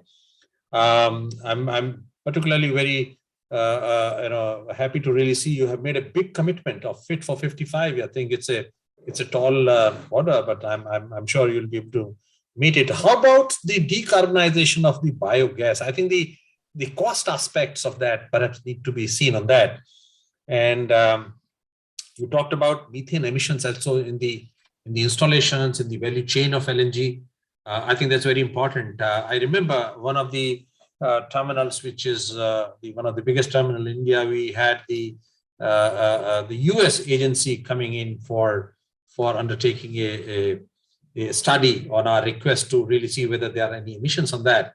And we're happy to say that we got a good certificate that it is nearly zero emissions there. So we were very happy on that. But very important part. And thank you very much for really very, very interesting presentation on that. You, of course, did not touch on some of the very touchy things on the cross-border taxation on the LNG or the gas. I think that's a very thing that particularly the Asian countries may be interested to know as to how this is going to impact them on that. But nevertheless, wonderful presentation on that. I would now request Mr. Mangesh Patankar from Wood Mackenzie, Singapore base, to please make his presentation. Mangesh, you are ready? We can see your this thing. Are you muted? Please see that. Hello, can you hear me now? Yeah, we can read. Yeah, please go ahead. Okay, perfect. Thank you, Dr. Balyan. Let me start by saying, that LNG story over the last 2 years has really been epic. The drama that we witnessed in 2021 was probably the same as that we saw in 2020, but just on the reverse side. Because the first half of 2020 saw demand destruction because there were COVID lockdowns, etc. Whereas in 2021, we saw the LNG demand roaring back with China and South Korea leading the way. Plus, we also saw increase in demand in Latin America, predominantly led by lower hydropower generation. Now, what's obviously gets important for the stakeholders going forward from here is how are the prices going to react over the coming years? Because the volatility on the prices over the last 2 years has been significantly higher. What I will do over the next 10 or odd minutes is share Wood Mackenzie's thoughts on the supply-demand balance over the next decade and what are some of the key issues, themes, or trends that we think need to be watched out for by the industry participants, especially in 2022. Before I get into the presentation, let me give a quick 1-minute brief on our company because I'm conscious that some of you in the room may not necessarily be aware about us. As Wood Mackenzie, we are one of the leading research and consulting firms in the energy sector, and our coverage in energy is spread across all the commodities, be it coal, oil, LNG, metals and minings, petrochemicals, hydrogen, carbon. Hence, we are able to provide a integrated fuel dynamics view to our clients whenever there is a question coming from them. My name is Mangesh and I sit on the gas and LNG consulting side where we are predominantly involved in answering bespoke questions of clients. This could involve business strategy engagements where we are designing strategies for clients in across the value chain, or it could be policy advisory for regulators or governments. The second bucket is the commercial advisory bucket, where LNG procurement is one of the key revenue generating offerings for us. And we have supported several emerging buyers in Korea, China, Malaysia, Vietnam in procuring LNG, designing their strategies, running tenders for them to invite LNG suppliers, negotiating LNG SPAs as well as tolling agreements. The last bucket is due diligence bucket, where we are involved as market advisors to lenders or project developers when M&A transactions are happening. So let me just start by sharing Wood Mackenzie's thoughts on the supply-demand balance dynamics over the next 10 to 12 years. What you see on the chart there is our view of global LNG supply and demand. So The area charts here effectively represent supply, and the red line here is effectively the global demand forecast. Now, the supply is split into several portions. The light blue one is supply coming from operational projects. The dark blue is the supply coming from under construction. The creamish one is supply coming from probable development, or those which we expect to take FID within the next 6 to 12 months. Then we have the Qatari expansion, which is the second phase, because what they have FID'd last year was only the first phase of their expansion. And then you have a host of other possible projects in Russia, Qatar, US, all which can go online. Now, what you can see from this chart, you can almost divide this entire period into two segments. One is the period until 2025, where you see limited supply growth happening. And one of the strong reasons for that is there was a period in 2015 to 2018 when very limited FIDs happened on liquefaction plants. And though we saw a surge in liquefaction FIDs in 2019, when almost 70 plus million ton was FID'd, the supply from that projects, though initially planned for 23 to 25, is now being pushed into the second half of this decade because of delays in construction, which were driven by either COVID-related issues or in some cases location or company-related issues. So the supply growth is going to be pretty limited until 2025. Beyond that period, you see a significant surge in supply happening. And that's all those projects which almost FID'd in 2019, which will start commissioning, as well as the phase 1 expansion at Qatar, the 33 million ton, which will come online. Now, if we overlay the demand line, which is this red line over the supply, what we can see is the market does appear a bit tighter in this 2023 to 25 period. And that's the period where we do see a competition between Europe and Asia to pull cargoes. Now, historically, we have always seen an Asian premium, which meant that the Asian buyers paid higher prices to pull those cargoes away from Europe. But some months, especially in last year, have shown a European premium because there were instances where European buyers paid higher prices to pull those cargoes away. The second half of this decade then, as I said earlier, is a period where you see a significant surge in supply, and there could potentially be more projects joining them because there's a contracting momentum behind several projects. And that means that they could take FID in the next 6 to 12 months and join this under construction category. So clearly that's how we segregate the next 10 to 13 years right now. A next 4-year period, which probably conveys a tighter market, and a period post 2025, which is kind of suggesting a supply surge and with possibly more projects getting FID'd, a period where we will have balanced supply or in fact even an oversupply if too many projects take FID. So what are some of the things that market participants need to watch out in this year? Let's start with the issue of spot prices, because as I said earlier, there's been a great volatility in spot prices over the last 2 years. And 2021 saw significantly higher prices. Now, how prices in 2022 are going to behave is going to be determined by two critical elements. One is weather, and second is the commissioning of the Nord Stream 2 pipeline. Now, we did see mild conditions in weather in December as well as the early part of January, which meant that a lot of LNG cargoes actually went into Europe and started filling the lower inventory levels there. And by the end of this winter, we are expecting Europe to have inventory levels around 18 BCM. That, however, will still be significantly lower than what we have seen in the previous 5 years. This means that there will be a continued call on LNG into Europe throughout the year to fill that inventory levels. The other aspect which impacts inventory levels in Europe is going to be the commissioning of the Nord Stream 2 pipeline, which will allow more supply from Russia into Europe.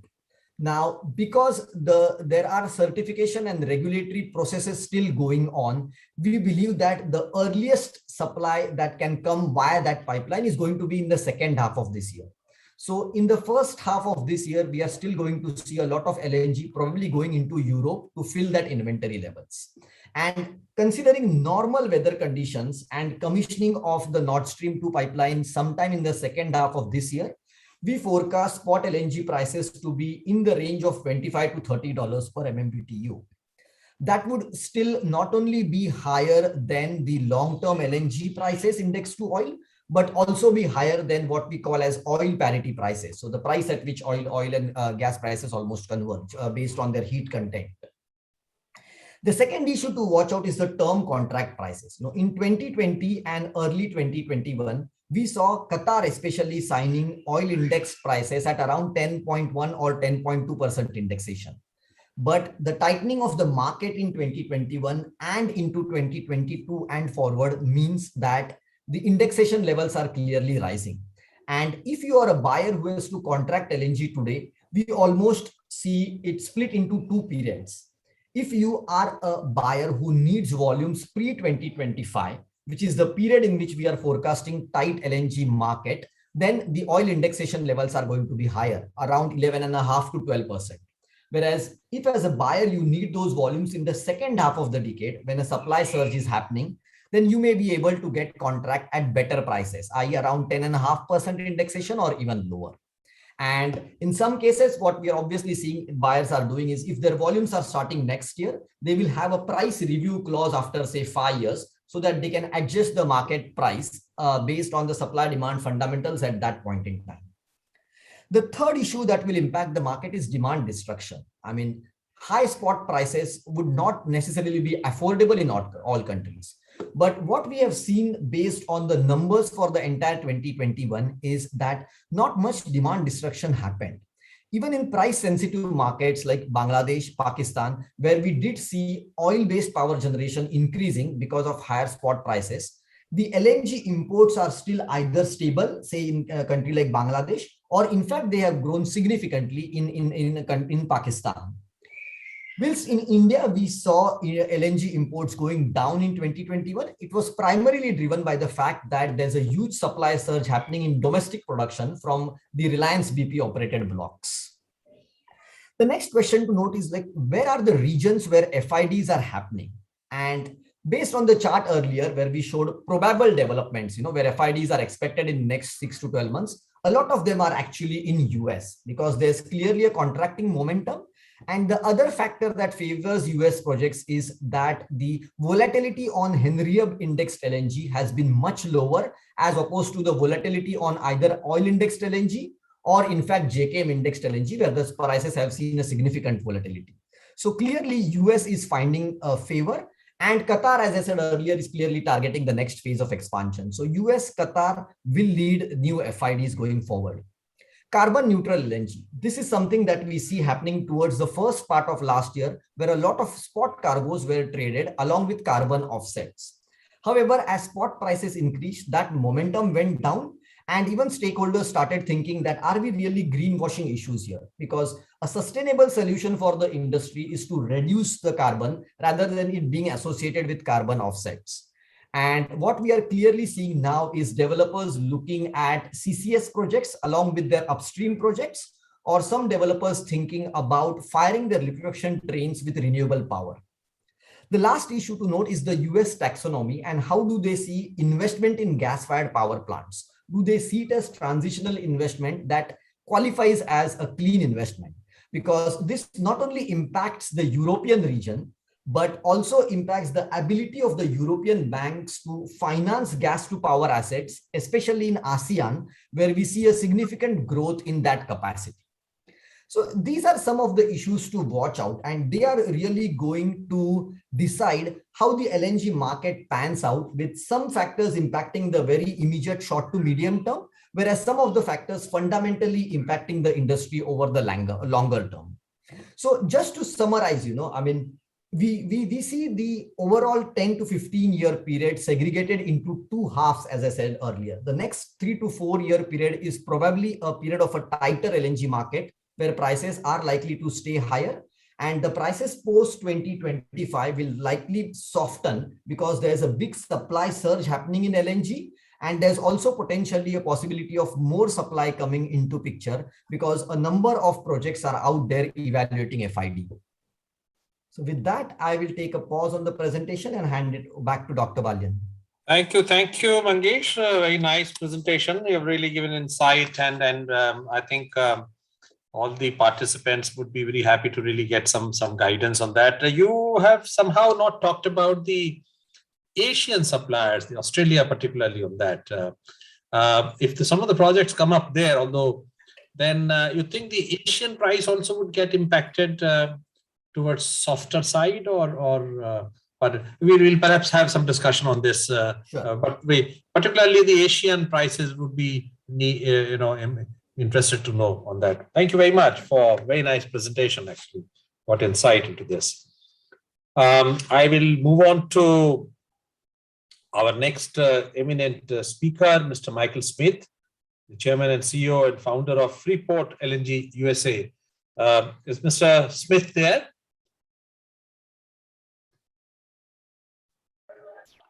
Sir, I have not seen.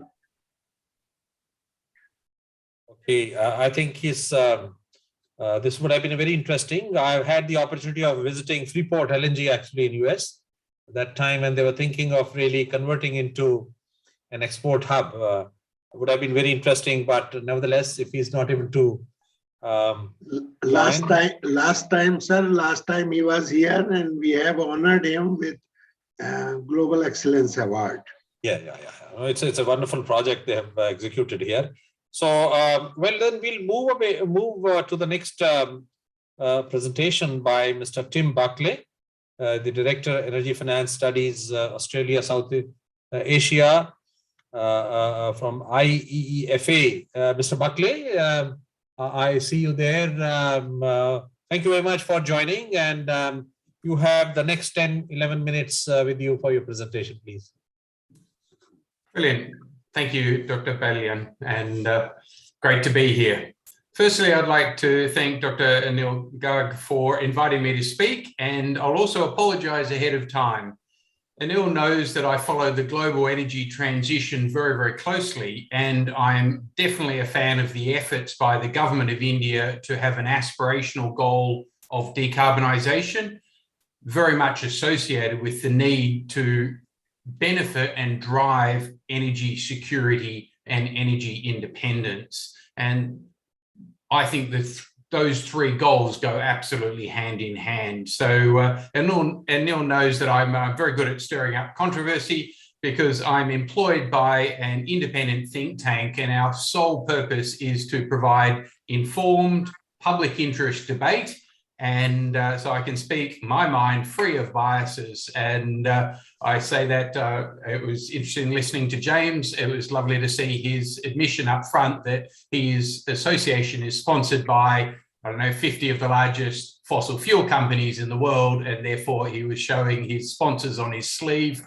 I wish Australian politicians would have the same candor up front, because at the end of the day, to actually speak your mind free of vested interest is critical for an informed debate. So I'm going to challenge the floor tonight, my time, from Sydney, Australia.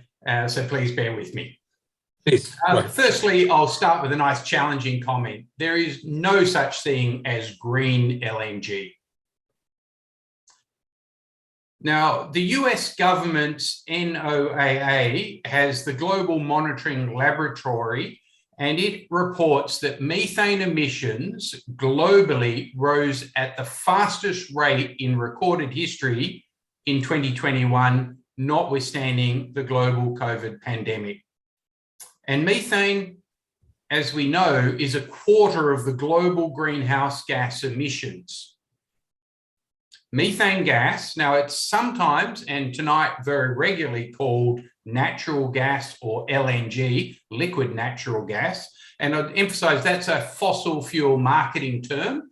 Let's call it what it is. It's methane gas. It's a fossil fuel. It's not, it might be natural, but so's coal. It's a bit like saying clean coal. It's an oxymoron. There is no such thing as clean coal. There is no such thing as green LNG. And it's methane. Let's call it what it is.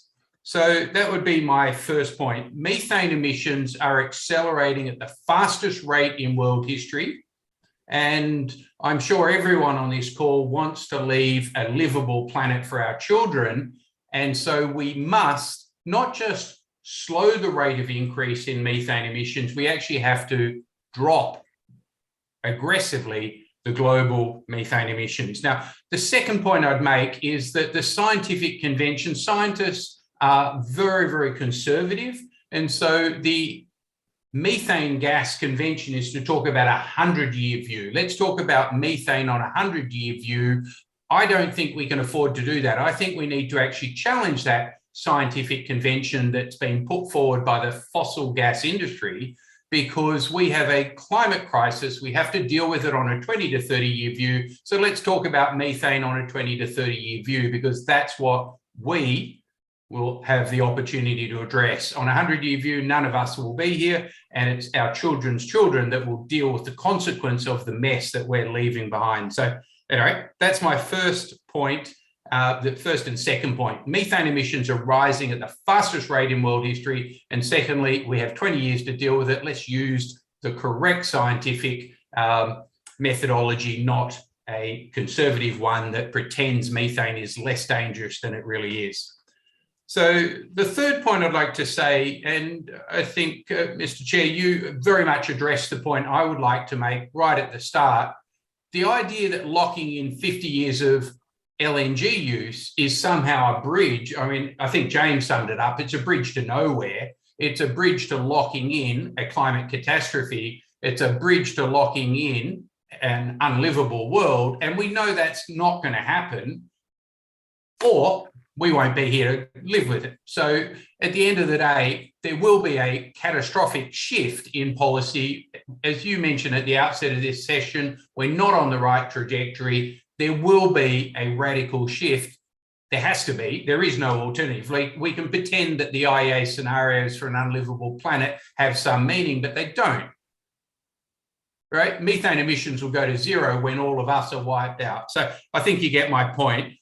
Methane is not a bridge. It's not a transition fuel. I think the IEA was wrong a decade ago, and they're even wronger today to actually even emphasize that. So all due respect to my fellow panelists. This fourth point I'd make is the comparison of coal versus methane gas. And the idea that methane gas generates materially lower emissions than coal is correct if you look at it in the definition at combustion for an obsolete coal-fired power plant versus an obsolete baseload gas power plant. It's less correct when you compare an obsolete baseload coal plant with a gas peaking plant, because the methane emissions on a gas peaking plant are about 40% higher than they are on a baseload gas power plant. And then they're even less materially different when you think about an imported LNG fired gas peaker compared to coal. So we're actually splitting hairs. An LNG gas peaker has about the same emissions profile per kilowatt hour as a coal-fired power plant does. So to argue that one's better or worse than the other, I think is missing the point. We need to actually stop the use of fossil fuels as fast as possible, led by the developed world, but then not locking in India to stranded asset investments when India can't afford it, and the cost to Indians of a climate catastrophe is as bad as it is for my country. The fourth or fifth point I would make is that I think the emergence of independent global satellite tracking of methane is a hugely important pivot point in 2022. Methane venting has to be tracked. And I agree, James Watson addressed that issue. We cannot allow methane venting to continue. It's actually really easy yards for the industry to clean up its act, at least some of its act. That's the obvious point. You can actually boost the saleable product by reducing the amount of venting of methane, the number of leaks on it. So for different reasons, I would agree with James entirely. We absolutely have to learn and deal with the whole issue of venting of methane, venting of carbon dioxide. Let's not talk about it as leaks. or fugitive emissions, as the Australian government likes to call it. Fugitive implies it's accidental or that it's a minor issue. It's not, it's a major issue. It's in fact a quarter of the world's carbon emissions every year. And so I think it's really important that global satellite tracking will allow finance and NGOs to actually track the fossil fuel industry and to call it to account. And so I think some of the industry benchmarks will be called into question, because at the end of the day, we need scientific evidence and we need independent, accurate evaluation. The next point I'll make, and I know I'm talking to a largely Indian audience, so I'll make this very, very clear. Everything I've said will be absolutely contradicted by the Australian government. And I think one of the earlier speakers addressed that point, that at the end of the day, you are not going to take scientific advice from one of the world's top 3 fossil fuel export nations.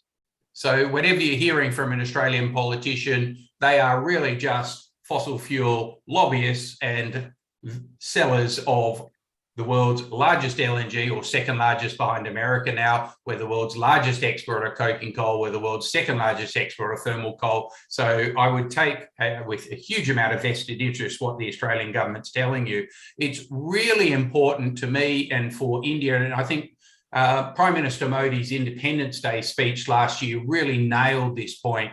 It's critical that India by 2047 deliver energy independence from its ridiculously excessive reliance on fossil fuel imports that's crippling the current account. It's driving rampant inflation. It's leaving India with really, really high interest rates, and that's slowing the deployment of money into renewable energy infrastructure, and it's costing the poor people of India enormously. So the reliance on massive fossil fuel imports into India is crippling the sustainable growth of India. I'm 100% behind Prime Minister Modi's statements that it's a critical objective for India to deliver on energy security and energy independence as part of that. The next point I'd make is, and it elaborates on what I've already said, so I think you probably get the point, but at the end of the day, we can't talk about LNG combustion at the point of combustion. We really have to talk about the whole supply chain. And the emissions from coal are 90+% on combustion. I think the earlier panel talked about there are not a lot of emissions when you're digging up coal, unless it's a high methane gaseous mine. All of the emissions, or the majority of the emissions, come on combustion. But when you talk about LNG, and I was talking to the Japanese government and NETI about this, and they were laughing about it, saying, well, when we burn Australian coal, we cop all of the emissions. When we burn Australian LNG, you cop the emissions because you're causing them back in your country. And so therefore LNG in Japan is a lower emission source. But at the end of the day, I had to remind them there's only one atmosphere. We all want a livable planet. We really need to address the whole supply chain. And so my next point comes on about the issue of the carbon intensity of LNG. And so to have a scientific convention, which is developed by the gas industry, the methane gas industry, is really dangerous. And let me give you 2 examples of that. One, the Northwest Shelf is a very low carbon dioxide source of methane for the LNG industry, for the Australian exports of LNG. It's got about 2% by volume carbon dioxide, which is vented to the atmosphere. But when we talk about the gas industry, it is a commercial enterprise. It obviously has used the best resources first.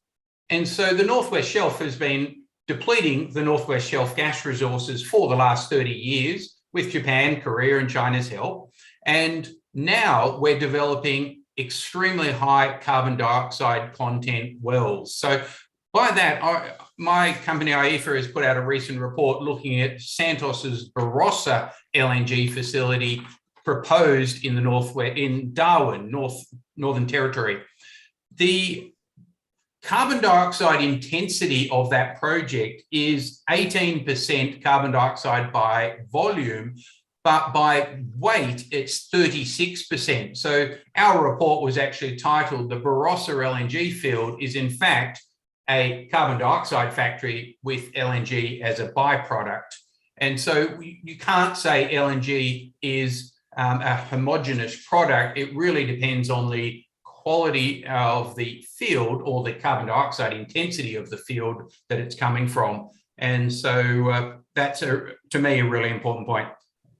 The last point I'll make is that we saw another myth from the Coal Secretary, Sri Anil Jain, this week, where he talked about the importance of carbon capture and storage. And it was addressed earlier in this conference, but I'd like to remind this audience, there is no commercially operating carbon capture and storage facility absent enormous ongoing government subsidies anywhere in the world that's operating at anywhere near its rated capacity. And there's literally not a single plant, and I'd be happy to be challenged on that. One of the key points is that it is carbon capture and use, which is all about enhanced oil recovery. So people accidentally or deliberately reference CCUS and CCS as though they're the same thing. One of them is about capturing and storing carbon dioxide. The other one is about producing more fossil fuels. CCUS is about more fossil fuels. 73% of the world's CCS, CCUS projects are enhanced oil recovery. Let's call it what it is, enhanced oil recovery. Let's not pretend it's a climate solution. And actually, the second half final point on that is that blue hydrogen is, well, I'll step back. I really object to the use of colors when we talk about hydrogen. There is fossil hydrogen and there is renewable energy hydrogen. This idea that blue hydrogen exists implies that carbon capture and storage exists and is commercially viable. The IEA 10, 20, 30 years ago was projecting enormous uptake in CCS. Obviously, it's 100% off track on every forecast that the IEA made a decade ago. And so the idea that CCS is going to actually drive blue hydrogen, in my view, is a marketing myth. So I've had my say. That is what I'd like to emphasize. I think it's really important that we understand the common but differentiated responsibilities of the Paris Agreement. We need to understand that India has every right to grow its economy, but it is absolutely critical that India not repeat the mistakes of the developed world. India needs to grow sustainably, and it needs to grow with energy security, energy independence in mind, and not drink too much of the fossil fuel Kool-Aid. Thank you very much. Thank you, Mr. Berkeley, for a wonderful presentation, and I must compliment you for really having your independent views that you have presented here. Very important, and I must say that countries, not only India, need to really very critically analyze what you've said and really integrate those aspects into the all policy framework and really going ahead and choosing what energy system they would like to follow. I'm particularly noted your view on the LNG is LNG. There is no green, blue, or anything. It is LNG. Very important. I think we need to really see from the overall value chain whether there are any differences or not in terms of energy consumed, energy value produced, and emissions on that. The very important thing. You have made several important aspects that there has to be some point in time a radical shift, and I think it's important that earlier the better. Then we are perhaps more prepared to take up that. Also, that your opinion that methane is not really a transition gas. It's going to be there for long term.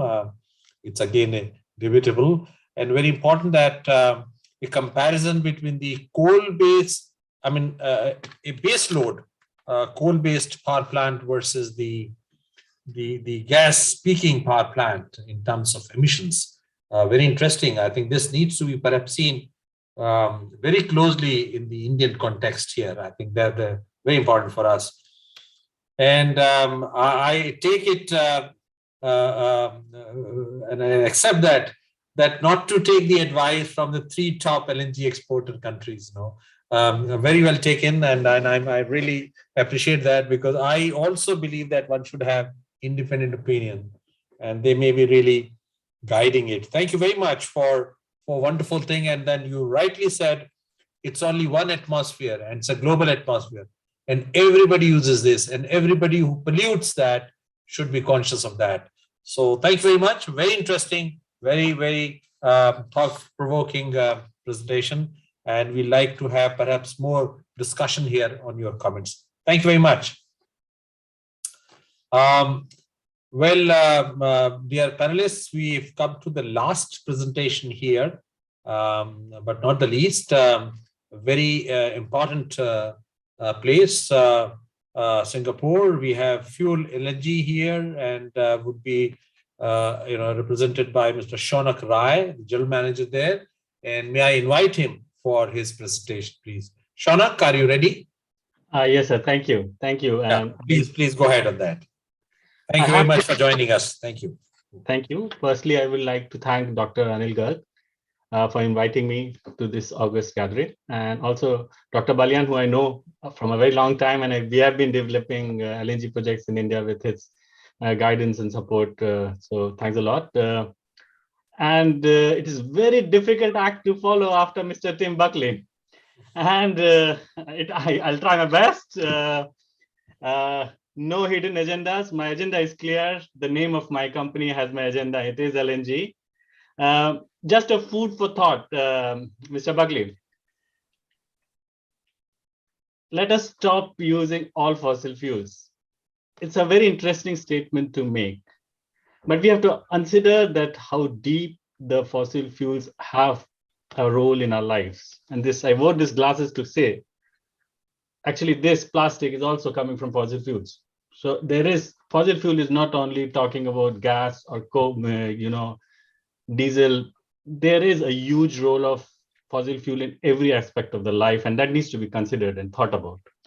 The aspect which I'm going to talk is similar to what Mr. James Watson has been following up, is the fuel part of it. So not replacing coal, I am replacing heavy fuel oil, the bottom of the barrel dirty fuel, which is being used by the ships all over the world, which creates various different types of pollutions. It creates particulate matter, it creates NOx emissions, it creates SOx emissions, apart from CO2 emissions. And that is the fuel we are trying to replace by LNG, clearly reducing 23% CO2 emissions. And I agree what Mr. Buckley has highlighted, that methane is one of the biggest GHG emitters, no question. And any kind of emissions, production of methane or use of methane needs to be, stopped, needs to be managed. Firstly, measured. I agree with the new global concept of finding that, recording that, and then reducing it. And a lot have been done. I'm talking about marine. My whole focus is on marine fuel, and a lot of that has been done on the marine fuel side. The methane emissions from high pressure engines like MAN is actually nearly close to zero. And most of the bigger ships, the newer ships which are coming, is with this technology where there is no methane emissions coming out as fugitive emissions from these engines. Emissions from the upstream part, I think all the producers of natural gas are very focused on reducing it. There was a huge methane pledge in Glasgow this time in COP26. And I agree, it is something to be monitored, but it is not that something is not to be done or nothing is to be done. There is, today as we stand, no easy solutions for a marine fuel. So either we don't do anything, we dream about ammonia, we dream about hydrogen and do nothing and continue using this heavy fuel oil, or we use LNG as a pathway, reduce 23% CO2, eliminate SOx, eliminate NOx, and eliminate particulate matters. Just a thought. And with that thought, I would like to start my presentation. Small disclaimer, of course, this all information here is for your information only and should not be used for any commercial purposes or for taking any financial decisions. What do we do? As a Fuel LNG is a company which is a 50% Shell and 50% Keppel. Again, as I explained, I'm going to be very open who I'm representing so that there is no doubt. What do? We do truck-to-ship LNG bunkering, ship-to-ship LNG bunkering, and LNG distribution in Singapore. We have been many firsts. Have a presentation on the slides, Shadak, or you'll just... Sorry, I thought that my slides are there. Oh, can you see it? Yeah, no, it's okay. Yeah. Sorry. So just this was my first slide. I was explaining that we do these services, truck to ship, ship to ship, and LNG distribution to industrial customers. And we have done few things. First things in Singapore. First, we started with the first LNG bunkering by harbor crafts to LNG using LNG trucks. We did Asia's first ship-to-container ship LNG bunkering in Singapore, which was also doing SIMOPS, like when we were doing cargo operations, we bunkered them. You can see in this picture. We did the first LNG bunkering to LNG fuel oil tankers, as well as cooling down and LNG bunkering of world's largest LNG fuel container vessel. And last week, we have done LNG bunkering of world's first Newcastle-mass bulk carrier. Now the last one, which we did last week, the carriage of coal from Australia to Asia is done on conventional bulk carriers, which use heavy fuel oil. This ship will reduce 30% of CO2 emissions of this trade.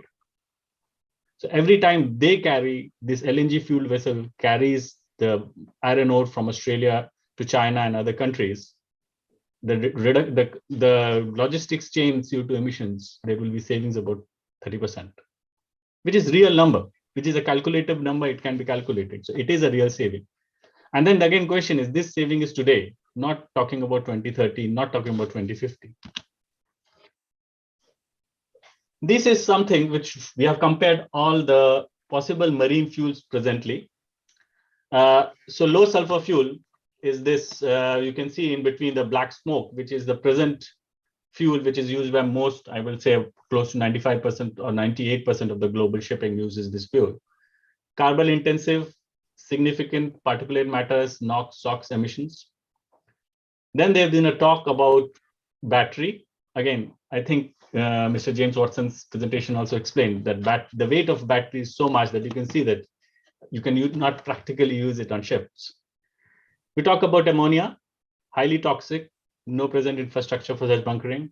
Methane, again, no infrastructure, very expensive methanol. Hydrogen is a good fuel, clean fuel, but very explosive, no infrastructure, and extremely high capex. LNG as a fuel today reduces 23 to 30% of CO2 emissions. And as Mr. James Watson also pointed out, solutions like bio-LNG or synthetic LNG using the same infrastructure can actually prolong the use of LNG as fuel on same assets till 2050. This is a study which was done by DNV, and they compare all the present day fuel across, because you cannot only see one element when you're talking about a global marine fuel. So they had these various factors. They looked at the technical maturity, the infrastructure available, standards to use it safely, the density of LNG, its flammability, and various physical parameters, chemical parameters, its toxicity, and global demand. And then they compared hydrogen, methanol, ammonia, and LNG to see where these new fuels stand with respect to an alternative clean fuel LNG. Green hydrogen, again, there are advantages. It's carbon-free, non-toxic, enables future fuel alternatives. And if you use it in fuel cell technology, it's highly efficient because you're talking of an internal combustion engine. Maximum you can get 40-42% efficiency. With a fuel cell, you can reach 55, 56, even 58% efficiency. So again, with the same fuel, you're getting more energy. What's wrong with hydrogen? Highly cryogenic. You need to storage at -253°C or cooler. There is no infrastructure presently. There is one ship which has been used to carry from Australia. Again, Australia is very famous with this, Mr. Buckley. So that ship came to Australia to load hydrogen. It's not green hydrogen, not blue hydrogen, but let's leave that debate. So it has started, but again, extremely expensive infrastructure, not available yet. We look at green ammonia. Again, ammonia, NH3, no carbon. So of course, carbon-free, non-cryogenic. You can have ammonia mixed with MGO or ammonia mixed with LNG, depending on whether you want to use liquid ammonia or gaseous ammonia as fuel. It can be used in internal combustion engines with pilot fuels. So again, it's quite a useful fuel. I have managed ammonia ships, and I can tell you it's a very, very toxic fuel with a very low threshold limit. You have to be extremely careful that it does not create. People have died on ammonia ships when the ships was carrying ammonia. So we have to be very careful when we use it in ship's engine room. Existing experience of using ammonia as fuel is nil. Most of the ammonia is used to manufacture fertilizers. There's never been introduced into a IC engine. Of course, there are tests being done now, but there is no experience of using these engines. And as you expand the bunkering of ammonia, the potential threats increases, because then there's various handling point and more toxic issues which can come up. So that needs to be considered. The third fuel we have compared with LNG is green methanol. Again, a lot of talk since last few months. One of the major carriers ordered green methanol ships. Agree, carbon neutral. Very small ships have used it, but there are ships which have been using methanol as fuel, especially chemical carriers who carry methanol. It has an advantage that it's not a cryogenic fuel. Existing tanks can be cleaned and filled up with methanol, so that is a big advantage. Again, methanol is CH3OH, so you have a carbon molecule there, so it's not totally carbon-free, mildly toxic. The production processes are usually inefficient. Actually, most of the methanol is formed by preforming of LNG. So again, why to take a finished product when you can use the raw product as fuel? The cost is quite a high cost. I mean, somebody actually did this study and told us that the Musk, which ordered 13 methanol ships, the amount of green methanol which needs to be produced for these ships, the entire power production of Denmark would be utilized to produce that much of methanol.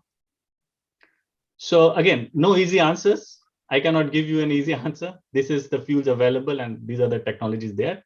But if you look at all these possible solutions for a marine fuel, LNG stacks up quite well. And that is what we are trying to do here in Singapore to enhance the use of LNG as fuel. Not only here in Singapore, but this is the present infrastructure of LNG bunkering in Asia. I'm very glad to say there is a dot on India also. And Dr. Balian, you have a major role to play. That is Kochi. He started, yes, he started. Happy to see I'm this. very happy with that. And then you can see this infrastructure and coming up. This is in Japan. You have in Korea. You have in Malaysia, and of course, Singapore, which I'm talking about. So a lot of major infrastructure has come up. So it's just not something which you're talking in presentation, we are discussing in forums. There is real infrastructure. All these ships are actually operating in these areas. These places, you already have LNG bunkering being operated.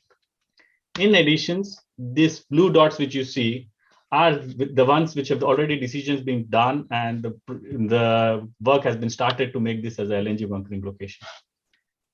And then you add more which are in discussion, the gray dots. And you can see that whole over the maritime route of Asia, you have sufficient infrastructure points for ships to get LNG bunker. So it's now getting up to a matured level where you have a possibility of getting LNG fuel widely available all through Asia. So one of the purposes of highlighting this is that India has a huge coastline. And although I agree that there is one LNG bunkering location, and that is actually from an LNG terminal, there is a huge possibility on both the western and the eastern coasts of India to develop this as a marine fuel. And that is someone, if there are the oil majors of India are looking into it. Dr. Balian has been heading Petronet and he knows all the terminals. There is a huge possibility to develop this. We already have the loading infrastructure. What you need is bunkering infrastructure like small vessels or trucks to enhance this. This is a roadmap of LNG bunkering in Singapore, which is something from which countries like India and other countries can learn. So it started by a launch of a fund where the Singapore government said that if you either go for LNG fueled ships or LNG bunker vessels, we will give you a small subsidy. Again, subsidy is just a push. It's a $2 million subsidy for a $50 million vessel. So it's not actually meaningful subsidy, but it encourages people to join. It also gave licenses to our company, Fuel LNG and Pavilion, to have exclusive LNG bunker supply contracts. So based on that, in parallel, they made the regulations. So they launched a TR56 technical reference and started making rules and regulations from doing LNG bunkering and using LNG as fuel. And in 2017, the first LNG truck to ship bunkering was done. And 18 and 19, LNG powered tugs started operating in Singapore. The ship construction contracts for bunkering vessels were signed. And first STS LNG bunkering was conducted through existing small-scale LNG vessels in Singapore. Come 2020, the enhanced TR56 rules and regulations for doing LNG bunkering in Singapore was launched. 2021 saw the first LNG bunker vessel, Fuel LNG Balina, coming to Singapore. And Asia's first SIMOPS, as I was explaining to you, was done by us, was also done in 2021. This is the infrastructure which is there in Singapore for LNG bunkering. You have the Singapore LNG terminal, which is a big import terminal, but it has facility for loading both ISO containers, trailers, and LNG trailers. And by road, we supply LNG as fuel to tugs, to small industries. This is something which is very prevalent in India also, although you're not supplying to trucks. But LNG trucks are going all over India, supplying to industries, supplying to small power plants, small CNG players. So that is something which can be very easily developed in India. Then small LNG bunker vessel carry LNG from the terminal and give it to the deep sea vessels. So basically, in this snapshot, I just wanted to explain how LNG bunkering was developed and is being done now in Singapore, and how it can be developed for India and for other places, and how it can play a very important role. In 2021, 238 ships almost were new LNG fuel ships were ordered.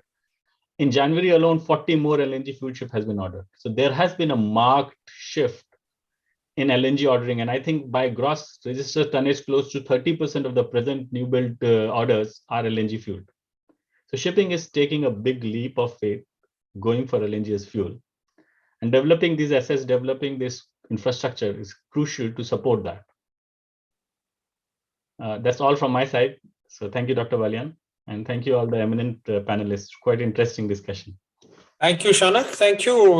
Very nice presentation, I think. And you really pointed out two important things, which I strongly support. One is that Asia, which consumes 2/3 of the almost LNG, so when the ships come in here, I think we really need to have this kind of infrastructure well developed in all the Asian countries. And I think what you showed, it's taking place now. And for India particularly, I think we need to really promote this, and there's a lot of opportunity. Maybe one of the challenges would be to how to really convert the existing larger ships into LNG fueled actually thing. That's the thing. I think that facility also should come up somewhere in the Asian this thing to really give a fillip to a kind of one-stop solution for not only the new ships, but also for the older ships to convert into LNG this thing. Wonderful. I think the benefits of converting into LNG ships are very clear, really on the emissions and particulate particle size. I think this is, there's no debate on that. This is really very good. And I think more and more, and I do see that in coming time, some of the areas, ports may adopt ECA regulations on some of the environmental things that may only permit LNG fueled ships to come into this. And I think this would be a welcome sign, actually. Thank you very much. Very thought-provoking, very nice presentation, Shaunak. Well, I think we may have just about, we just have 1 minute left here. But Dr. Garg, if you permit, we can have 1 or 2 questions if time permits. By all means, sir. By all means. So we have had wonderful presentation from very, very eminent panelists here. So first, just 1 or 2 questions, if anybody would like to raise, please.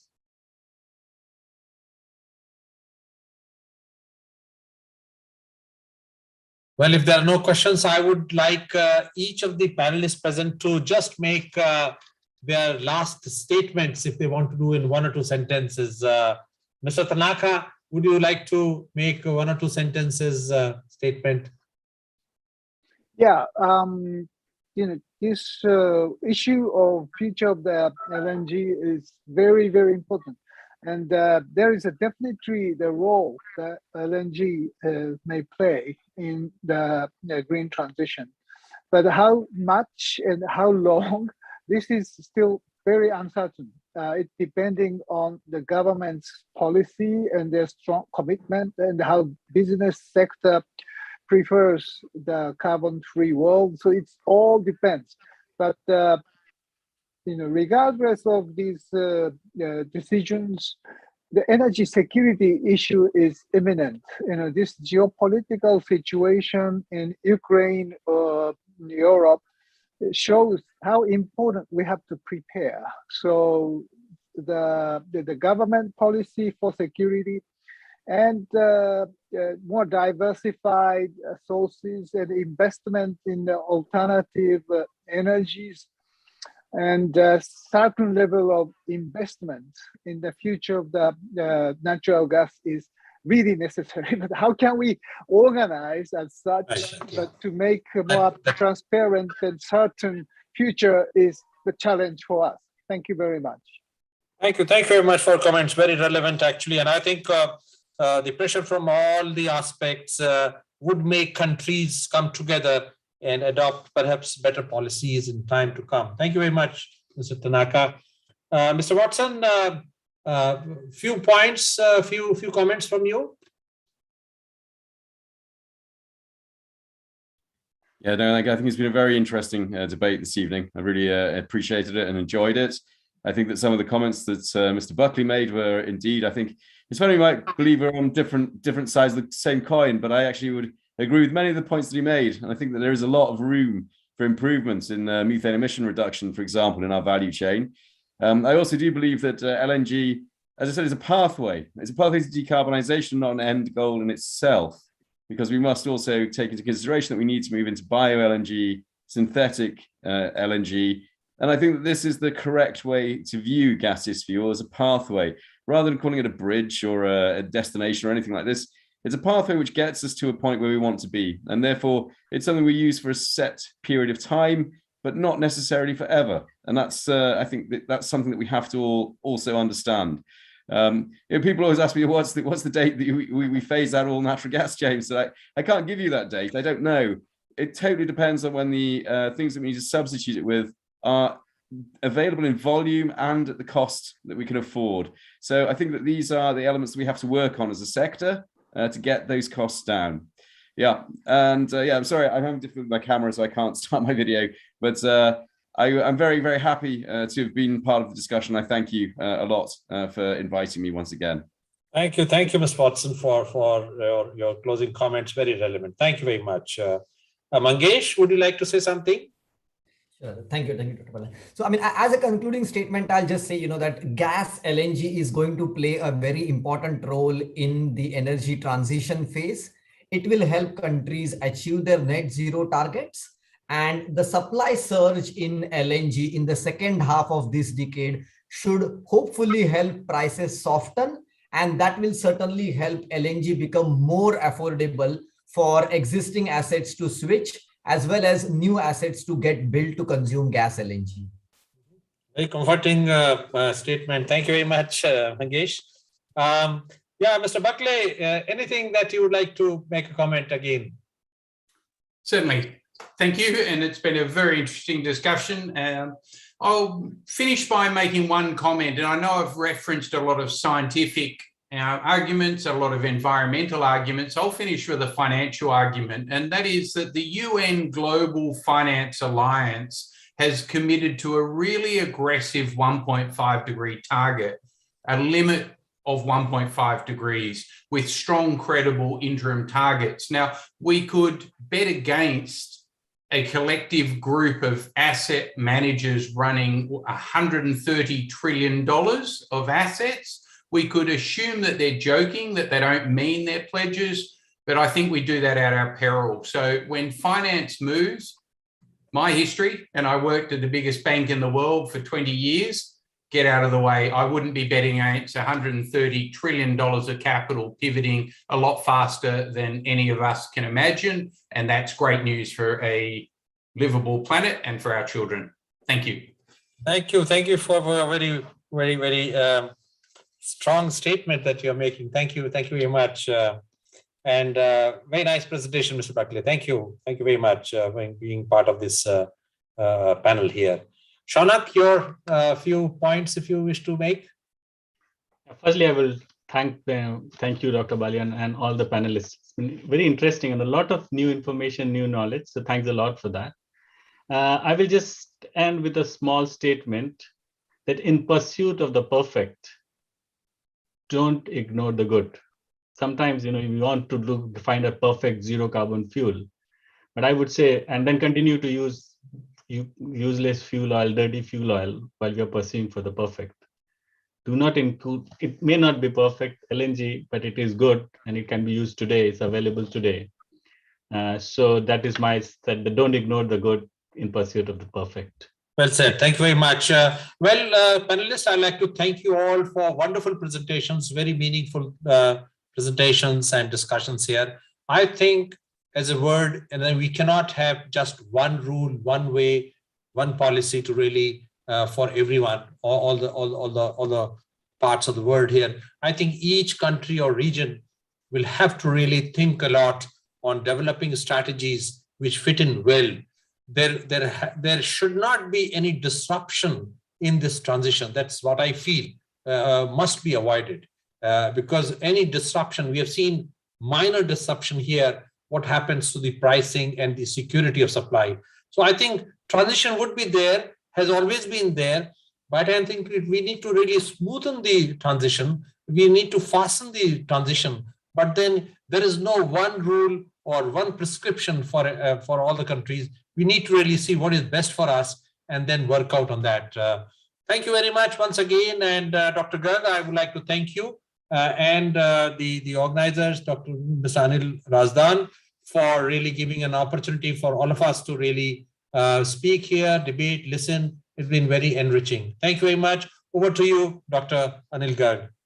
Thank you very much, Dr. Balian, for very ably chairing the session and making meaningful. Dr. Tanaka and all the distinguished panelists who are here and made very clear remarks and pinpoint indicators for the future of LNG and green transition. Thank you very much for your support. Thank you very much. Thank you. Thank you, sir. Thank you very much. Thank you. Thank you, guys. Bye-bye. Thank you. Bye. Bye. Thank you.